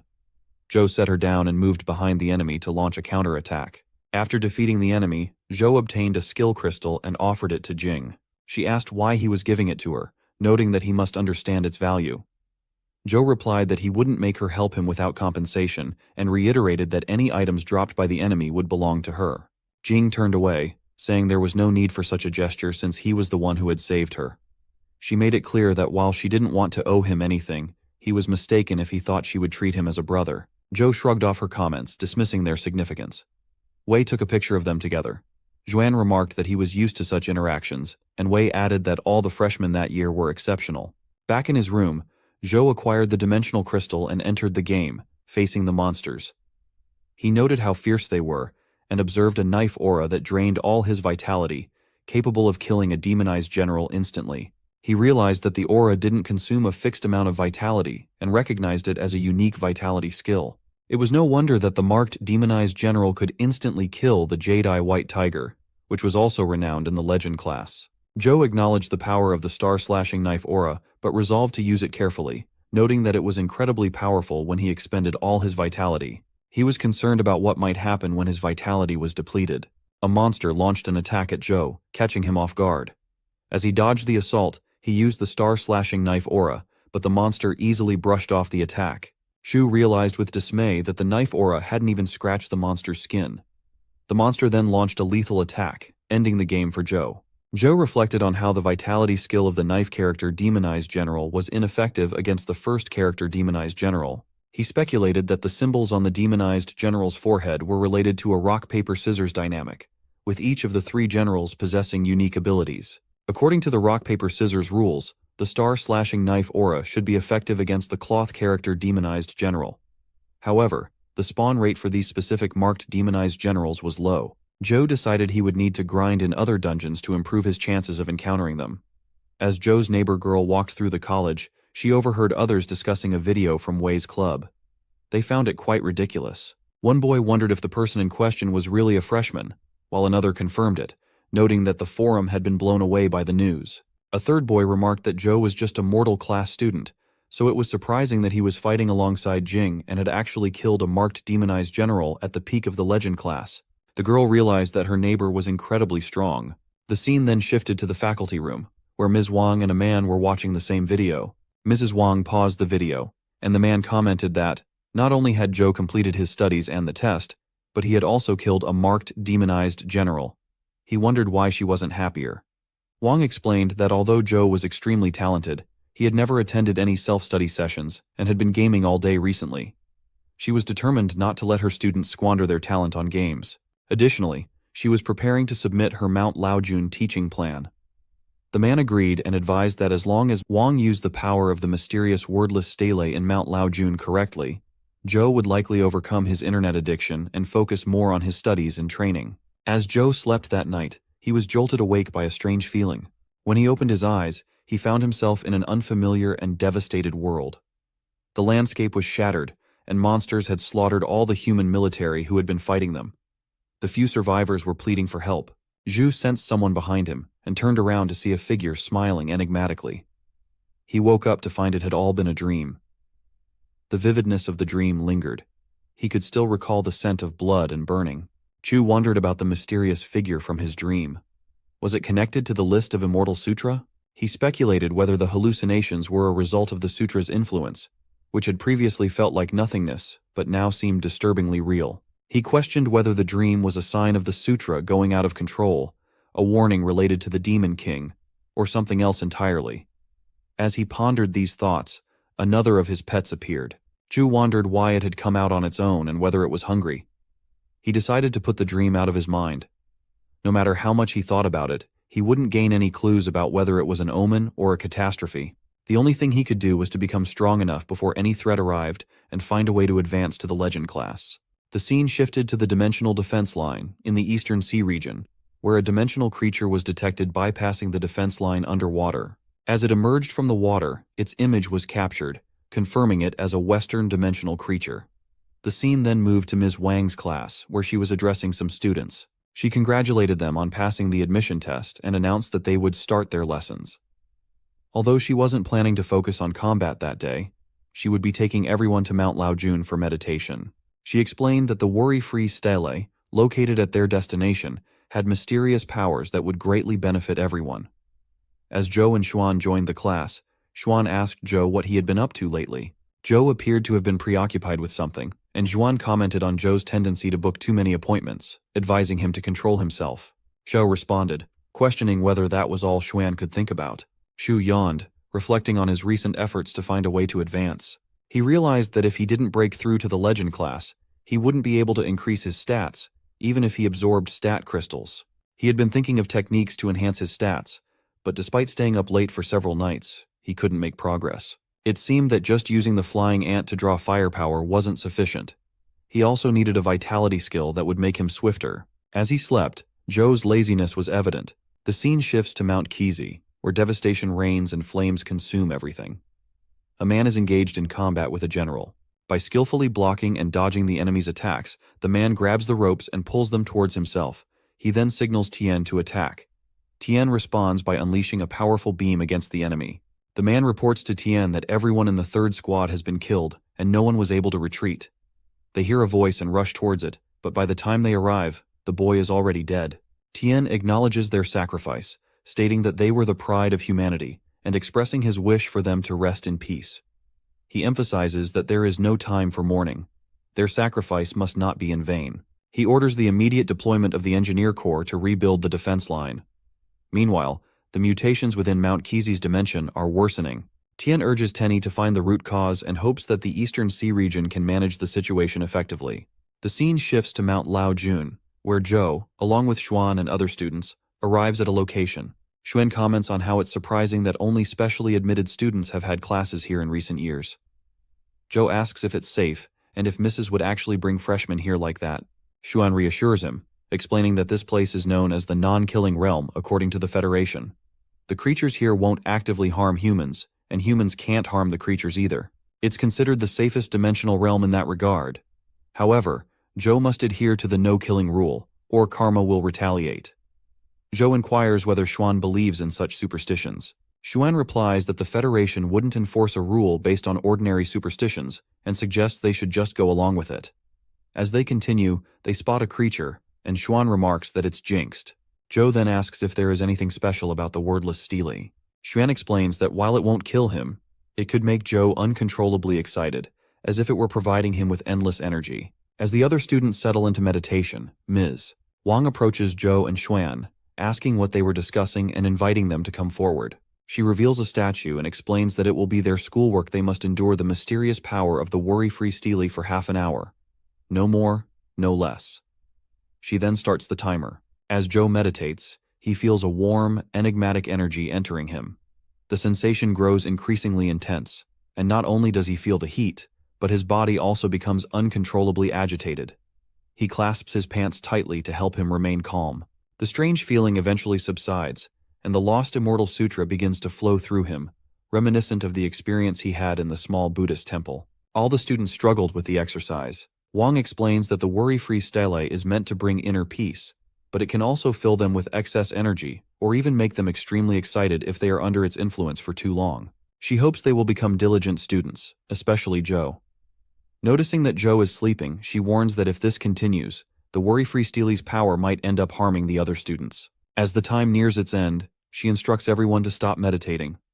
The students, now highly energized, eagerly talk about battling each other and are unable to contain their excitement. Wang is surprised, noting that this is the first time she has seen the worry-free stele fail to affect a student, and wonders if Joe's indiscipline has reached a point of hopelessness. Xuan, on the other hand, is highly motivated and performs numerous push-ups. Joe, brimming with energy, asks if he can go for a walk or run a marathon. Ms. Wang is taken aback and wonders if Joe is serious or merely pretending. She questions whether he even believes what he is saying.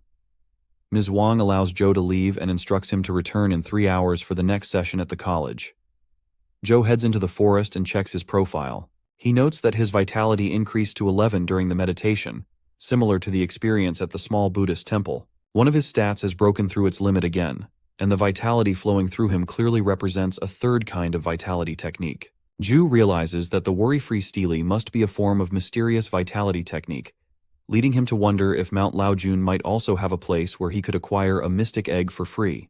While exploring, Joe encounters a dimensional creature, which he immediately recognizes as being of high level based on its appearance. Surprisingly, the creature ignores him and continues eating the grass. Joe observes that it doesn't seem aggressive and wonders if it might be consuming a rare spirit herb. He spots a similar flower at a distance, pulls it out, and reflects on its tenacity, questioning whether it is indeed a magical herb. The creature becomes extremely agitated, and Joe realizes that it was pulled away by the force of being thrown. The creature had come to eat the grass, but Joe had taken it instead. In response, the creature makes Joe fall to the ground.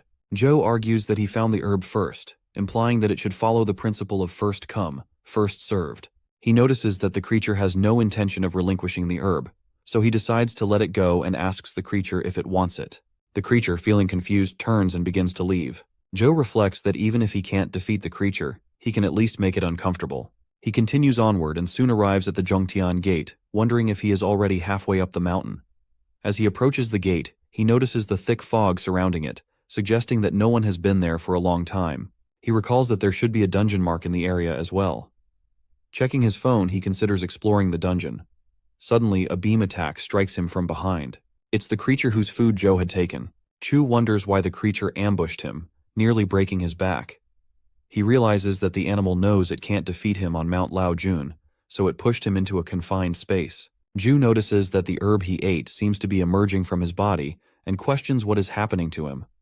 Roots also start to ensnare him, and he fears he might be turning into a plant. Using his power, Joe dispels the roots and muses that this situation is reminiscent of his experience at the small Buddhist temple. He recognizes that he needs a mysterious vitality technique to break free from the influence of the enigmatic power. Confused about which direction to take due to the surrounding fog, Joe finds it difficult to see. The creature reappears and observes him. Initially frightened, Joe wonders what it wants. The creature uses its leg to clear the fog from the path ahead of Joe and begins to push him in that direction. Joe acknowledges that he understands the creature wants him to go that way, but comments that it doesn't need to push him. Joe arrives at a town and notes how quiet it is, wondering if this place is also within the dimensional area. He observes the giant trees behind the houses and is curious about the building at the end of the road, feeling a sense of déjà vu reminiscent of the small Buddhist temple. Upon investigation, he discovers that it is the Taiking Temple. Ju wonders if Taiking, one of the legendary 3 pure ones, is worshipped there, and whether the Taiking Temple might be cursed like the Buddhist hall. He decides he shouldn't enter, but the creature pushes him inside. Inside the temple, Joe hears a voice proclaiming that the great Tao is formless and brings forth heaven and earth. The great Tao is heartless, governing the sun and moon. It is nameless, nourishing all things, and thus called Tao. The voice explains that those who enter are followers of Taoism and must choose one of the 3 pure talismans. 3 cards appear before Joe. Reflecting on his past experience as a Buddhist and now facing Taoism, he wonders what is happening and whether anyone can explain it to him. Joe faces the task of choosing one of the 3 cards: the Jade Talisman, the Wood Talisman, and the Metal Talisman. Given that Mount Laojun is known for its giant trees and wood element, he selects the Wood Talisman. As he makes his choice, he begins to feel pain and wonders if this is another forced hatching. He feels drained, and when he opens his eyes, he finds a green light ball in front of him. The ball bursts, revealing a banana fairy. Joe recognizes the banana fairy as similar to Ting's, with all its stats at their limit but possessing only one skill, Great Yin Wind. He is curious about the nature of this ability. Joe decides to return and study it further, worried that the teacher might become suspicious if he is gone for too long. Upon his return, Ms. Wang inquires about where he has been, as she had been searching for him. Joe explains that he went for a walk and went a bit far. Joe is surprised and, upon hearing the sounds of an animal, checks to find that an antelope has indeed followed him. Noticing a mark on the antelope's head that resembles an eye, Joe wonders if this is the legendary antelope. When Joe returns home with the antelope, he shows the antelope its grass food, explaining that he has washed it several times and it won't get any cleaner. He wonders why the antelope doesn't eat it, and why it hasn't gone back to Mount Laojun. The antelope ignores him and relaxes while reading a book. Joe reflects that it followed him here and shows no intention of leaving. Joe sits down and mentions that he hoped he could find a way to free himself from this situation in the game. On his way back, he tried entering Mount Laojun using his phone, thinking it would be as safe as reality. However, he was instantly killed by a dimensional creature upon entry. The only difference between the game and reality was that the antelope followed him in real life. He guesses that despite its unpleasant demeanor, it is definitely not a simple high-class creature. Though he doesn't understand why it is following him, he decides to keep it since there's nothing he can do about it. He starts the game at the Ebo Tower with the Banana Fairy. As enemies approach to attack them, he asks the fairy to use the Great Yin Wind. The fairy uses the Great Yin Wind attack, and as it hits the enemy, Joe remarks on its effectiveness. The extreme cold of the Great Yin Wind proves to be highly effective against the firebird from the Temple of the Fire God. He notices that the fairy appears exhausted, realizing that with its current vitality, it can only use this powerful attack once. The Great Yin Wind has a large area of effect, and if used strategically, it could potentially wipe out many firebirds at the top of the temple in one go. Shu decides to gather the firebirds together to maximize the attack's effectiveness. He rushes ahead and instructs the flying ant to join him. As the firebirds attack, he uses the flying ant to fight back. Joe acknowledges that it won't be as easy as he initially thought, and that both he and the fairy might get surrounded by the firebirds before they can gather them effectively. To avoid being overwhelmed by the firebirds, Joe realizes he needs to enhance his agility. He decides it's time to find a suitable footwork-type vitality skill. After checking numerous comments and reviews, he plans to visit the library for more information. Meanwhile, the antelope makes a sound to get Joe's attention and shows him a picture of a vegetable it wants. Joe comments that the antelope certainly enjoys its life.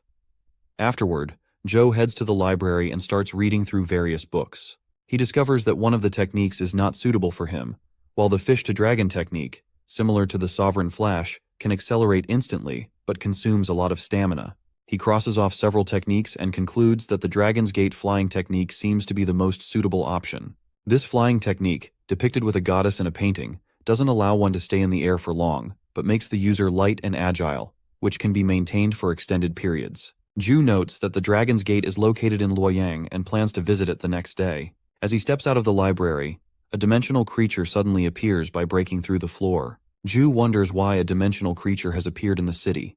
The creature attacks him, but he dodges the strike by flying. He notes the immense destruction caused by its swing and wonders if it is an epic-class creature. Joe then observes that the creature is about to use a vitality skill. 2 aircraft arrive to attack the creature, and a man appears, asking the creature where it could go after running so long. The man then uses a Thunderbolt snap attack. The Thunderbolt strikes the creature, causing its blood to splatter onto Joe. The creature is swiftly killed, and the man approaches Joe to check if he is all right. Joe confirms that he is fine and inquires about the situation. The man explains that the creature was a companion pet that went berserk and escaped because its master deviated during cultivation. He tells Joe that the military will handle the situation and advises him to leave and stay quiet to avoid unnecessary panic. Joe agrees, leaving the scene with the thought that the creature didn't appear to be a companion pet bound by a contract. Upon returning home, Joe takes off his jacket, which is stained with blood. A conch falls from Joe's jacket, and he wonders when it got there. Ropes emerge from the conch and wrap around his neck. A lady appears, remarking that she has finally escaped their sight and expressing regret over the fate of her little pet. Joe realizes that her coercion is even stronger than that of the snake he encountered before. The lady addresses Joe, saying that he has done her a great favor, and as a reward, she will make him her meal. As she moves to attack him, the antelope intervenes, causing the lady to fall and freeing Joe. Joe looks at the antelope, which shows him a picture of what it wants. Joe promises to buy it for sure. The lady introduces herself as the princess of the sirens, stating that there is no way she will be subdued by an antelope.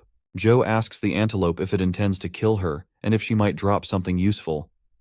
The lady pleads with him, acknowledging her offense and offering to share her father's divine technique if he spares her. She explains that her father, Chaos, is a primordial god from mythology, the first god born from chaos, embodying primordial order, time, and space, and representing the start and the beginning of the world. She explains that she escaped from the West to obtain this divine technique and offers it to him if he spares her. She produces a small orb to show him. Joe wonders if the divine technique is a vitality technique and asks for confirmation. She agrees, explaining that all he needs to do is gaze into the space within the orb, and he will experience the power of chaos. Joe places his face close to the orb in her hand, and her trick begins to work. He starts to sense that something is not quite right. He soon realizes that he has been deceived. He finds himself an antelope in a space-like area with red rays swirling around them. He wonders where they are and if Antelope has been deceived as well. They hear a voice calling for their children. Joe questions when he became a child of chaos, and then realizes he is about to be pulled in. He discovers the lost immortal sutras and thinks they have activated on their own again, wondering if he has become a follower of some ancient god.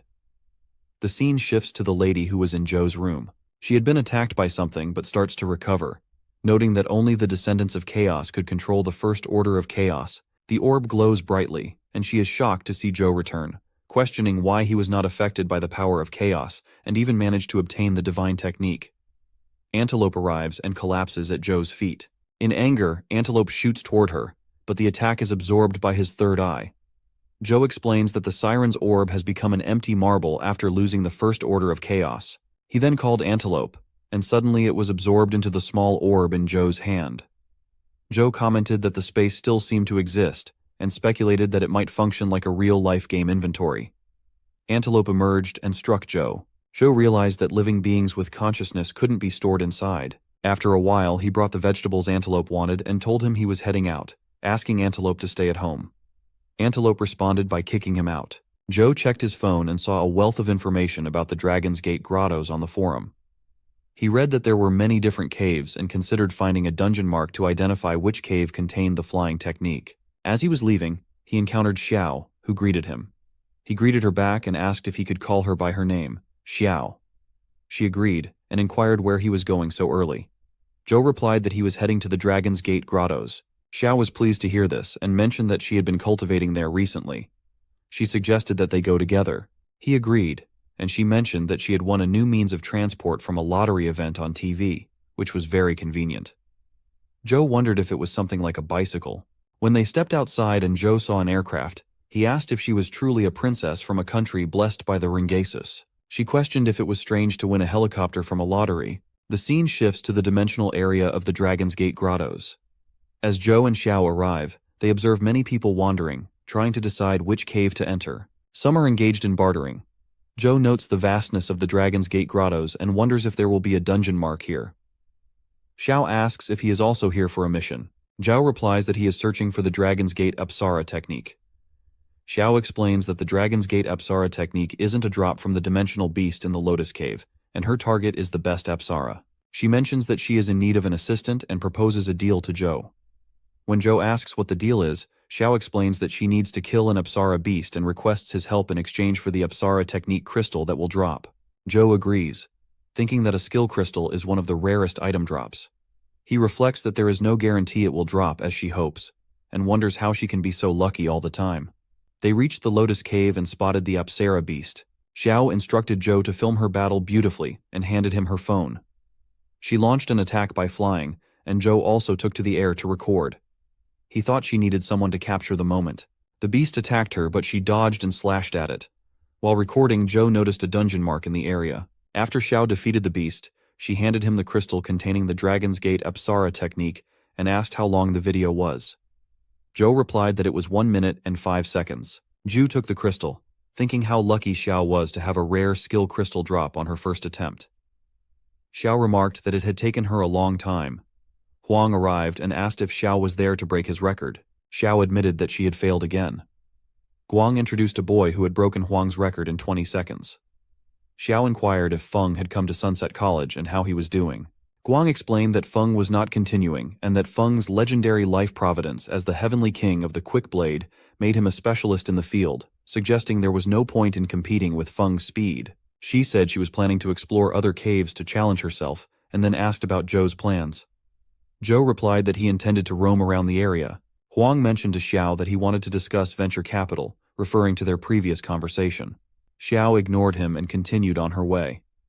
Huang followed, determined to talk to her about it. Feng approached Zhou and remarked that he had seen the video of Zhou defeating the marked demonized general and was impressed by his strength. Feng admitted that he was skeptical when the teacher said Zhou was making progress, but he didn't expect Zhou to take on the role of cameraman. Feng felt somewhat embarrassed. Huang reassured Zhou not to take Feng's comments to heart, explaining that while Feng was a good person, he could be a bit arrogant. Zhou reflected on how their dynamic was like that of close friends, and now that everyone else had left, he decided to explore the new dungeon.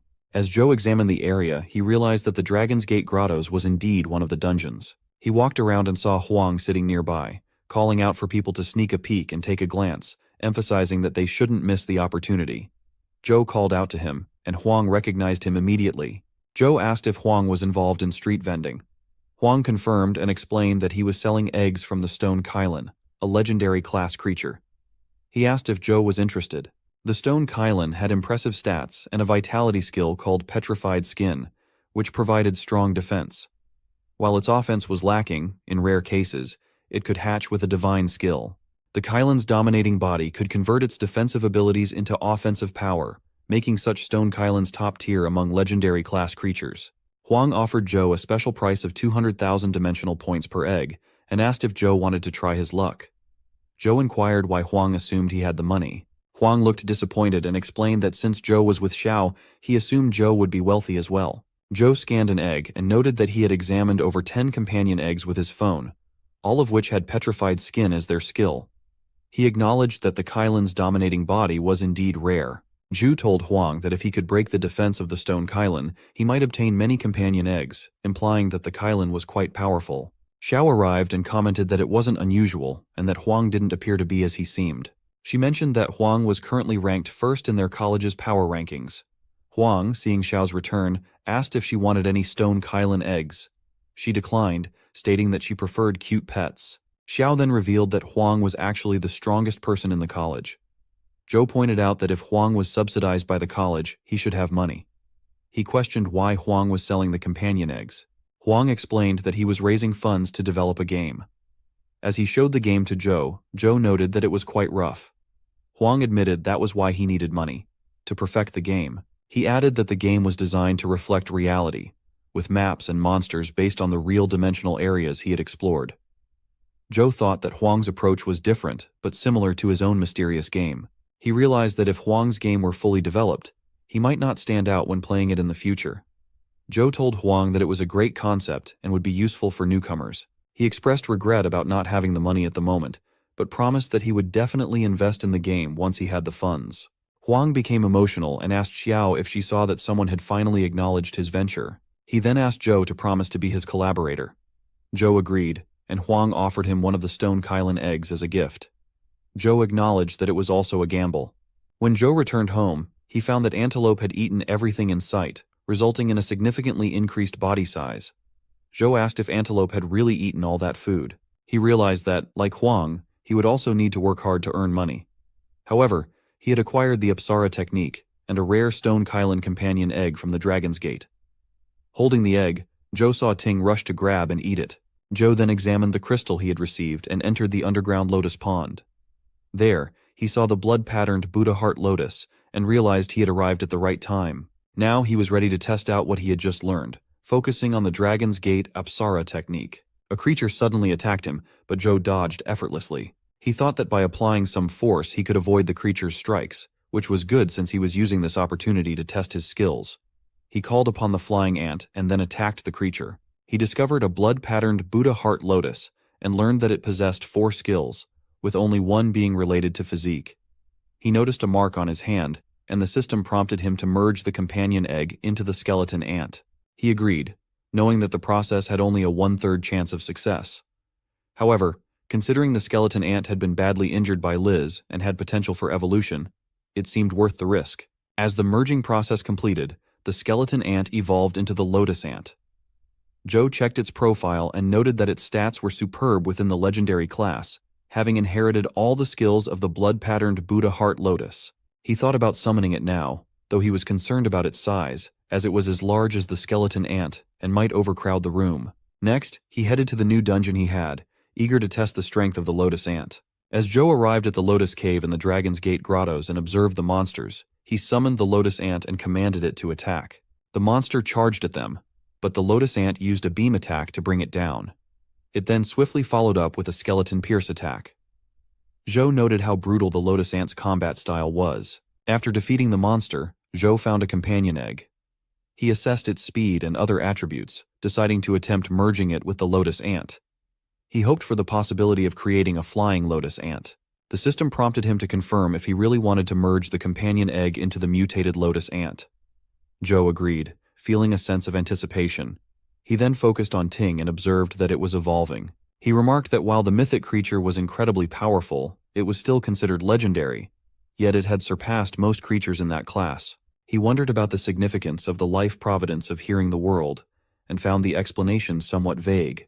Determined to explore this further, he decided to experiment. Using a technique, Joe discovered that he could visualize his surroundings through sound, even seeing past walls and perceiving what was going on outside his room. He found this ability incredibly useful and believed it would aid him in taking down the Temple of Fire God, especially when combined with the Apsara technique. Joe arrived at the steps of the Temple of Fire, ready to put his newfound perception and skills to the test. Joe used the flying ant to attack the firebirds, noticing that the flying ant had managed to draw some of them away while he prepared to handle the rest. He employed his powers to evade the birds repeatedly, and continued making his way upstairs, confident that the Apsara technique could surpass the firebird's speed. He instructed the flying ant to regroup with him. As they reunited, Joe activated the silvering flying ant, which transformed into its companion state and emitted a blinding flash. They then merged, and the banana fairy appeared to launch an attack. Reaching the summit, Joe discovered that the firebirds were emerging from flames in a cauldron. He decided to test his vitality and the companion state. He attacked and realized he was facing the ancient Imperial Sutra. The encounter caused a sharp pain in his heart, leading him to wonder if the ancient Imperial Sutra was cursed. The pain felt like his heart was being ripped apart, and he began to lose consciousness, with the lost Immortal Sutra remaining inactive. As he contemplated stopping, the pain in his heart ceased. Sitting down, Joe observed that although the lost Immortal Sutra hadn't reacted, he seemed to have successfully learned the ancient Imperial Sutra. He noticed a stone sword inside the cauldron, and understood that it was the reward rather than a companion pet. As he reached out to touch it, he realized he was unable to grasp it. Joe wondered why he couldn't touch the stone sword, considering all the effort he had put into climbing to the summit. He had hoped to obtain another mythic pet, but even the sword turned out to be a phantom. Just then, someone knocked on the door and informed Joe that he had a registered mail. Upon reading the sender's name, Ouyang, Joe realized it was the principal's name. He was puzzled, wondering how the principal, who was usually busy exploring dimensional areas, had the time to send him a letter. Inside, Joe found a business card for the Shiwan crystal shop with the owner's name, Chin, and a phone number listed at the bottom. Joe called the number, only to find that it didn't exist. He suspected it might be a wrong number and decided he would visit the crystal shop one day. Xuan arrived and asked why Joe was at the door, wondering if Joe was standing there to greet him. Joe inquired about Xuan's visit. Xuan announced that he had broken through to the legend class and had come to deliver the good news.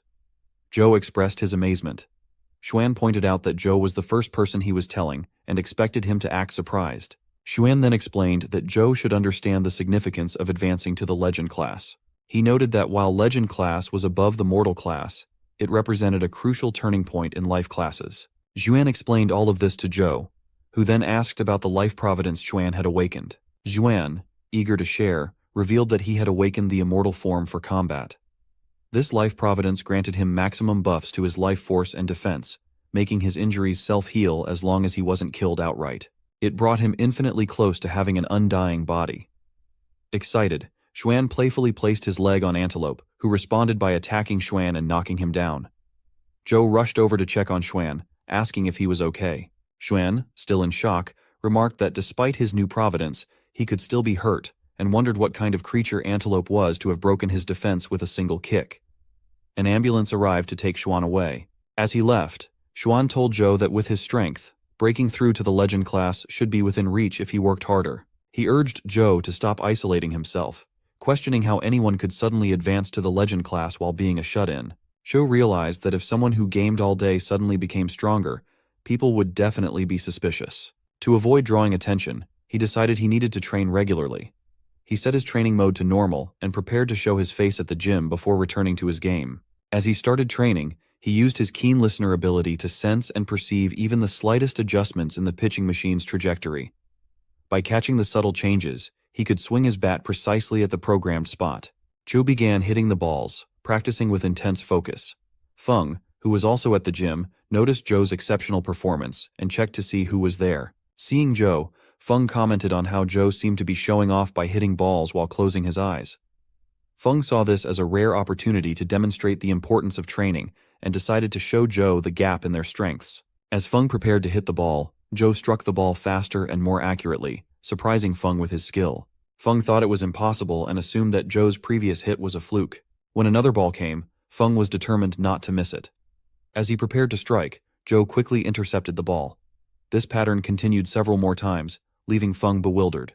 Despite his quick reflexes and blade skills, Feng struggled to make contact with the ball.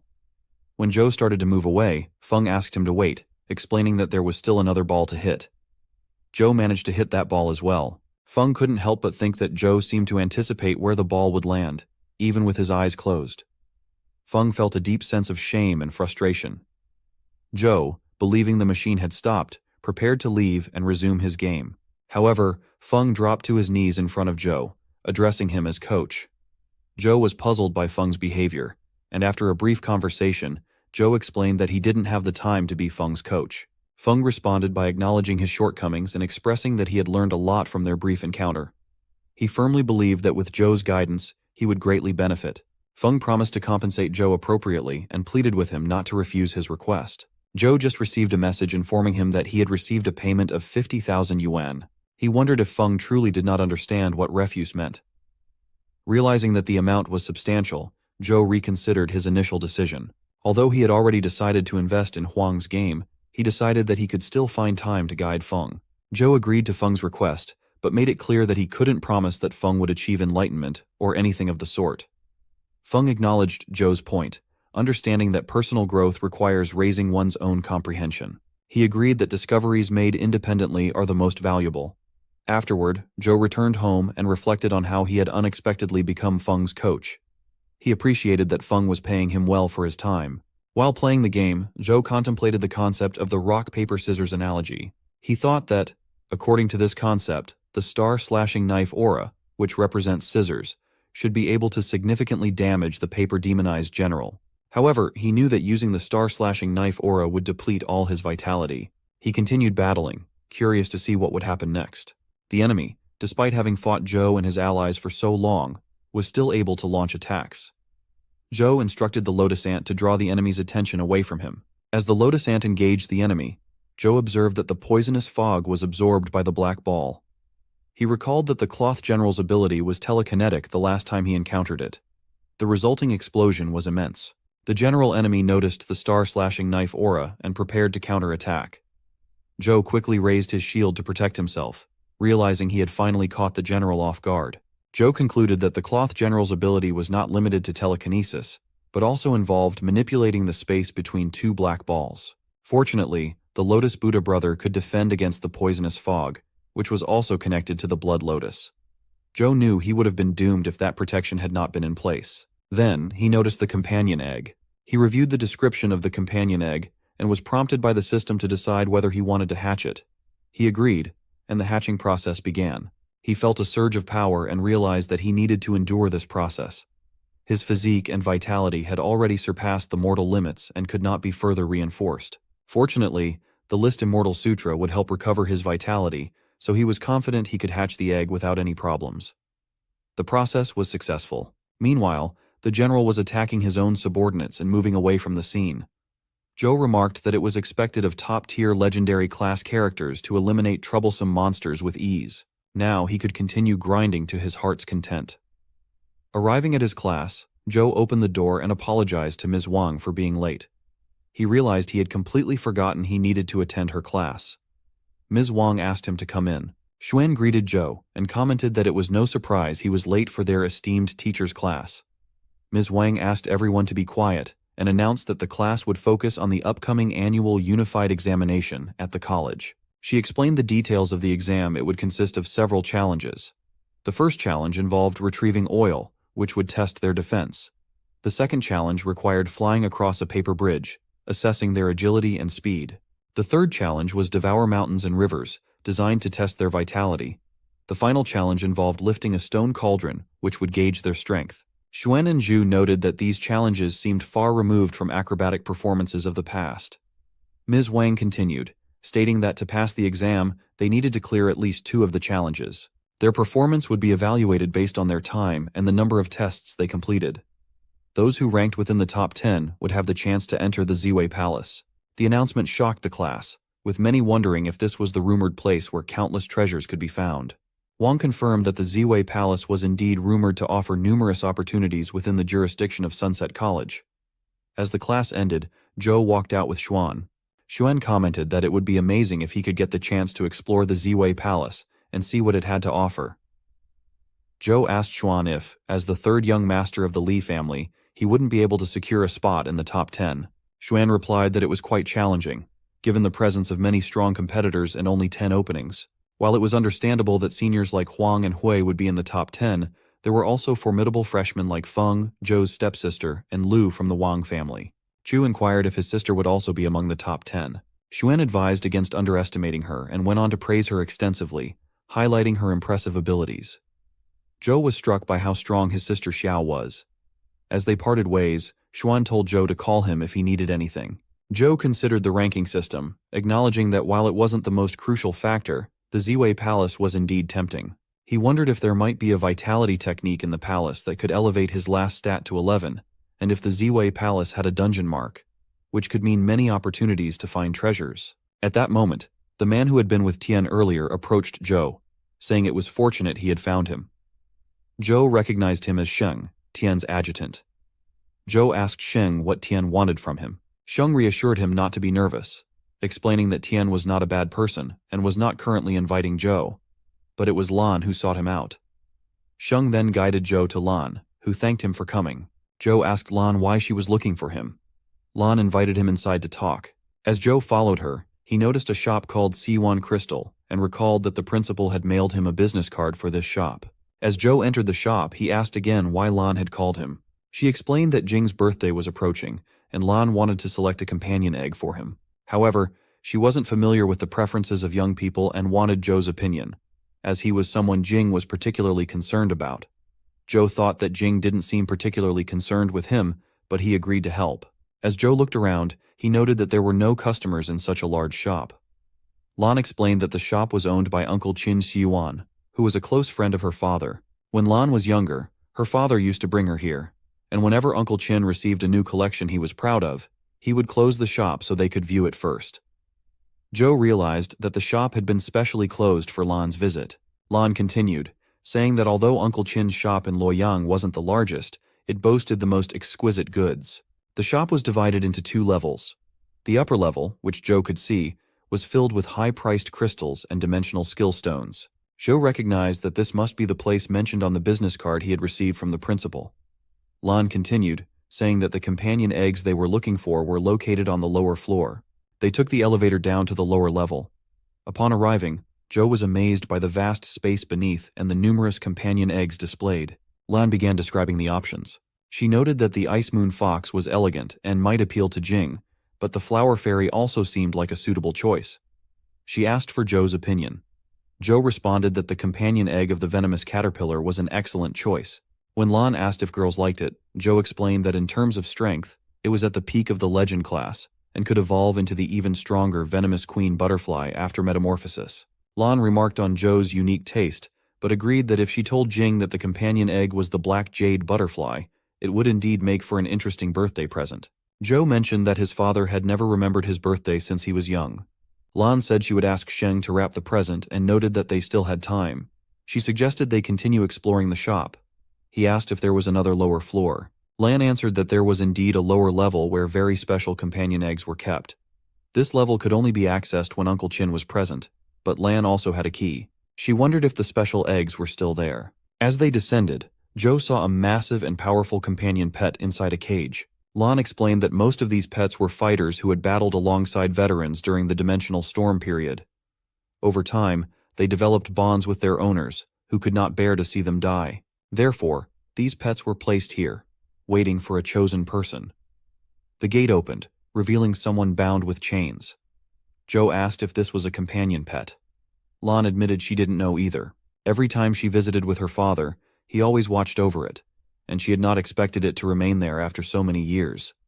She had asked her father about it before, but he had remained silent. Only Uncle Qin knew that Lan's father had placed it there. Afterward, they exited the shop, and Lan mentioned that it might be getting late, so she would have Shang drop Zhou off. Zhou agreed, still feeling that something about the encounter was unsettling. He had a lingering feeling that the chained figure was watching him as they left. He wondered if the mysterious message from the old principal was related to this situation. He pondered whether the numbers on the business card might be the code needed to unlock the cage. It struck him that if Lan hadn't shown him this place, he would never have encountered the companion pet. He was still trying to understand what his old principal had been trying to communicate to him. As Zhou and Xuan were in class, it was announced that they were free to leave. Xuan sat with his head down, while Zhou played a game. When Zhou heard Xuan's voice, he commented that Xuan had been singing throughout the entire class, wondering what was wrong. Xuan explained that the following day was the deadline to apply for a new club, but they were still short one person to establish it. The freshmen nowadays were utilitarians who rejected any new club proposals outright. Although they only had 4 members at the moment, the club had great prospects for growth and advancement. Zhou dismissed Xuan's speech as cliched and remarked that it was no wonder no one wanted to join. Xuan wished for someone who hadn't joined a club yet, stating he was open to anyone. Zhou then mentioned a potential candidate, Dian. Xuan was shocked and asked why. Zhou explained that since Dian was known as the devil, he doubted any clubs would invite him. Xuan recalled that Dian had previously caused trouble, and that he hadn't settled scores with him yet, so Zhou was serious. Zhou explained that at that time in the arena, both sides had agreed to a bet, which Dian honored. Zhou believed that this made Dian a good candidate. Later, he had met Dian, who appeared to be a kind and gentle person. Xuan asked if Zhou was sure he was talking about Dian. Zhou replied that they didn't have any other options anyway. Xuan decided that since Zhou was the one making the suggestion, he would check where Dian was currently. The scene shifts to the Miryao Buddha Cave, where some legendary class Vajra Guardians were stationed.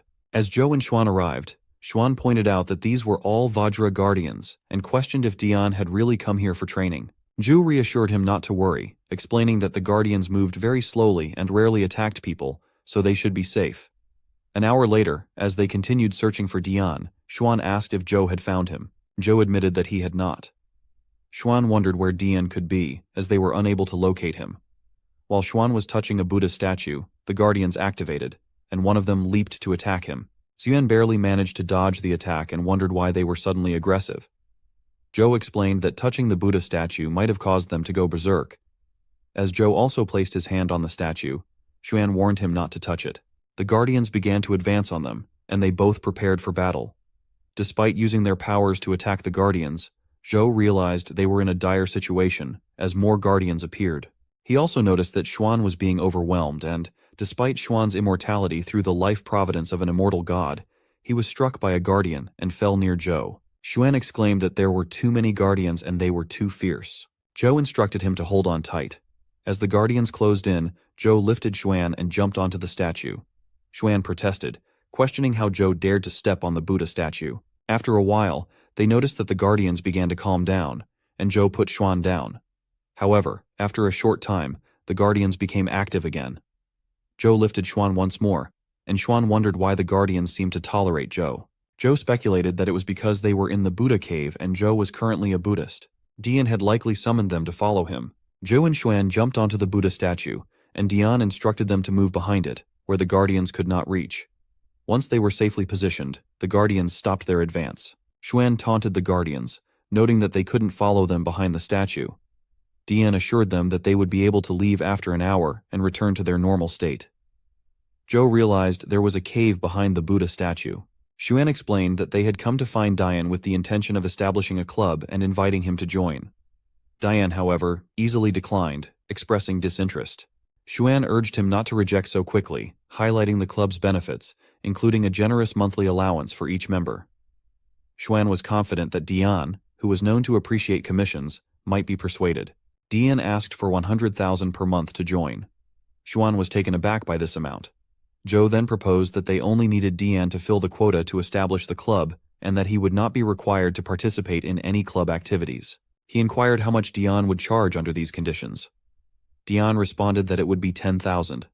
Xuan agreed to the amount and made the arrangement. After an hour, Dian announced that he would finish packing up so they could leave first. As Dian packed, Zhou noticed an item and discovered it was a pocket watch. He felt that the design looked familiar and realized that while the size was different, the design on the back was similar to that of a companion he had seen in a crystal shop. The design featured a woman and an anchor. Zhou recalled that, historically, the presence of a woman was believed to bring bad luck or even disaster during sea voyages, leading to strict prohibitions against women aboard ships. He wondered if this design had a special meaning, or if it was just a coincidence. Returning to his room, Zhou began playing a game where he battled a demonized general. He removed his character's clothing and noted that the first character's attacks against the demonized general were ineffective. It was relatively easy to defeat the generals according to the rules of rock, paper, scissors. Zhou quickly defeated the first character's demonized general and found its companion egg. He checked its state and noted that it was almost identical to the cloth one, with the only differences being the astral fist and the star suction palm. Since they were the same type of dimensional creatures and had similar stats, the system asked if he wanted to merge them, displaying a merge rate of 90%. Zhou was astonished by the high rate. He decided to proceed with the merge and was pleased to find that the resulting entity now possessed both the fist and the cloth demonized general's unique skills. Zhou marveled at how awesome it was, thinking that with this ability, he should be able to merge a demonized general that possessed all three unique skills. He looked toward a gate and attacked, considering that the demonized general's star suction palm and astral fist would be unable to catch up to the arrow. He used star slashing to intercept the arrow, but it still struck him. He lamented that even the currently marked demonized general couldn't block the arrows, and that he couldn't break through the barrier from the Hulao Pass, even with all three skills. He wondered if he had been wrong to assume that a specific skill was required to pass through, similar to the small Buddhist temple. None of his attempts, including the star-slashing knife aura that used all his vitality, the divine might fist, and the ash palm, were successful. Zhu realized that he hadn't obtained the ash palm from a dimensional crystal. It was a transformed skill he acquired by combining the skeleton palm and the 1-inch punch. He checked and concluded that some skills couldn't be obtained directly, but had to be acquired through lower-ranking skills, and then transformed into higher-ranking ones. Although the three demonized generals restrained each other, their merge rate was still considerably high. Zhu wondered if there might be a connection between their unique skills, and if studying all three skills could help him acquire a high-ranking skill. He decided it was worth trying, and planned to use the week before the unified examination to gather all three demonized generals' skill crystals. He continued to refresh the dungeon using his blood to spawn a marked demonized general, hoping to get more acquainted with their skills. During this time, he played the game while engaging in other activities. Finally, the day of the unified examination arrived. Xuan called Zhou, asking where he was, as it was time for the examination. Zhou assured him that he was on his way. He reviewed his powers and noted that, after an entire week of gaming, he had finally obtained the star suction palm, despite it being relatively easy for Wang to acquire a skill crystal. Zhou then proceeded to merge the three demonized generals. Finally, Zhou arrived at the examination site and apologized to Xuan for oversleeping.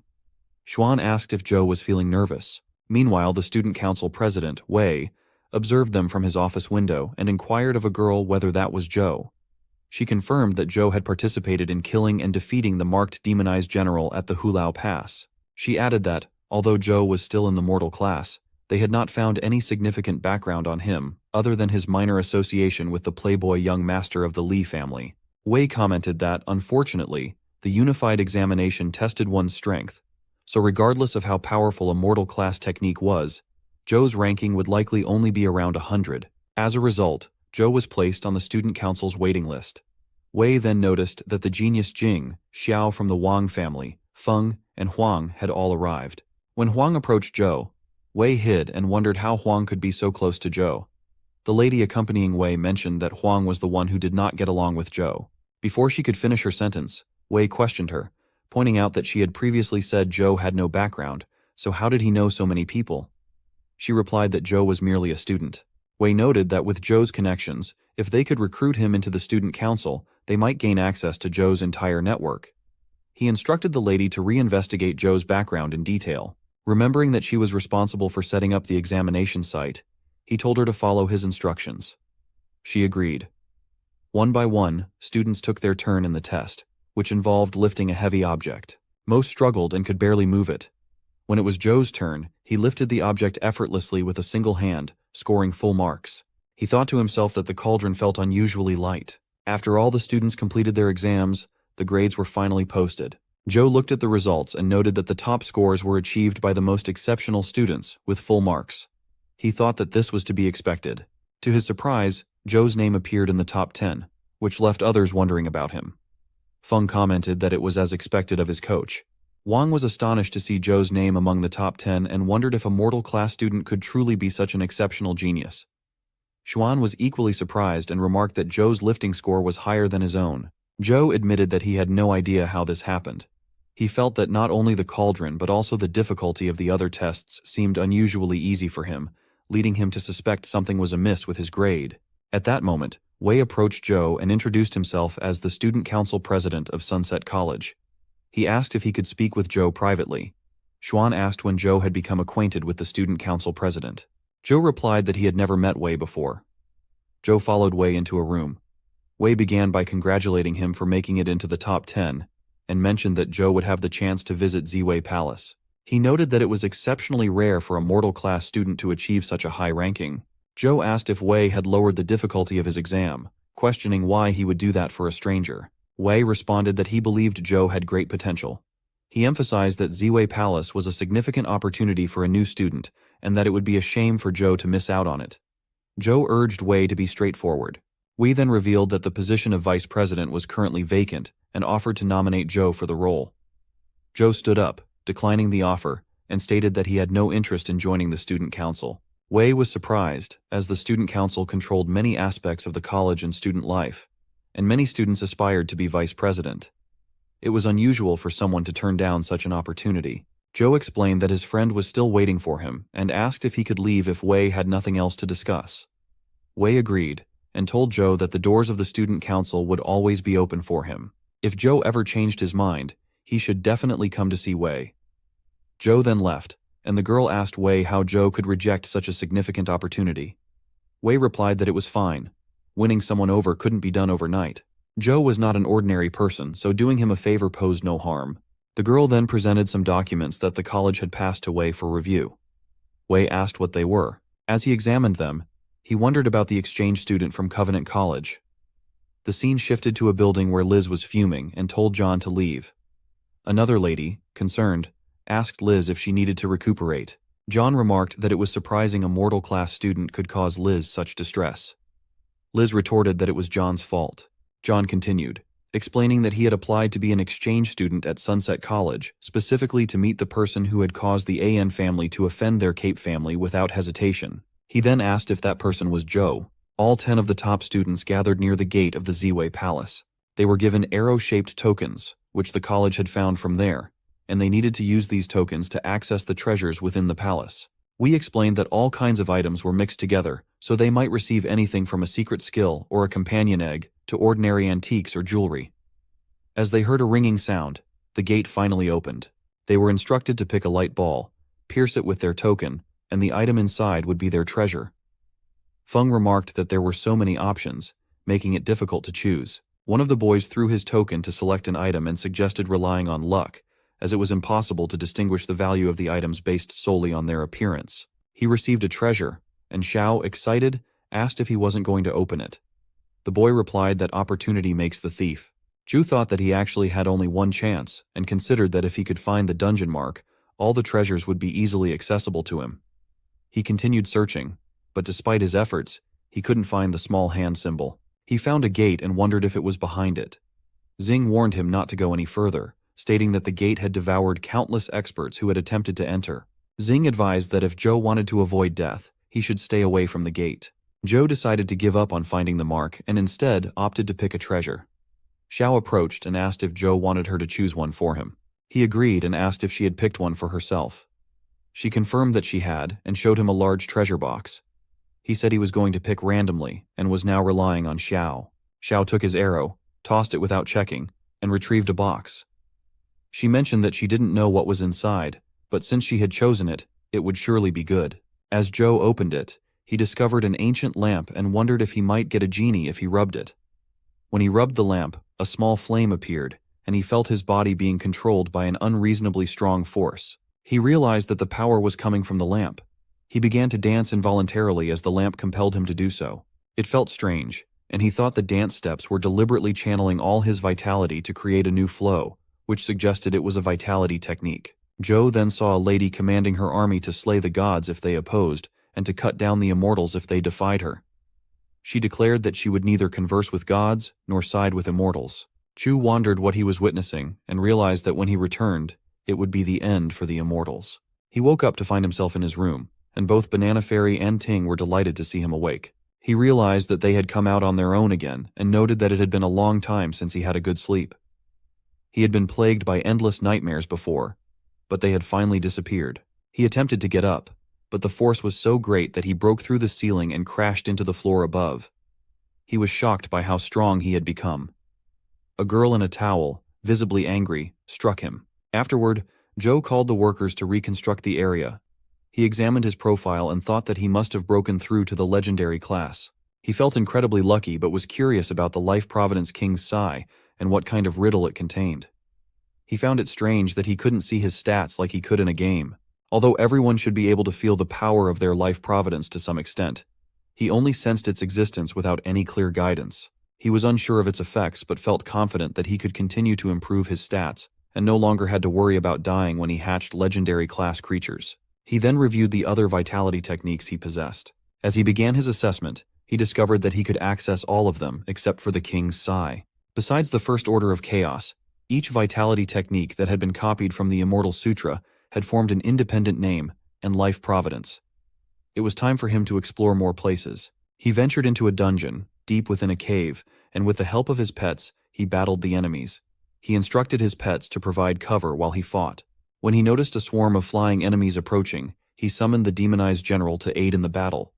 After defeating them all, he found several companion eggs and thought that Banana Fairy might enjoy them. Ahead of him lay a massive rock, which he jumped over. There was a crack in the rock that served as an entrance. Inside, he discovered a monster surrounded by some yellow liquid. Zhou approached the crack leading into the nest. As he got closer, a high-pressure blast of yellow liquid erupted from the nest along with the monster, causing Zhou to fall back. He surmised that the creature was likely of epic class and decided not to engage directly. He summoned Banana Fairy, who had recently advanced to the legendary class, a development that was expected since he had previously fed it many legendary class black-winged flying ant companion eggs. He instructed Banana Fairy to attack. Although it managed to capture the enemy creature, the creature quickly freed itself. During this time, Zhou entered the nest, reasoning that the great yin wind wouldn't be enough to kill the creature, but could certainly restrain it temporarily. He discovered the yellow liquid and, curious about its nature, fell into it. The screen then displayed that he had consumed golden ant honey, which increased his vitality by 1. Zhou was surprised by this increase in vitality. Just then, the enemy creature charged at him with great speed, preparing to attack. Zhou turned off the game and reflected on how reaching the legendary class had significantly improved his stats. However, he noted that low stat crystals barely made a difference now, and that golden ant honey was actually effective in boosting his stats. He considered consuming more of it. He also recalled the white cocoon he had seen in the nest and was curious to learn more about it. The The next day, John arrived at Sunset College, and the girls were eyeing him with interest. Wei accompanied John and expressed gratitude for the tour of the college, noting how astonishing it was. John felt that he would learn a lot during his time there. Wei mentioned that he had heard John was a genius renowned as the Saint of Covenant College, a reputation well-deserved. Wei had arranged for Sunset College's outstanding students to duel at John's request. He noted that Huang had not been consulted. John expressed his eagerness to exchange techniques with the experts of Sunset College that day. At the battle building, Feng was engaged in combat with John, and Xiao remarked that John had matched them all evenly. A boy observed that John was still holding back, as he had not used Holy Light Judgment, one of the vitality skills passed down through the 6 heroes' families. As the match ended, Feng and John exchanged compliments, appreciating the good game. We remarked that the performance was as expected from the genius students of Covenant College, expressing his amazement. John acknowledged that he was impressed, and noted that Sunset College was indeed full of experts, living up to its reputation. He hesitated for a moment before continuing. Wei encouraged him to share what was on his mind. John mentioned that he had heard about the college's recent strict unified examination, and was aware that Eventide had topped the list. He also noted that a student had entered the top 10 despite being at the mortal class level. John expressed that if he did not get acquainted with such a talent while he was there, he would regret it. The scene shifts to Zhou, who reflects on his unsuccessful attempts to enter the nest throughout the night. He thinks that the golden flying ant might be able to withstand the great yin wind, considering its previous defeat. Unlike the black ants, which only knew how to attack, the golden flying ant was much more intelligent. Just then, his phone rings. Checking it, he sees it's a call from Ms. Wang. When Zhou meets with her, he finds Sheng there as well. Zhou asks why Sheng is present. Sheng responds that Ms. Wang should explain that. Wang explains that they were considering giving him a break from the college. Zhou inquires about the meaning behind this. Wang reveals that an exchange student from Covenant College had specifically challenged Zhou, and that the student who issued the challenge is Liz's brother. Zhou asks who Liz is. Sheng explains that Liz is the red-haired lady who attempted to kill Zhou but ended up getting severely injured instead. Wang continues, saying that John and Liz are from the Cape family, one of the 6 hero families known for inheriting their legacy. Unlike Liz, who has not inherited the family's full power, John possesses their heroic physique and a formidable life providence, earning him the title of Saint in the Western region. Wang wasn't sure how Zhou managed to get into the top 10, but she mentioned that John had used this as a reason to challenge him. John was likely seeking revenge for his sister by attempting to kill Zhou.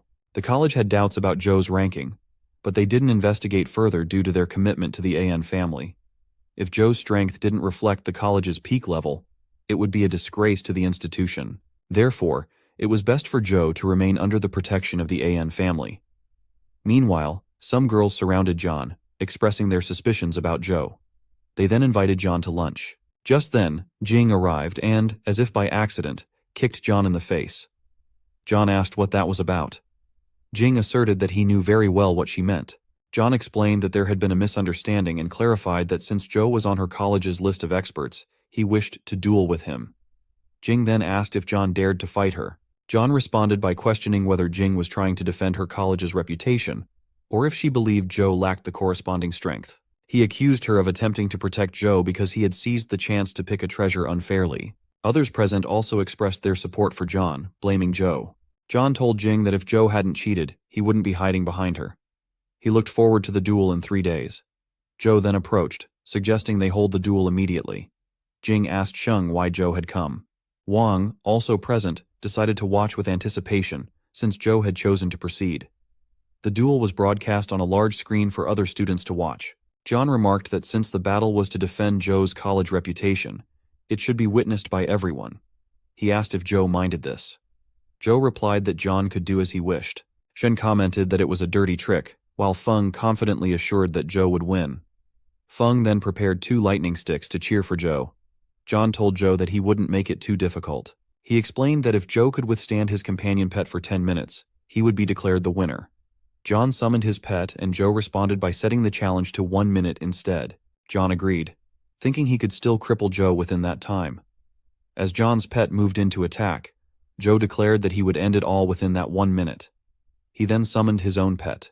Wang considered John's pet, the Holy Spear Knight from Camelot. It was said to be Lamorak, a historical knight of the Round Table, and was known for its strength, making it one of the most formidable companion pets in the legendary class. The Holy Spear Knight launched an attack on Zhou with its sword, but Zhou's demonized general intercepted and deflected the blow with ease. Xuan was surprised, wondering when Zhou had subdued such a powerful pet. Jing realized that the demonized general was no ordinary companion. John noted that the Holy Spear Knight's attack had been effectively countered. The knight launched another assault, but once again, the demonized general struck back. Xuan commented that with such a defense, Zhou might well defeat the knight within a minute. John, however, believed that the Holy Spear Knight wouldn't be taken down easily, and thought Zhou was mistaken if he believed he could hold out in such a manner. When the knight unleashed a shattering thrust, Zhou's demonized general captured the attack in a protective circle, leaving John in shock. The demonized general then seized the knight by the neck and delivered a powerful astral fist, shattering it into pieces. Xuan was excited, noting that John's title of saint might have been an exaggeration. Feng remarked that Zhou's performance was as expected.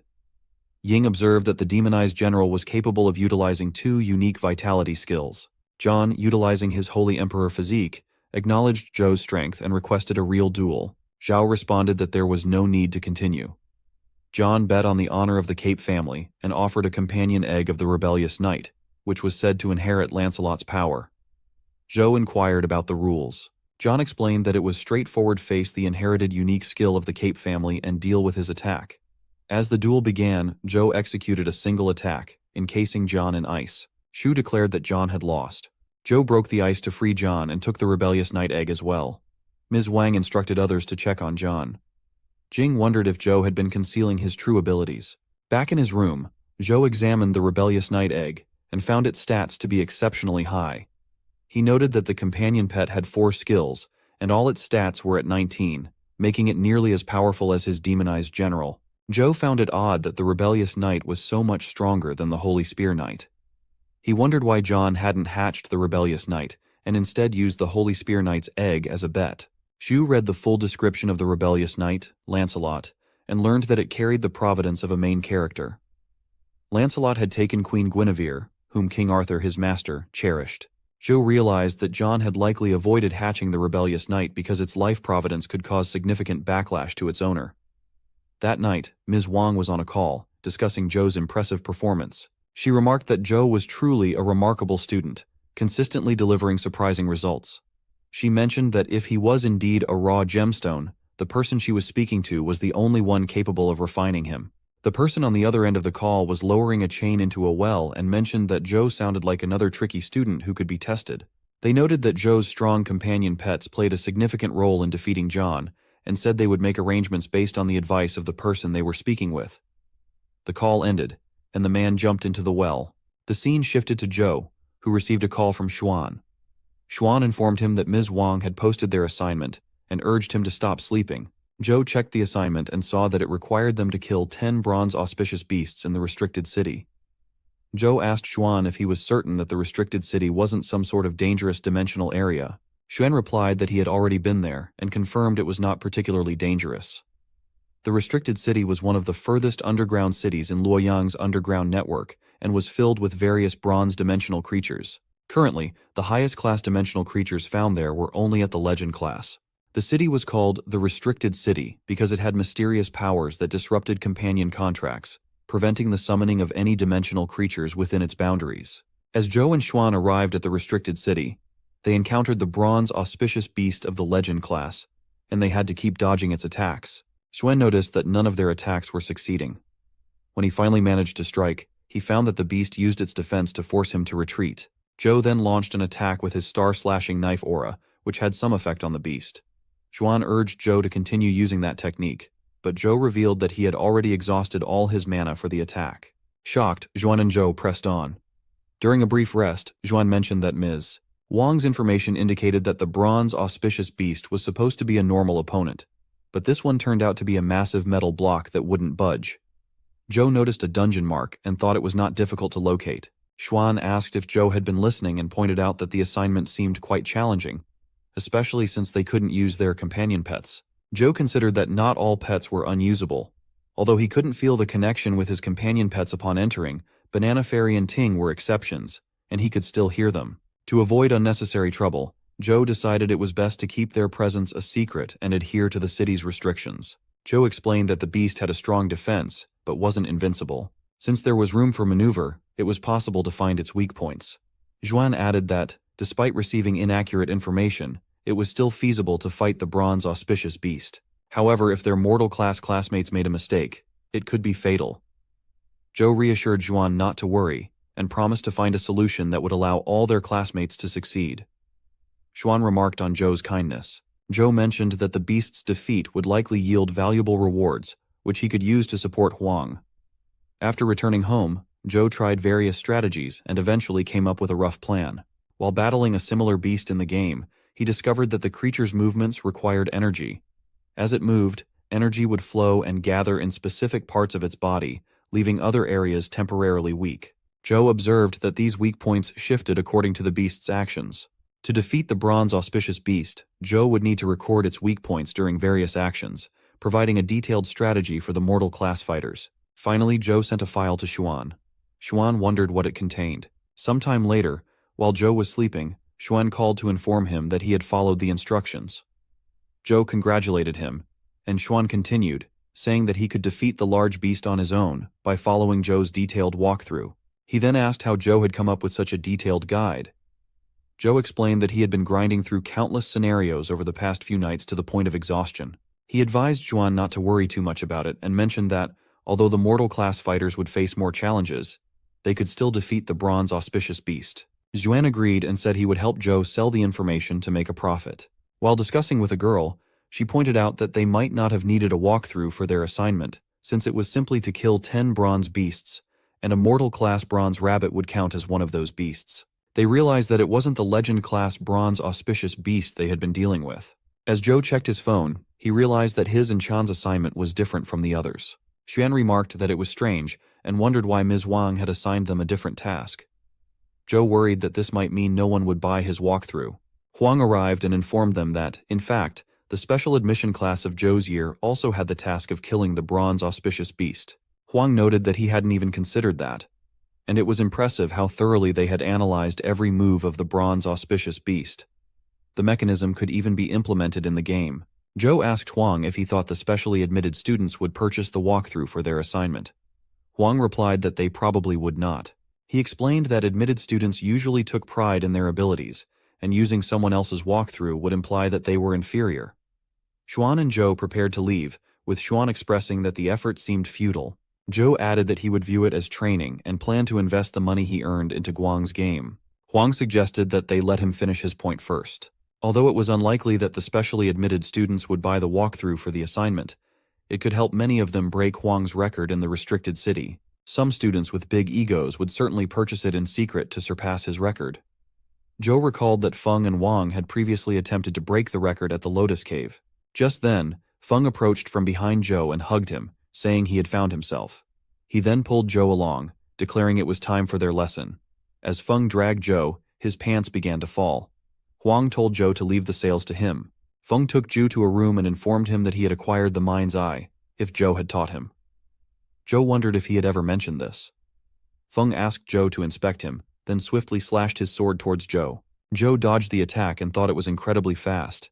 He managed to evade several more strikes, feeling as if Feng's attacks were precisely aimed at him. Feng's attack demonstrated the power of the mind's eye. Zhou dodged numerous slashes, feeling as though the sword was targeting him with precision.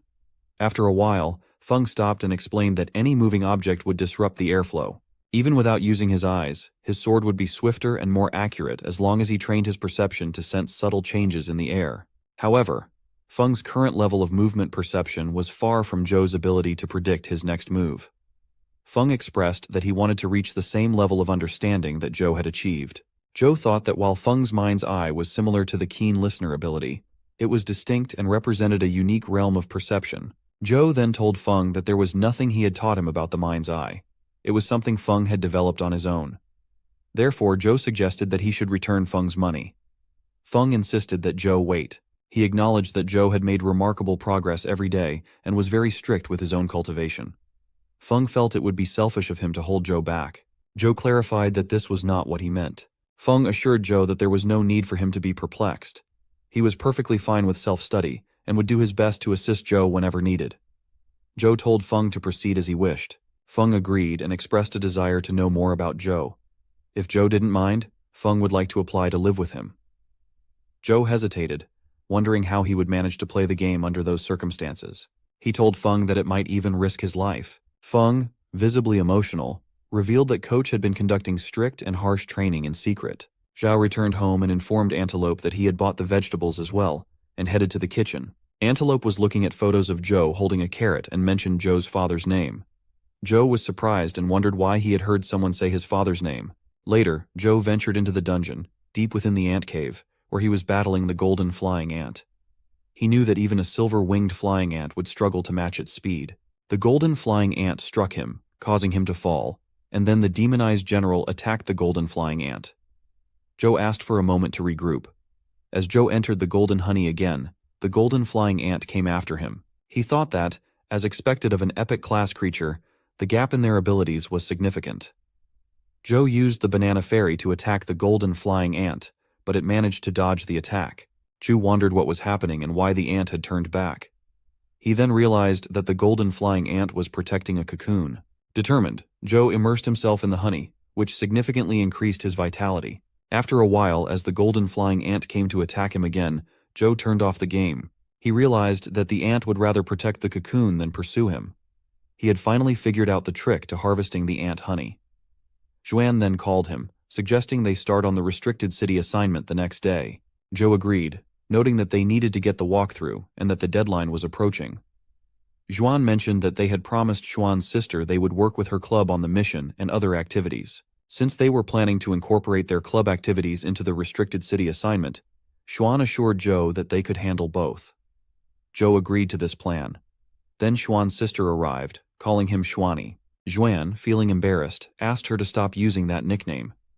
She informed them that she had received numerous applications from people wanting to join the activity, and it seemed the event would be more lively than expected. The next day when Zhou arrived, he was greeted by a large crowd of people. A man wondered why Wei was at the club activities, and whether he was trying to recruit people again with his usual presidential charm. We explained that the Ocean Club was full of troublesome workers who didn't follow the rules, and he was there to oversee them. Zhou felt that these two were antagonists to each other. Sister Xuan, Yang, arrived, betting that everyone was there for Zhou, who had gained fame after his battle with John. Xiao and Feng were also present. Zhou asked them why they had come. Xuan revealed that they were members of the Xuanwen Club. Zhou inquired how Xuan had managed to persuade them. Xuan replied not to paint him as too villainous, and explained that Zhou was in the Xuanwen Club, so they joined to see Zhou more often. Xiao chimed in, saying they could count on her and that she felt like she was riding on the main character's coattails. They then all began battling the creatures present, and Huang commented that they couldn't afford to lose to the girls from that club. Xiao noted that the walkthrough had reduced the time it took to kill a bronze auspicious beast by nearly half. Feng praised Zhou for his impressive strength. Zhou, walking alone, decided to find a quiet corner to play the game. He received a call and wondered if it was from the mysterious number. Suddenly, the area began to shake, and they wondered if it was an earthquake. Huang noticed something and directed the others to look as well. Some rocks fell, and the door ahead opened. They were puzzled by what was happening, and surprised by the vast space that lay ahead. Xuan mentioned that it was a location not shown on the map of the restricted city. One wondered if it might be a treasure cave. Zhou suggested they investigate. As they entered, they saw a massive structure forged from bronze. Xiao approached it, curious if it might be hiding something. Zhou used his power to examine the structure and found that there was no visible entrance, window, or vent. One of them tried using a hammer to break through, but it had no effect. Wei remarked that it seemed brute force wouldn't work either. Chu wondered about the power protecting the structure. Yan explained that it was a place that had received blessings from heaven and God. Wei asked her if she knew anything about the structure. She replied that she knew a bit, and began to explain that during the Zhou dynasty, people believed in ghosts and gods, and they thought that the gods controlled life and death. To show their devotion, the royalties were meticulous about their funerals. However, during the late Eastern Zhou period, the emperor, fearful of death, had his bones and blood placed in a sealed city of death. He hoped to deceive heaven and fate by faking his death to avoid his destined demise. Unfortunately, he could not defy the will of the gods and died in the end. The city of death, which attempted to deceive heaven and God, was forged in bronze and had no doors or windows, according to historical records.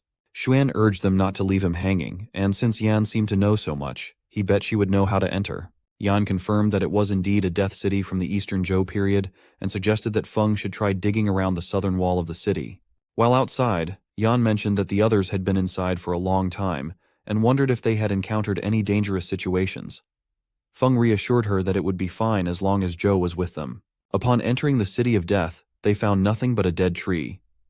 Zhou examined it and realized that this was the first time the phone had reacted to something other than the small hand mark. He met up with Xuan and Xiao and asked if they had found anything significant. Xuan shook her head, stating that there was only the tree. Suddenly everyone was shocked as the dead tree began to glow. They were stunned, unsure of what was happening. A boy revealed that he had touched the tree, and that was when it started glowing. A girl examined the boy and reported that she didn't detect any curses, jinxes, or anything unusual. She was simply startled by the tree's radiance. Xuan confirmed that nothing extraordinary had occurred and wondered why the tree had started glowing earlier. Zhou had no idea either. Xiao found it intriguing and decided to touch the tree. To her surprise, the tree glowed red. Xuan approached Xiao and asked if she felt unwell. Xiao replied that she didn't notice anything except a change in color. Zhou speculated that the color might change depending on who touches the tree. He suggested it was best to avoid touching it further. When Xuan touched the tree, it glowed gold.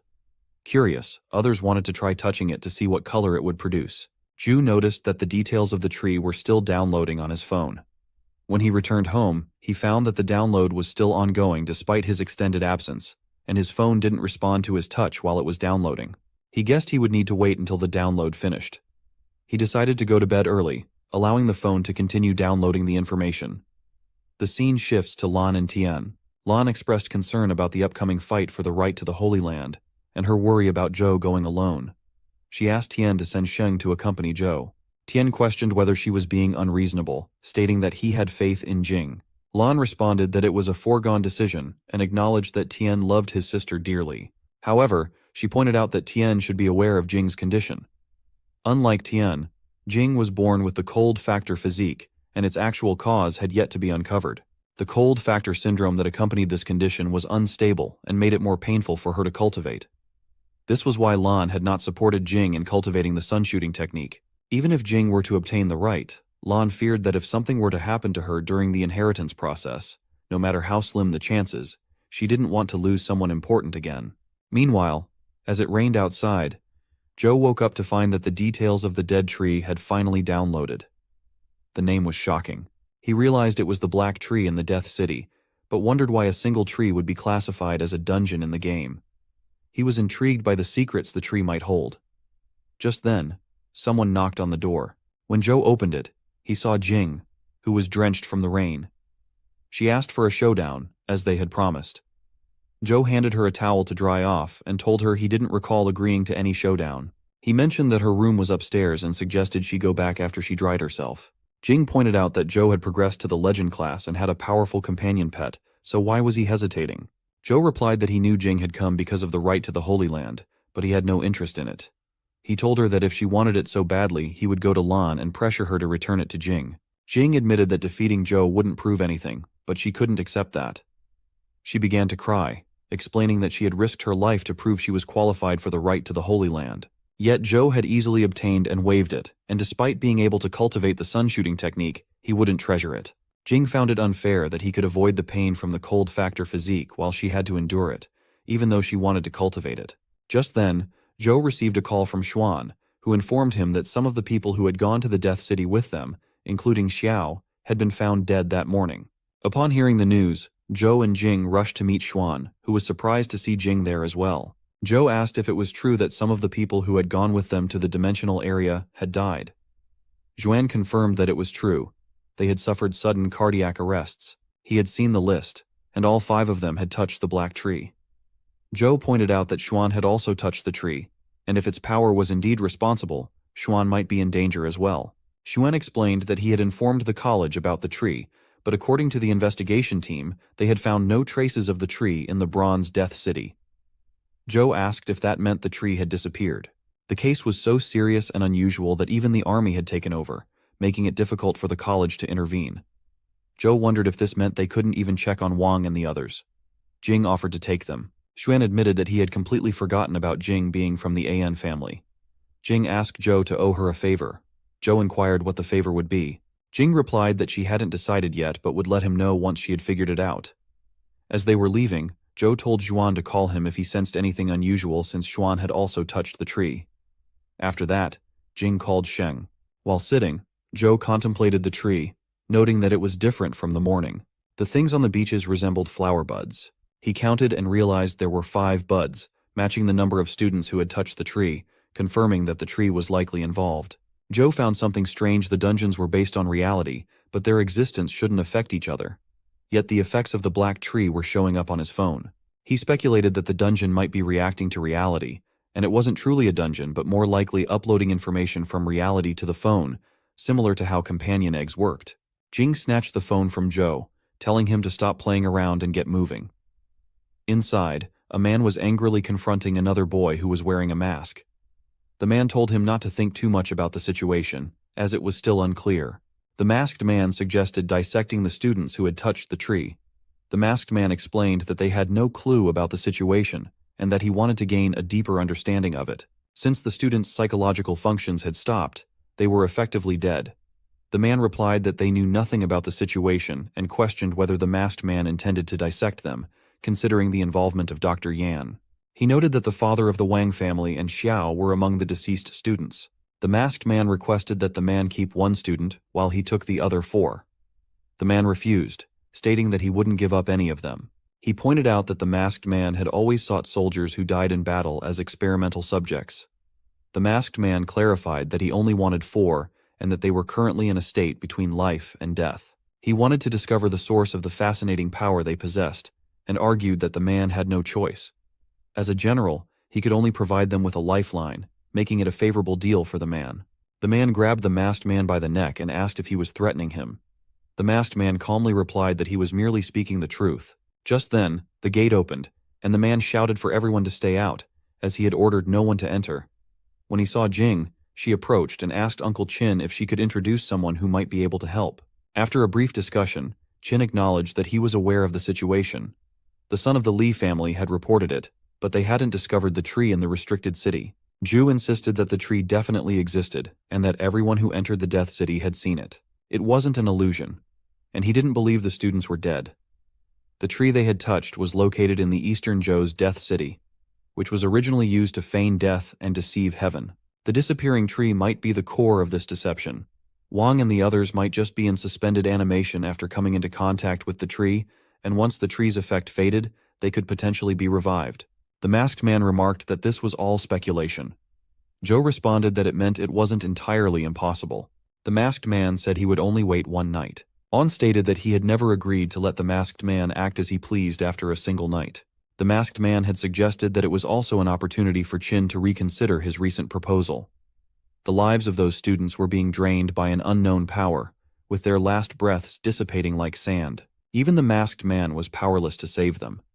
He warned Qin to seriously consider his demands, or Qin might end up with nothing in the end.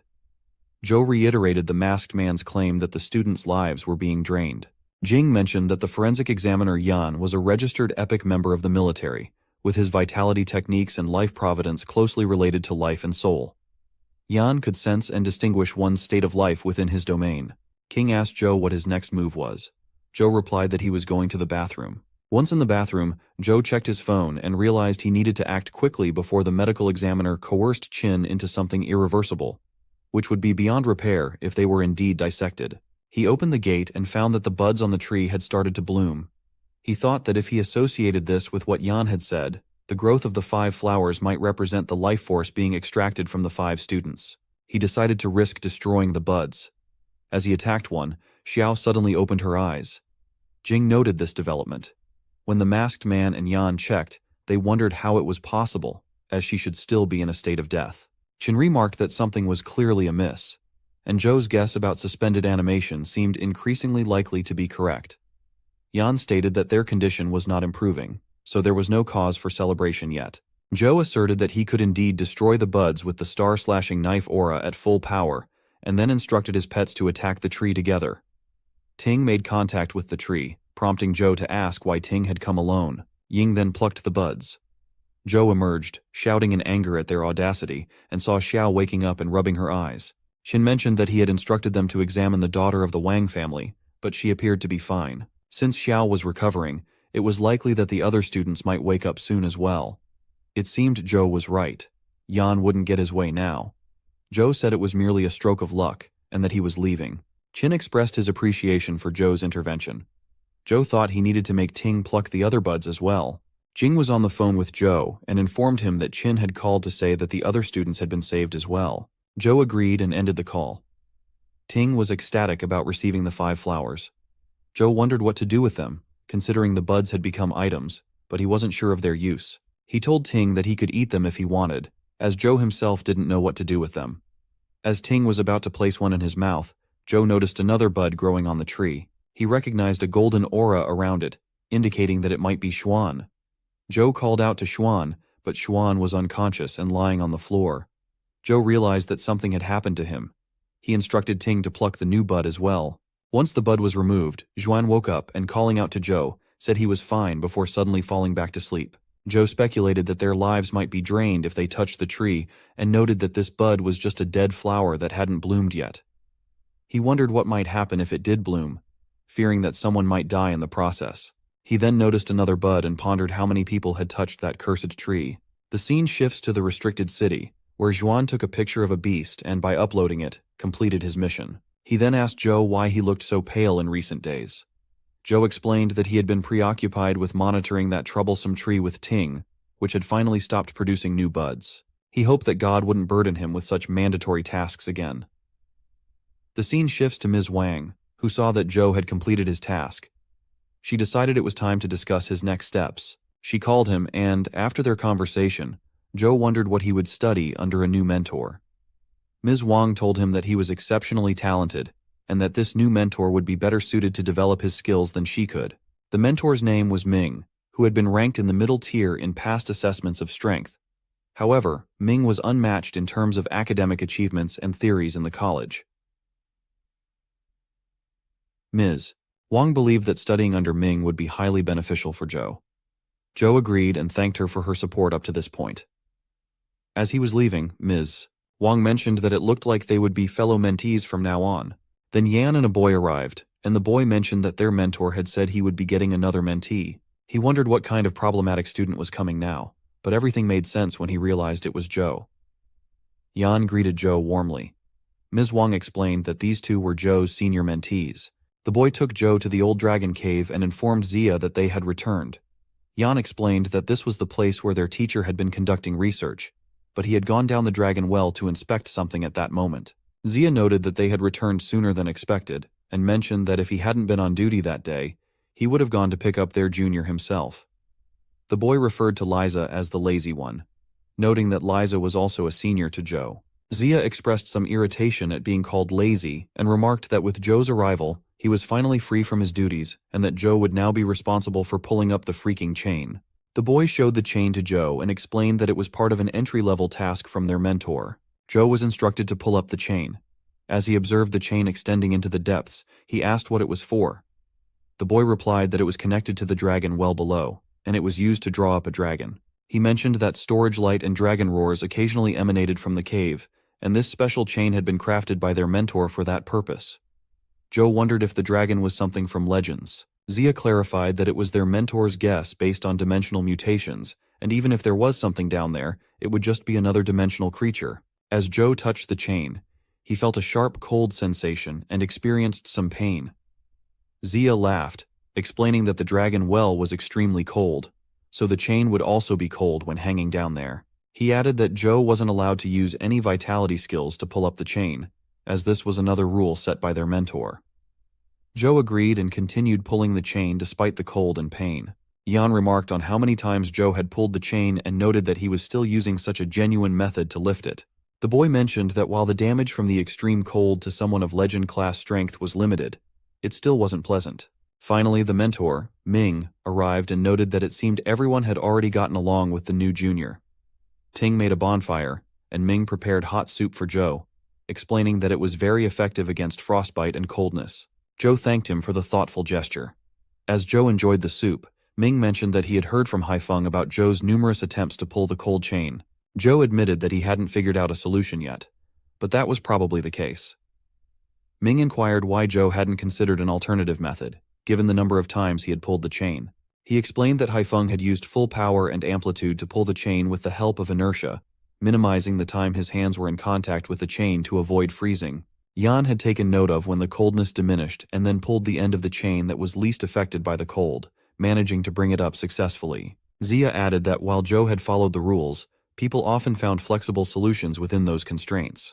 Chu wondered if Zia was the one who had said he couldn't use a vitality skill. After having the soup, Joe expressed his desire to continue pulling up the chain in the same manner, viewing it as both a mission and a training opportunity. He believed that with a few more attempts, he would become accustomed to it and be able to succeed. Ming acknowledged that among his mentees, there had been a few who tried to pull up the chain without success, but Joe was the only one who persisted after failing dozens of times. Joe inquired about the other person who hadn't succeeded.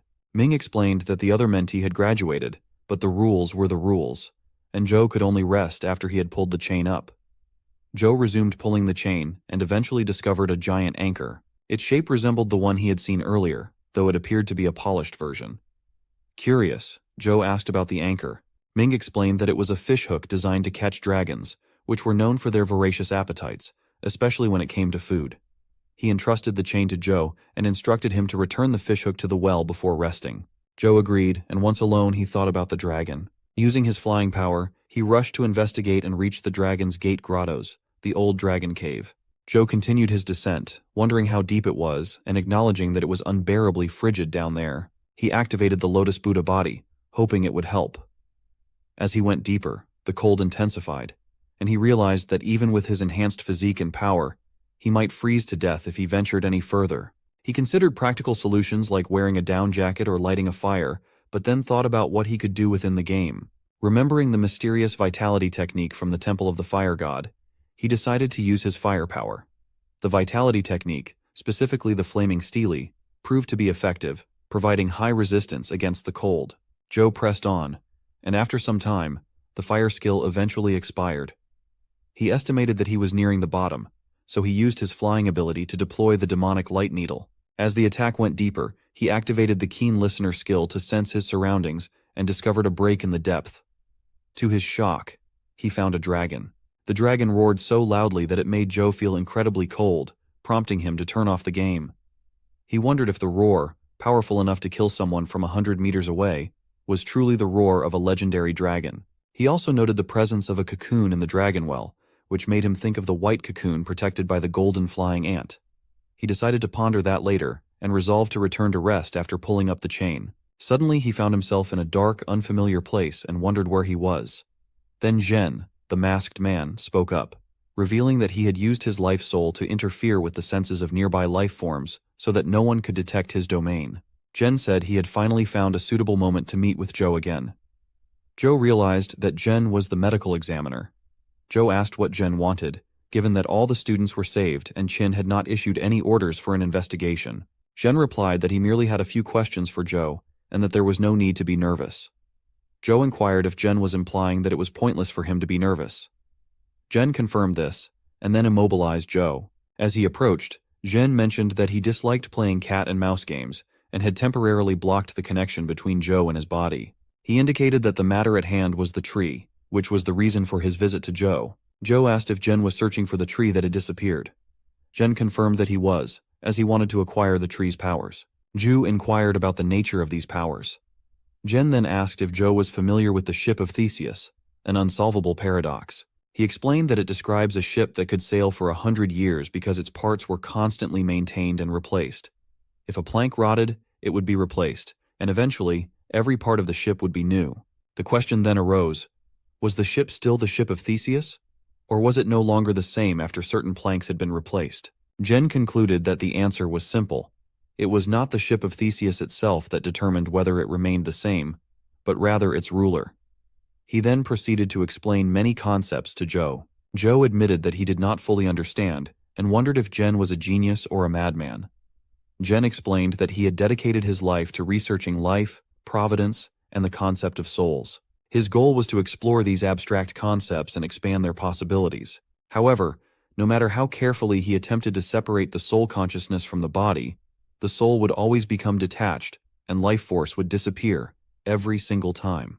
But those instances where substances would mysteriously reappear after being stripped away had broken that rule. The tree they were discussing possessed the power that Jen wanted. Joe asked if Jen thought he had something to do with the tree. Jen agreed and elaborated that if the existence of the tree was at static equilibrium, then the variable causing its disappearance would be the people who entered Death City. If there was also a variable linked to the dead students who received something, it would involve Joe and Jing, with Joe existing in both variables. Joe replied that this was merely Jen's guess after ruling out other possibilities involving unknown variables. Joe thought he couldn't use any skills under the restrictions of an epic class. Jen said he would find what he needed after separating all the memories from Joe's brain. He used a device on Joe, who asked if Jen didn't think it was ridiculous to harm his own kind for the sake of humans. Jen responded that it wouldn't take long, and the moment he removed the memories from Joe's brain, Joe's king would collapse, leaving him a doll devoid of emotions and consciousness. The sacrifices were necessary for advancement, and Jen was willing to bear that sin, recording Joe's sacrifice in the history of human evolution. Afterward, Joe used his flame attacks to force Jen to retreat. Jen acknowledged that his guess had been correct. Joe had a secret. Jen attempted to use his soul-controlling eyes, but they had no effect on Joe. Shocked, Jen could hardly believe it. As Joe was only at the legend class level, how could he possess such power? Joe explained that he was eliminating an intruder and then attacked Jen. However, Joe soon felt normal and coughed up blood. He wondered if he would be the first person to die from the power of his own life providence. He then fainted. After some time, Joe awoke to find that he had not died. His clothes were missing, but his injuries had been treated. As he tried to sit up, his mentor Ming told him to remain still. Ming had used his life soul to repair Joe's fatal wounds, but Joe still needed to recuperate from the damage caused by broken ribs and damaged organs. Through their conversation, Joe learned that Zia had found him. Ming was also shocked when Zia brought Joe in, noting that all the meridians were crushed by some power, and the surrounding bones and organs were severely damaged. Joe wondered if he had lost any of his belongings. Ming asked if Joe knew who had attacked him. Joe replied that he had trouble recalling. He considered that rather than attributing the attack to Jen, it was better to say he had been attacked by his own life providence. However, this was odd because life providence, being born from oneself, should not surpass the body's limits. This was not the case for the King Sai. Additionally, when the attack occurred, another consciousness seemed to have intruded into his mind. Ming noted that Joe's difficulty recalling the events was troubling. Zia mentioned that he had not found any traces of another person when he discovered Joe lying in a pool of blood. Joe questioned the lack of traces, wondering if Jen had exploded on the spot, as he would expect such an event to leave evidence scattered across the ground. Ming mentioned that he had contacted the college's investigation team and suggested leaving the rest to them. While treating Joe with his life soul, Ming had discovered something interesting about Joe's injuries. Joe was severely injured all over, except for his heart, which seemed to be protected by a different kind of power. Without this protection, Joe would have died instantly. Joe wondered what kind of power was safeguarding him. Ming explained that Joe had been on the brink of death from the very first day he became Ming's mentee. Joe denied this, but Ming patted Joe's head, teasing him for being so gullible. Joe then asked about a notebook Ming had mentioned. Ming revealed that it was for Joe and contained the 7 scattered palms. He explained that he couldn't always be there to protect Joe, and only by strengthening himself would Joe truly be safeguarded. Shu wondered if it was a vitality technique, and commented on its apparent power. Ming explained that the technique was named 7 scattered palms, because it was derived from 7 distinct kingdoms of palm techniques. This is why it was known as such. Explaining this, Ming noted that Joe would currently be unable to walk due to his injuries, so he should use the time to rest.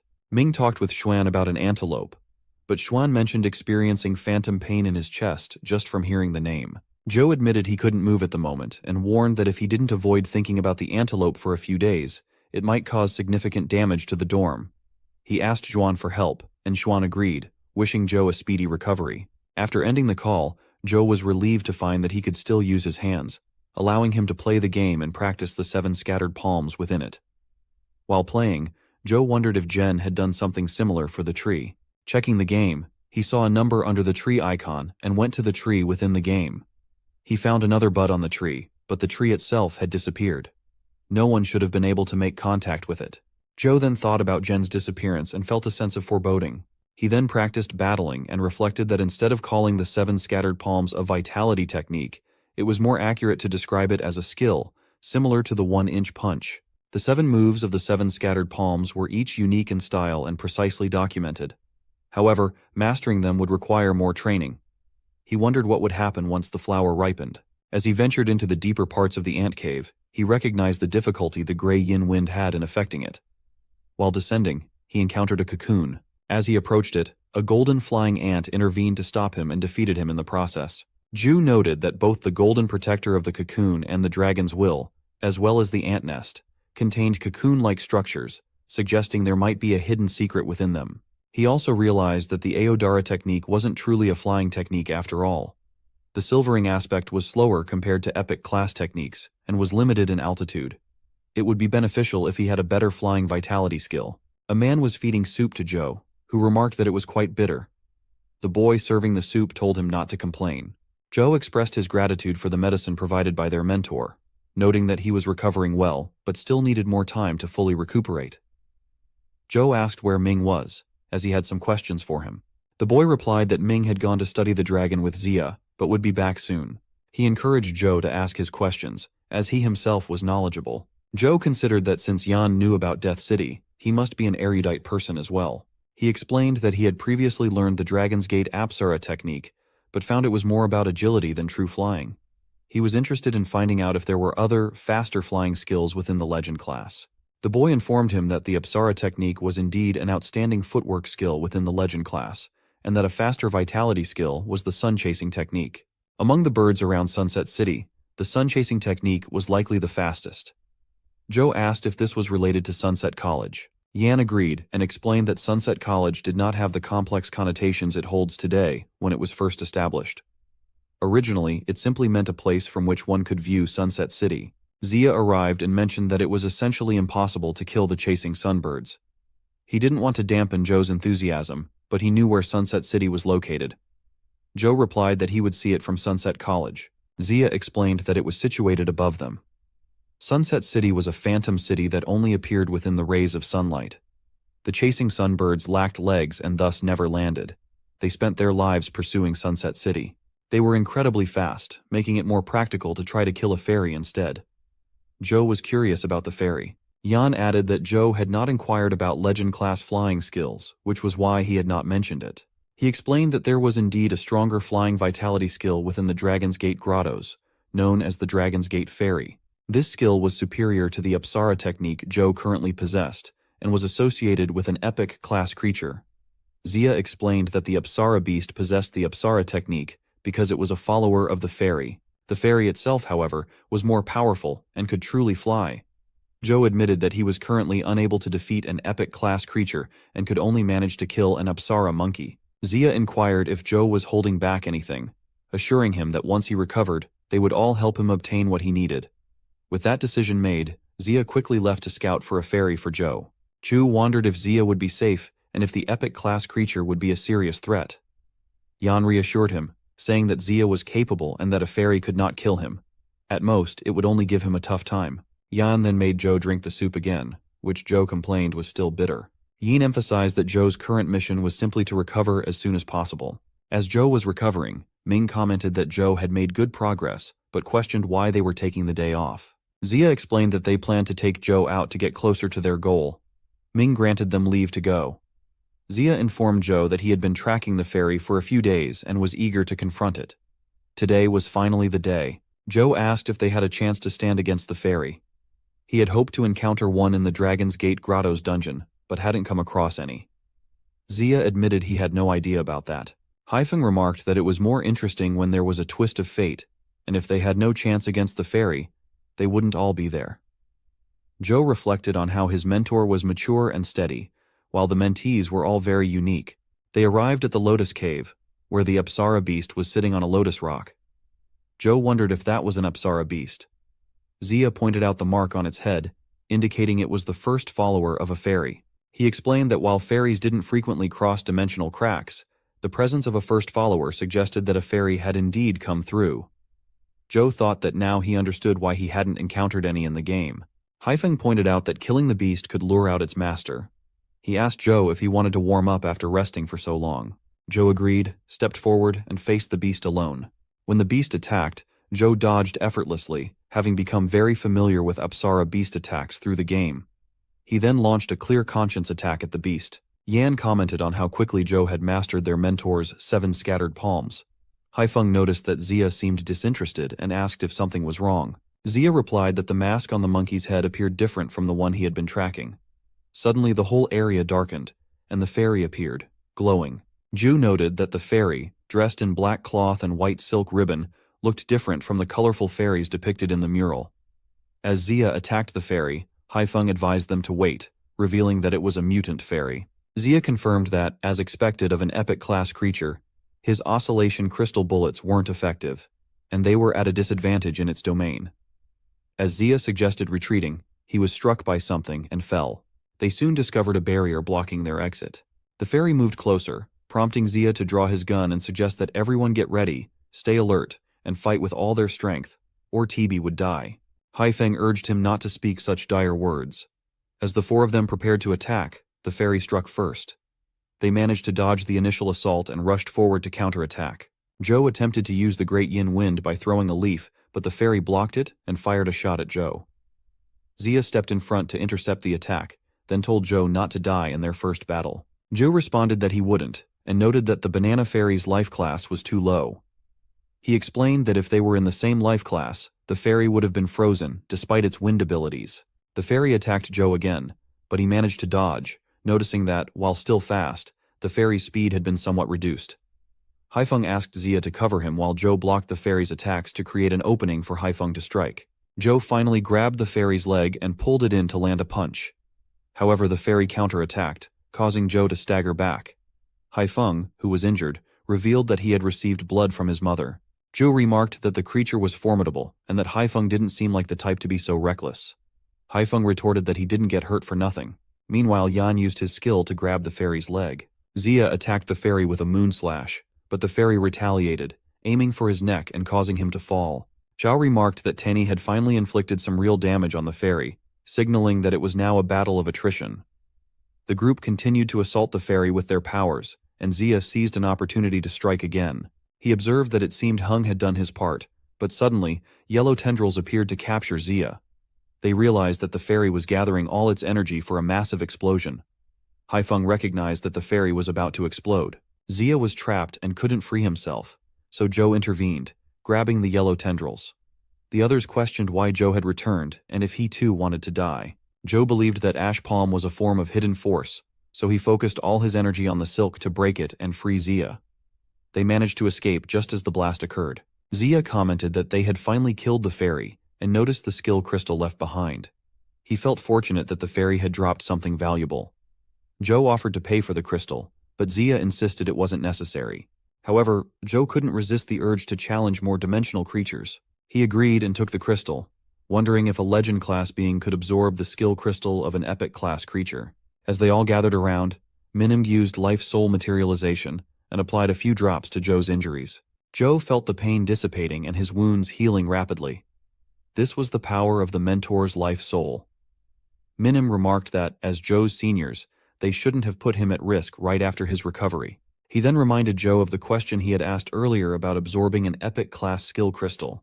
MindHMG explained that, theoretically, it was possible to absorb a skill crystal of a higher class than one's own, unlike hatching dimensional creatures.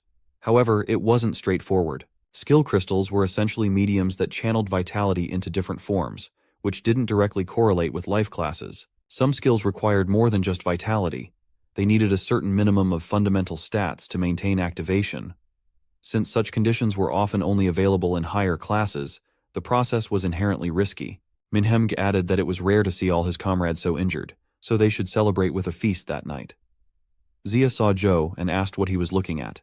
Zhou was examining the description of the crystal and remarked that, just as the mentor had said, it was his first time seeing a vitality skill with a speed requirement. When Zhou got home, he found Antelope sleeping and noted that Xuan had been surprisingly diligent in taking care of it. He took a bath and checked his phone, reflecting that he hadn't even been able to defeat a normal fairy on his own, and it was only a matter of time before he would be killed by them. He noticed that the crystal had a speed requirement of 21, while his current speed, after cultivating in the game, was 18. Lying down, Zhou wondered if a high-class speed crystal would be as restrained as when he advanced to legend class, and he realized he needed to find a way to obtain a high-class crystal. The next morning his phone rang, and he wondered who it could be. While traveling with Shenb in the car, Sheng apologized for calling so early and addressed Zhou as young master. Zhou asked him to simply call him by his name. Zia saw Zhou and asked what he was looking at. Zhou was examining the description of the crystal and remarked that, just as the mentor had said, it was his first time seeing a vitality skill with a speed requirement. When Zhou got home, he found Antelope sleeping and noted that Xuan had been surprisingly diligent in taking care of it. He took a bath and checked his phone, reflecting that he hadn't even been able to defeat a normal fairy on his own, and it was only a matter of time before he would be killed by them. He noticed that the crystal had a speed requirement of 21, while his current speed after cultivating in the game was 18. Lying down, Zhou wondered if a high-class speed crystal would be as restrained as when he advanced to legend class, and he realized he needed to find a way to obtain a high-class crystal. The next morning his phone rang, and he wondered who it could be. While traveling with Shenb in the car, Sheng apologized for calling so early and addressed Zhou as young master. Zhou asked him to simply call him by his name. Sheng apologizes by explaining that all the scars and marks are from confronting dimensional creatures, and warns that in the future they will face even harsher challenges. Zhou asks what Sheng means by that. Sheng explains that ever since the world mutated, the borders between dimensions and human living spaces have been protected by soldiers and by the world's natural restrictions. However, what most people, who have been safely sheltered in the safety zone for nearly half a century, don't realize is that dimensional creatures have been gradually breaking through these restrictions all over the Federation. Despite the deceptively peaceful yet fragile equilibrium, these creatures have been invading. Zhou wonders if it has already reached that point. He reflects on the Sea Serpent Emperor and the Siren Princess that attacked him, realizing they must have broken through the dimensional barriers. Sheng confirms that the situation is worse than they expected, and despite their efforts, they have yet to uncover the cause of the dimensional mutation. Sheng warns that dimensional creatures keep invading, and if this continues, once the restrictions completely collapse, those overpowering creatures will massacre all innocent lives in the cities. In fact, Sheng adds, there have already been several invasions in the dimensional area closest to them a short while ago, and that threat has now been subdued, but an epic class officer and his squad were all killed in action. Sheng adds that without enough power in this world, Zhou wouldn't even be able to protect his family or those he cherishes. Sheng mentions that the divine gift was one of those rare chances for Zhou to gain the strength he needs. He hopes Zhou will give it careful consideration, not for anyone else, but just for a slim chance of survival in this world. Zhou thanks Sheng for all the information, but he remains firm in his decision. He explains that the right to the gift had always belonged to Jing, and her abilities should align well with that opportunity. Even if Yang's quota becomes invalid, Zhou won't take advantage of someone else's misfortune. He feels bad about turning down Lan, but he doesn't want to feel indebted to anyone by taking their opportunity. Though Lan might have lost her chance, Zhou is determined to find enough power on his own to protect everything he holds dear in the future. Sheng adjusted his dress and remarked that Liu was right.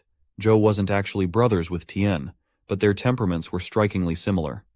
Zhou responded that he didn't consider that a compliment. Sheng then said that since Zhou had made his decision, he wouldn't interfere any further. He offered that Zhou could come to him if he needed anything in the future, and he would now send Zhou back. As they stepped outside, Zhou mentioned that Sheng's surname was also An, but he noticed that Sheng addressed other An family members as Madam and Young Master. Sheng asked if Zhou was curious about him and explained that his identity wasn't a secret to others. People regarded Sheng as the An family's lackey or the demon drill Aster. However, the Madam, Young Master, and his lady saw him as part of the An family, even though everyone knew he wasn't related to them by blood. Sheng added that he was once a nobody who had forgotten his past, and Sheng was the name Tian gave him. Shu returned to his house reflecting on what Sheng had told him. If harsher invasions were indeed coming, was the condition of the world worsening? Even an epic class officer had been killed during an invasion. Speaking of dimensional creature invasions, didn't he have one in his dorm right now? And what about that apocalyptic dream? Was it an omen of catastrophe? He started the game again and noticed the Dead Man Tree icon. He had almost forgotten about the Dead Man Tree. Entering the game, he saw that the Dead Man Tree's fruit had ripened and wondered why it resembled a companion egg. Checking its stats, Zhou realized that the fruit had the power to turn a life into a companion egg. He recognized that this ability of the tree was powerful, but also risky. However, it might be his chance to break through the bottleneck he had been stuck on in the game. With that in mind, he decided to hatch it. Just as the game crashed, Zhou wondered if it was because his physique had improved. Despite being drained both in the game and in reality, he managed to endure the excruciating pain of hatching an egg above his life class while staying conscious. Then, he sensed a new summoning contract forming. Joe felt relieved, remarking that it was great the egg didn't hatch a gen. Otherwise, that would have given him the creeps. He checked the newly acquired skills and noted that the 3 skills were essentially all specialized in medical treatment. However, he was completely clueless when it came to medical knowledge. Nevertheless, these skills would be incredibly useful for emergency treatments on the battlefield. The Dark Doctor was currently in the process of hatching, and Joe considered that if it could regain its epic class state and its Soul Doctor providence, it would be a significant asset. Thinking of all these possibilities, Joe realized he was stuck in an infinite loop of thoughts again. He considered that he might have a chance if he teamed up with strong allies to fight against weaker epic class creatures, but he had already owed his seniors a favor from the last time. He called Xuan, who was in the training area, and Xuan quickly realized that Joe was planning to team up and challenge an epic class creature, and that he wanted Xuan to join him. Joe explained that it was thanks to the antelope that his immortal god of combat life providence was getting stronger. Although Joe hadn't made a final decision yet, he assured Xuan that he would let him know once his mind was made up. Next, Joe asked if Xuan was going out and where he was heading. Xuan replied that he was going to the Holy Land of the Federation, as he had something to take care of there. After cutting the call, Joe noted that Xuan wasn't available, so he figured he would just go with the others. He decided to choose the target now. Joe thought that if he was only trying to gather ingredients, there was no need to seek out tricky epic class creatures, as that would increase everyone's risk. Instead, it would be best to focus on safer options to improve their success rate, which would benefit everyone involved. Though he had encountered many epic class creatures, Joe hadn't yet found a way to deal with the arrow at Hulao Pass. He also realized that he was the only one who could enter the Zhongtian Gate and fight the crane due to that mysterious power. Additionally, the golden flying ant in the Eni cave was at an insta-kill level of overpowered, and there wasn't a corresponding dimensional area for the ant cave in reality yet, so he wondered if there were any weaker epic class creatures around. Joe then decided to explore the Dragon's Gate grottos, specifically Binyang Cave. It was his first time there, and he noted that the caves in the Dragon's Gate grottos were independent of each other, making them much more user-friendly compared to areas where they had to go deep for further exploration. As he ventured further, he spotted a cute tiger. However, it suddenly attacked Joe.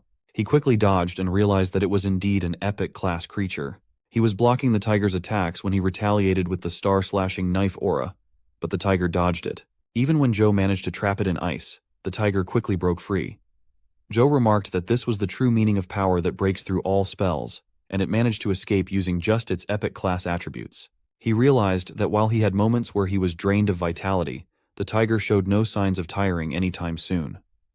Joe ended the encounter, thinking to himself that he never expected to defeat an epic-class creature alone anyway.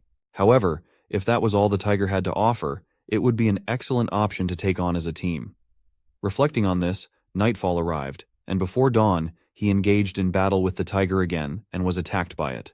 He noted that after grinding through so many encounters, he had discovered all of its attack patterns. Even the damage it dealt wasn't anything extraordinary. Chu wondered if there really was an epic class creature that only knew how to perform basic attacks. The next day, Joe discussed the matter with Xuan, Feng, and Xiao.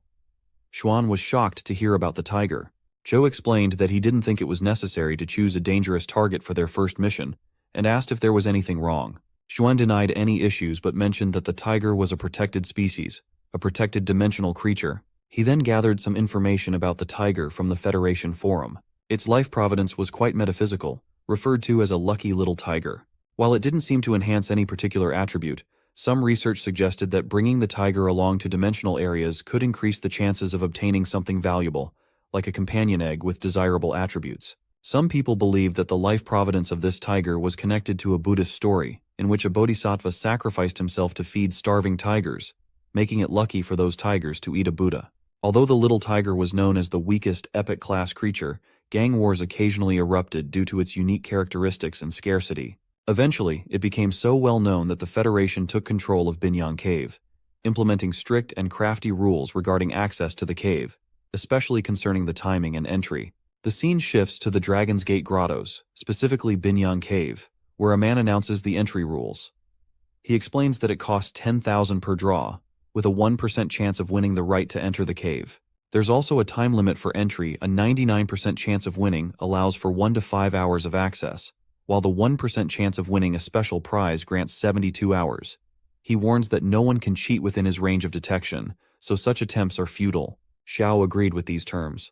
Then, everyone received their passes, and Xiao suggested they head to the cave. After some time, the man was astonished to see that all 4 had won the special prize. He wondered how they had managed to win 4 special prizes in a row, but didn't sense any power interference. He asked someone to notify the maintenance department, suspecting that the machine might be broken. They were curious about how Xiao had achieved this, likening it to winning 4 lotteries. Xiao explained to Xuan that he had just pressed the button a few times. Feng remarked that the Li family wasn't in the same area as them, so it was normal if they hadn't heard of Wang before. Stories about her included, but weren't limited to, her winning a $10 million lottery ticket shortly after her birth, and buying a hairpin with a super rare crystal for just $3 from a street vendor during elementary school. Xuan asked to wait, feeling as though he was reading Xiao's luck. Feng then took out a coin and asked Xiao to choose heads or tails. Xiao responded that she would go with whatever stood. Feng flipped the coin, and as Xuan reached to grab it, the coin fell and landed standing upright. Xuan was shocked, realizing how extraordinary Xiao's luck was. Sina then commented that while a lucky tiger might be interesting, they had Xiao, and she asked if they were interested in going to Gambling City the next day. Xu interrupted, reminding them not to forget why they were there. Xuan replied that there was no need to be overly cautious. The little tiger didn't appear at a fixed location, and many people who only had a short entry time returned empty-handed. With their 3 days of free entry, they had plenty of time. Suddenly, a blast was heard from within the cave, and Zhuan warned them to be careful. Regardless of its apparent weakness, an epic-class creature was still an epic-class creature. Zhu instructed them to follow his lead. Meanwhile, a man monitoring the situation from outside noted that Zhou was indeed one of the people who had entered a while ago. However, since they had won 72 hours of free entry, he wasn't sure when Zhou would come out. Jing, who was also observing, remarked that it might be too late and insisted on seeing Zhou immediately. The man advised them not to make things difficult for the gatekeeper. He explained that while he wanted to help the AN family, Binyang Cave was under Federation jurisdiction, despite being located in Luoyang. All entries had to be reported in detail unless one had the highest level of permission from the Federation Parliament, and everyone had to abide by the rules. On the other side, the giant tiger lay defeated, and Zhuan wondered if it was really an epic-class creature, since it had been easier to handle than expected. Feng pointed out that the tiger was simply weak for its class and suggested that Xuan might not have realized the true reason behind its ease. Zhou's strategy had effectively neutralized all of the tiger's attacks. Xiao observed the tiger and noticed that it had submitted to her and transformed into an egg. Xuan remarked that it was his first time seeing a creature voluntarily become an egg. Xiao then asked if they would allow her to keep the egg, offering to owe them a favor in return. Xiao clarified that she wasn't intending to monopolize the tab and could repay them with money or something else. Xuan mentioned that he came to challenge himself alongside Zhou and wasn't lacking in funds. Feng also stated that he had no interest in the egg. Zhou wondered what was happening and felt that it wasn't worth exchanging an epic-class companion egg for Xiao. Feng noted that the little tiger probably wouldn't appear again anytime soon and told Zhou to call him if needed. As they exited, Zhou saw Jing waiting. He ignored her, but she called out, asking why he was ignoring her. She wanted to know why he had refused the divine gift. Zhou responded that he had felt it didn't belong to him, and he had no idea why it ended up in his possession. Since he had taken it from her, wasn't she pleased that he gave it up? Jing asked if he was insulting her, and if so, she demanded to see his true self. She wanted to witness the strength of someone who had made her mother change her privilege over her, rather than shrinking away from challenges. Jing wanted to see what was blocking her path and reminded him that he still owed her a favor. He agreed, and Jing reminded him to fulfill his promise now and claim the territory of the divine gift for her. He agreed to that as well. When they returned home, Jing speculated that he might not yet know the details of the divine gift, so she was there to tutor him. Zhou wondered if she was trying to experience what it felt like to be a teacher. Jing explained that the territory of the divine gift was actually a special and vast dimensional area where powerful creatures, referred to as demigods, resided. These demigods not only possessed terrifying power, but also recognized humans who passed their trials. They would even bestow special bloodlines upon those humans, endowing them with unique abilities. The 6 heroes they were familiar with were the first humans to obtain 6 different bloodlines from these demigods. Their descendants would inherit these bloodlines, with the Holy Emperor physique that John used in their battle being one of the 6. Although the descendants' bloodlines would not be as potent as the original ones, they still held significant power. Zhou questioned why the right to the divine gift was given only to the younger generation, asking if the high-ranking experts had no say in this matter. Jing replied that it wasn't that they didn't want to. It was that they couldn't due to a restriction rule in the demigod's domain. Only those of legend class or below were allowed to enter the territory of the divine gift. Zhu remarked that no wonder Lan said Tian was too strong for the divine gift. Jing confirmed that was part of the reason, and mentioned that her brother had participated in the previous divine gift, but hadn't succeeded. Zhou commented that it seemed no one had received a divine gift. As Jing was on a call with Lan, she ended the call abruptly. Lan informed Sheng that the lady had said Zhou agreed to go to the territory of the divine gift on her behalf, and Lan was counting on Sheng to accompany Zhou there. Sheng agreed to this arrangement. Sheng told Zhou to pack what he needed, and assured him that he would take care of the rest. Zhou agreed, and then he recalled his conversation with Ming, where he had asked if Ming knew about the divine gift. Ming had replied that, as a scholar of the dimensional era, he naturally knew more than others. Ming then took out an item from his wrist and handed it to Zhou, explaining that he had planned to make one for each of them, but since Zhou had taken personal leave, he was giving it to him now. He asked Zhou to think of it as an amulet. As Zhou was about to respond, he heard a knock at the door. He opened it to find Xuan standing there. Xuan mentioned that he had seen Zhou's name on the final list for the divine gift and questioned why Zhou hadn't informed him about it. They could have tackled the challenge together. Sheng said he didn't mind bringing Xuan along. Zhou then introduced Sheng to Xuan, explaining that Sheng would be accompanying him to the territory of the divine gift. Upon hearing Sheng's name, Xuan asked if he was the rumored cold-blooded demon adjutant of Tian. Sheng acknowledged how others perceived him, but assured them that he would try not to exhibit that side of himself. Xuan was taken aback and wondered if Sheng was admitting to something else entirely. Xuan remarked on the surprising decision of the An family to send the warlord's demon adjutant to accompany Zhou. Just then, Sheng received a call from Tian. During the conversation, Tian issued a military order, stating that it was imperative for Zhou to confirm his participation as soon as possible. Tian also mentioned that Sheng should pass through the Qinling Mountains on his way to the Holy Land, and bring Tian along if he wanted to save time. Sheng agreed, and ended the call. Sheng then asked both Zhou and Xuan what they thought about sightseeing the Qinling Mountains on their way to the Holy Land. That evening, Sheng, Zhou, and Xuan departed. Xuan questioned why Sheng wanted to visit an unclaimed and unsupervised territory. Sheng responded that the Li family was extraordinary as well, so he would need to understand more about the area sooner or later. They were also investigating whether there was any dimensional mutation in the Qinling Mountains. Xuan mentioned that he would consult his father once he returned. Chu noted that the Qinling Mountains were not far from Luoyang, and that a dimensional mutation had indeed occurred there. As they drove, night fell, and they reached a point where they could no longer continue by car. Sheng informed them that they wouldn't stay long. Teeny only needed to collect data on the dimensional fluctuations in the area. He also mentioned that it would be unusually cold at night, so if they felt chilly, there were clothes available in the car. Xuan replied that there was no need for extra clothing, as he had cultivated his vitality technique for just such conditions. Zhou agreed, noting that the ancient Imperial Sutra was highly effective against the cold. Just then, a bird landed on Zhou's head. Xuan commented that it seemed animals liked Zhou a lot, but upon closer inspection he realized it wasn't an ordinary animal. Sheng noted that something seemed concealed, and he couldn't determine its class, but it should be within a safe range. Xuan found it strange that Sheng couldn't see through it, and observed that the creature was quite soft, and didn't seem aggressive. Since it was nesting on top of Zhou's head, Xuan suggested that Zhou might as well keep it as a pet. Zhou asked them to stop playing with the creature.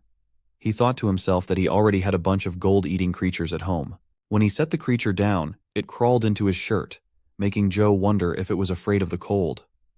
Sheng commented that it was very clingy, suggesting that the creatures in this area always stayed close to their parents. Xuan inquired if dimensional creatures were not generally born strong. Sheng explained that the military had discovered some adult dimensional creatures carrying their babies during explorations long ago. He also mentioned that Ms. Wang had taken them to the non-killing realm before, where there were many such creatures. Chu wondered why the little creature was clinging only to him, considering his body wasn't particularly special. He then sensed some ancient Imperial Sutra energy around him. Xuan asked what Zhou had done with the antelope, to which Zhou replied that he had given it to be cared for.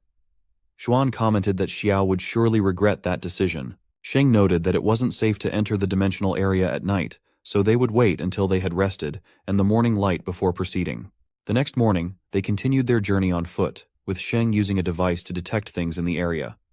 Zhou mentioned that the bird was still following them. Xuan noted that it was only following Zhou. After some time, the bird perched on Zhou's head again. Xuan, feeling bored, wondered if they were truly in a dimensional space, as they hadn't encountered a single dimensional creature yet. Shun explained that his expanded presence had kept normal creatures away, as they found it boring. He promised to take them to a dimensional area for training next time. Sheng had hoped that with his presence, they would at least scratch the surface of the dragon vein.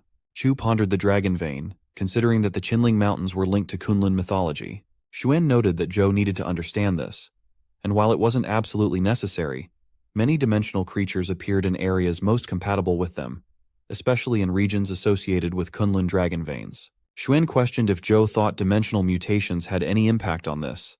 Just then, they spotted a beast approaching, and Xuan asked Sheng if it was the legendary phoenix. Sheng advised them to remain silent, as its presence was so powerful that he couldn't judge its nature, and he wondered why such a high-class creature would be in the outer region.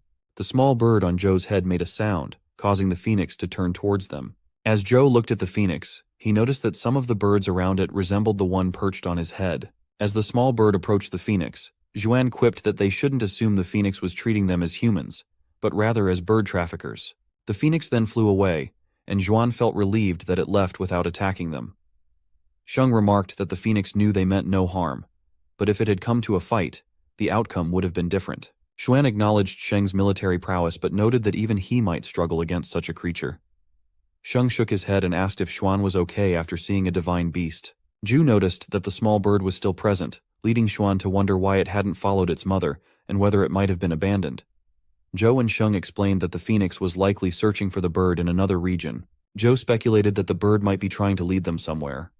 Following the bird, they came across a massive tree. Sheng commented that, according to ancient lore, phoenixes only rest on parasol trees, and guessed that this region might be its mother's territory. He suggested that the small bird was probably a phoenix chick that had ventured out on its own and lost its way. Zhou agreed that since they were already so close, they should take a look.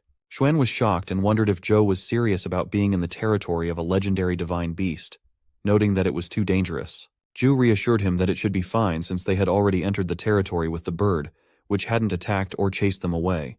As long as they didn't provoke it, Tenny would likely be safe. Sheng agreed, adding that since the creature wasn't hostile, he would be able to collect more accurate spatial data for Tian. Xuan consented to proceed as well, and Zhou suggested they hurry and leave before dark. As they approached the tree, Teeny discovered a lot of tanks and vehicles and wondered how they had ended up there. Zhou explained that they had been abandoned for a long time, and likely belonged to the missing military forces that had tried to establish a base. Sheng uncovered an item, and when they opened it, Tenny found a bamboo sword. Sheng remarked that it had been missing for a long time and was surprisingly there. He explained that normally, metals could hardly damage dimensional creatures, so the ammunition in the Federation's military was all infused with primordial metal, a mineral born from the dimensional storm. There was a swordsmith who forged 4 famous swords from the purest primordial metal, naming them after the 4 noble ones. Zhou recalled that he had been fortunate enough to witness one of these swords before, and the one he was holding now was the bamboo sword. Zhou examined the sword and remarked on its quality. Xuan commented that Zhou was too late to claim it as his own, as he had become its master the moment he unsheathed it. Xuan noted that Zhou was lucky, but seemed worried. He also suggested that Xuan might find the other swords in the area. Sheng responded that even if Xuan found them, he feared they would be unbreakable for him. He mentioned that the owners of the 4 swords had not met good ends, including the master of the Plum Blossom sword and the former head of the An family, who had met with an accidental premature death. Zhu realized that the previous head of the An family must have been Tian's father. Sheng took the sword from Zhou and made a cut on his own hand, warning them not to fight. He explained that if blood were spilled during their conflict, it would lead to disaster. Zhou had become its master, but it was best not to use the sword. Tenny arrived at the golden tree, and Xuan was astonished to see it, noting that the phoenix awaited there. He then spotted a cocoon and wondered why it was present. Zhou thought it was another cocoon, similar to the one already in the dragon well and the ant nest, and was curious about its purpose. The phoenix appeared, and the small bird with Zhou approached it. Sheng suggested they move forward. As they left, the phoenix used its flames to create a small rock. When Sheng, Xuan, and Zhou reached the car, Sheng mentioned that it would take some time to drive overnight, but they should be able to reach the divine gift trial. Xuan remarked that it was a pity they couldn't subdue the baby of the divine beast despite how amazing it was, but they had managed to recover it. Shu replied that they hadn't come away empty-handed. They saw that the bird had returned to Zhou, making a sound and delivering a piece of the eggshell. The scene then shifted to the Cape family's castle, where a man scolded John and Liz for being a disgrace to the family. He criticized them for being humiliated by a child who had never been heard of before. John argued that Joe had undermined their Cape family, and they couldn't let such insolence go unpunished. The man stated that their 6 hero families should seek revenge against the An family for any old grudge, but with the divine gift trial approaching and so many eyes watching, he couldn't make a move against Joe. John reassured him not to worry, as he already had a plan. However, he needed some help from the man. Liz mentioned that Joe possessed a strange fan capable of instantly breaking her Holy Emperor physique with its extremely cold air. She warned that if they didn't come up with a countermeasure, they'd be at a disadvantage. The man acknowledged that he had heard of such a fan a long time ago, and then handed them something. John asked if it was the protection of the goddess of wind, and the man confirmed it. John was impressed that they were willing to lend them their clan's treasure. The man admitted he wasn't entirely sure about the fan, but he believed wind would be wind. With the protection of the goddess of wind, no wind-based attack could affect John, so he urged them to proceed and not disappoint him. Meanwhile, Joe was traveling with Sheng, examining the shell. Sheng advised him not to overthink it, noting that legends say divine beasts repay kindness and seek vengeance. So this was an opportunity for Joe.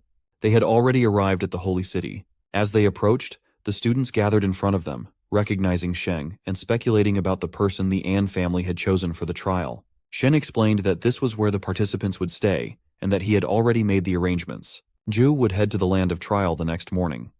Zhou noted that there seemed to be hostility toward the An family. Zhuan asked if Zhou wasn't aware of this. He then recounted that no one had received a divine gift last time because of Tian. As Zhuan told the story, a man inquired why Tian was blocking the way. Tian responded that he wanted to bring change to the monotonous inheritance ceremony that relied on creatures from another world.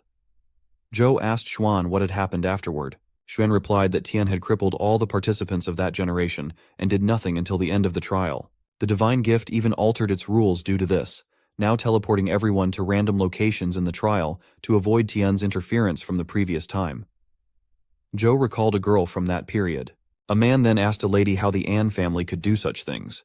The lady replied calmly, explaining that during the divine gift trial, participants were on their own once they entered, and it was merely a small accident within the divine gift's territory. She compared it to how, after her husband's death, there were some pests that vainly tried to devour the An family. She revealed that she was the one who defeated them all. A small girl told the lady that she admired her strength and aspired to be like her in the future. The girl vowed to defeat the lady one day and grow even stronger. The scene shifted to the girl, now younger, sitting on the terrace of a building when John arrived, declaring that he had finally found her. The girl replied that she would not participate in his plan. John reminded her not to forget that the lady was also a member of the 6 heroes' families, and that it was her duty to uphold their reputation.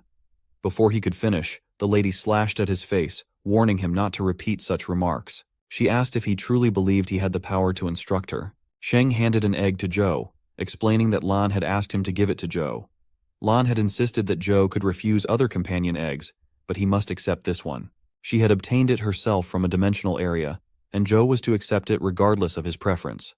If he didn't, she would make sure he dined with her and Jing every day after his return. Sheng would wait until the end of the trial, and wished Zhou good fortune. Zhou examined the egg's description and noted that it was a defense-type companion pet with a mixed physique. Its companion state was armor, and it appeared Lan had prepared it for him a long time ago. After his bath, Zhuan arrived and asked if Zhou had decided which temple to cultivate in after entering the Holy Land. Xuan recalled that the An family's sun-shooting technique was associated with the Sun Temple, and the complete form of the technique was achieved by passing the quenching of the sun and obtaining the sun god body. Xuan admitted he wasn't good at distinguishing vitality techniques, but he didn't think Zhou's vitality resembled the sun-shooting technique. Zhou responded that he hadn't cultivated the sun-shooting technique, so it didn't matter where he went. He also thought that Xuan didn't seem to have cultivated the virgin technique either. Xuan gave Zhou a firm pat and said he knew what Zhou was thinking. Xuan planned to go to the innate temple first. Since they were randomly teleported, he suggested they meet at the innate temple and then look for trials that might interest Zhou. Zhou gave a thumbs up in agreement. Xuan warned that the 6 heroes' families were hostile toward Zhou, the representative of the An family, and that John, who had a grudge against Zhou, was also in the trial. He advised Zhou to be cautious before they met up. Zhu indicated that he wasn't interested in causing trouble and would rather avoid encountering them if possible. Lan had even arranged for Sheng to give Zhou a metal essence armor beast with max defense. When Xuan heard this, he remarked on the An family's generosity, but also expressed some concern. He then drew a sword to show Zhou. Xuan explained that it was Thunder for General, the strongest offense-type companion pet within the Legend class, with unparalleled attack power. It was also a mutant with a 1-in-a-million special skill Thunder God Attractor. Zhou commented that Xuan was quite fortunate. Zhou then stood up, saying he would get Xiao to assist Xuan. Xuan asked what he meant by that. The next day everyone was called to the center, where the passage was about to open. As they all entered the magic circle, Xuan and Zhou agreed to meet at the innate temple. They were soon teleported to different locations. Zhou looked around and noted the vast expanse of the land of trial. He decided to follow the map Sheng had given him to find Xuan first. John appeared behind him, admiring Zhou's courage to participate in the divine gift trial despite becoming an enemy of the Cape family. Zhou asked if John was prepared for that. John, surrounded by numerous birds, explained that he had asked the patriarch of the Cape family, who was also an elder of the Holy Land, to alter some of their landing points. He warned Zhou that he wouldn't escape even if he had wings. Zhou drew his sword, urging John to skip the formalities and get straight to the point, as he was in a hurry. The others, enraged, advanced to attack Zhou. The small phoenix fledgling intervened, defeating them with its attacks. Chu noted that all the birds seemed to submit to the enraged phoenix. A man wondered what to do now, as the companions had dismissed themselves. John, furious, ordered Zhou's death. Zhou put the phoenix fledgling aside, instructing it to leave the rest to him.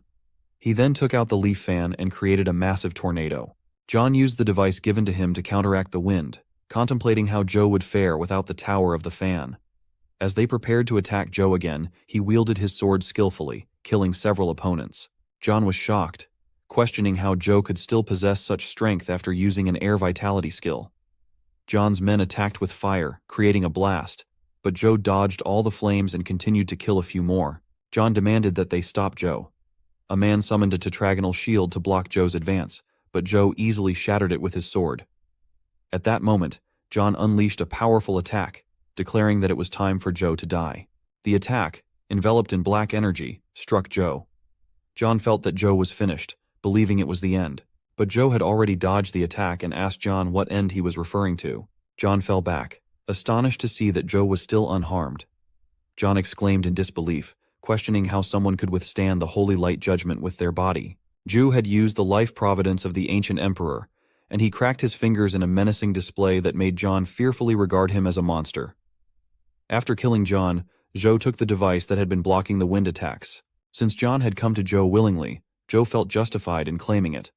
He then served their vitality meridians and resolved to avoid further trouble. As Zhou turned, he sensed someone approaching from behind.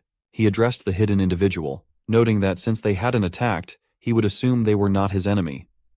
Zhou mentioned he needed to meet with a friend and asked the person to excuse him. It turned out to be the girl John had sought help from.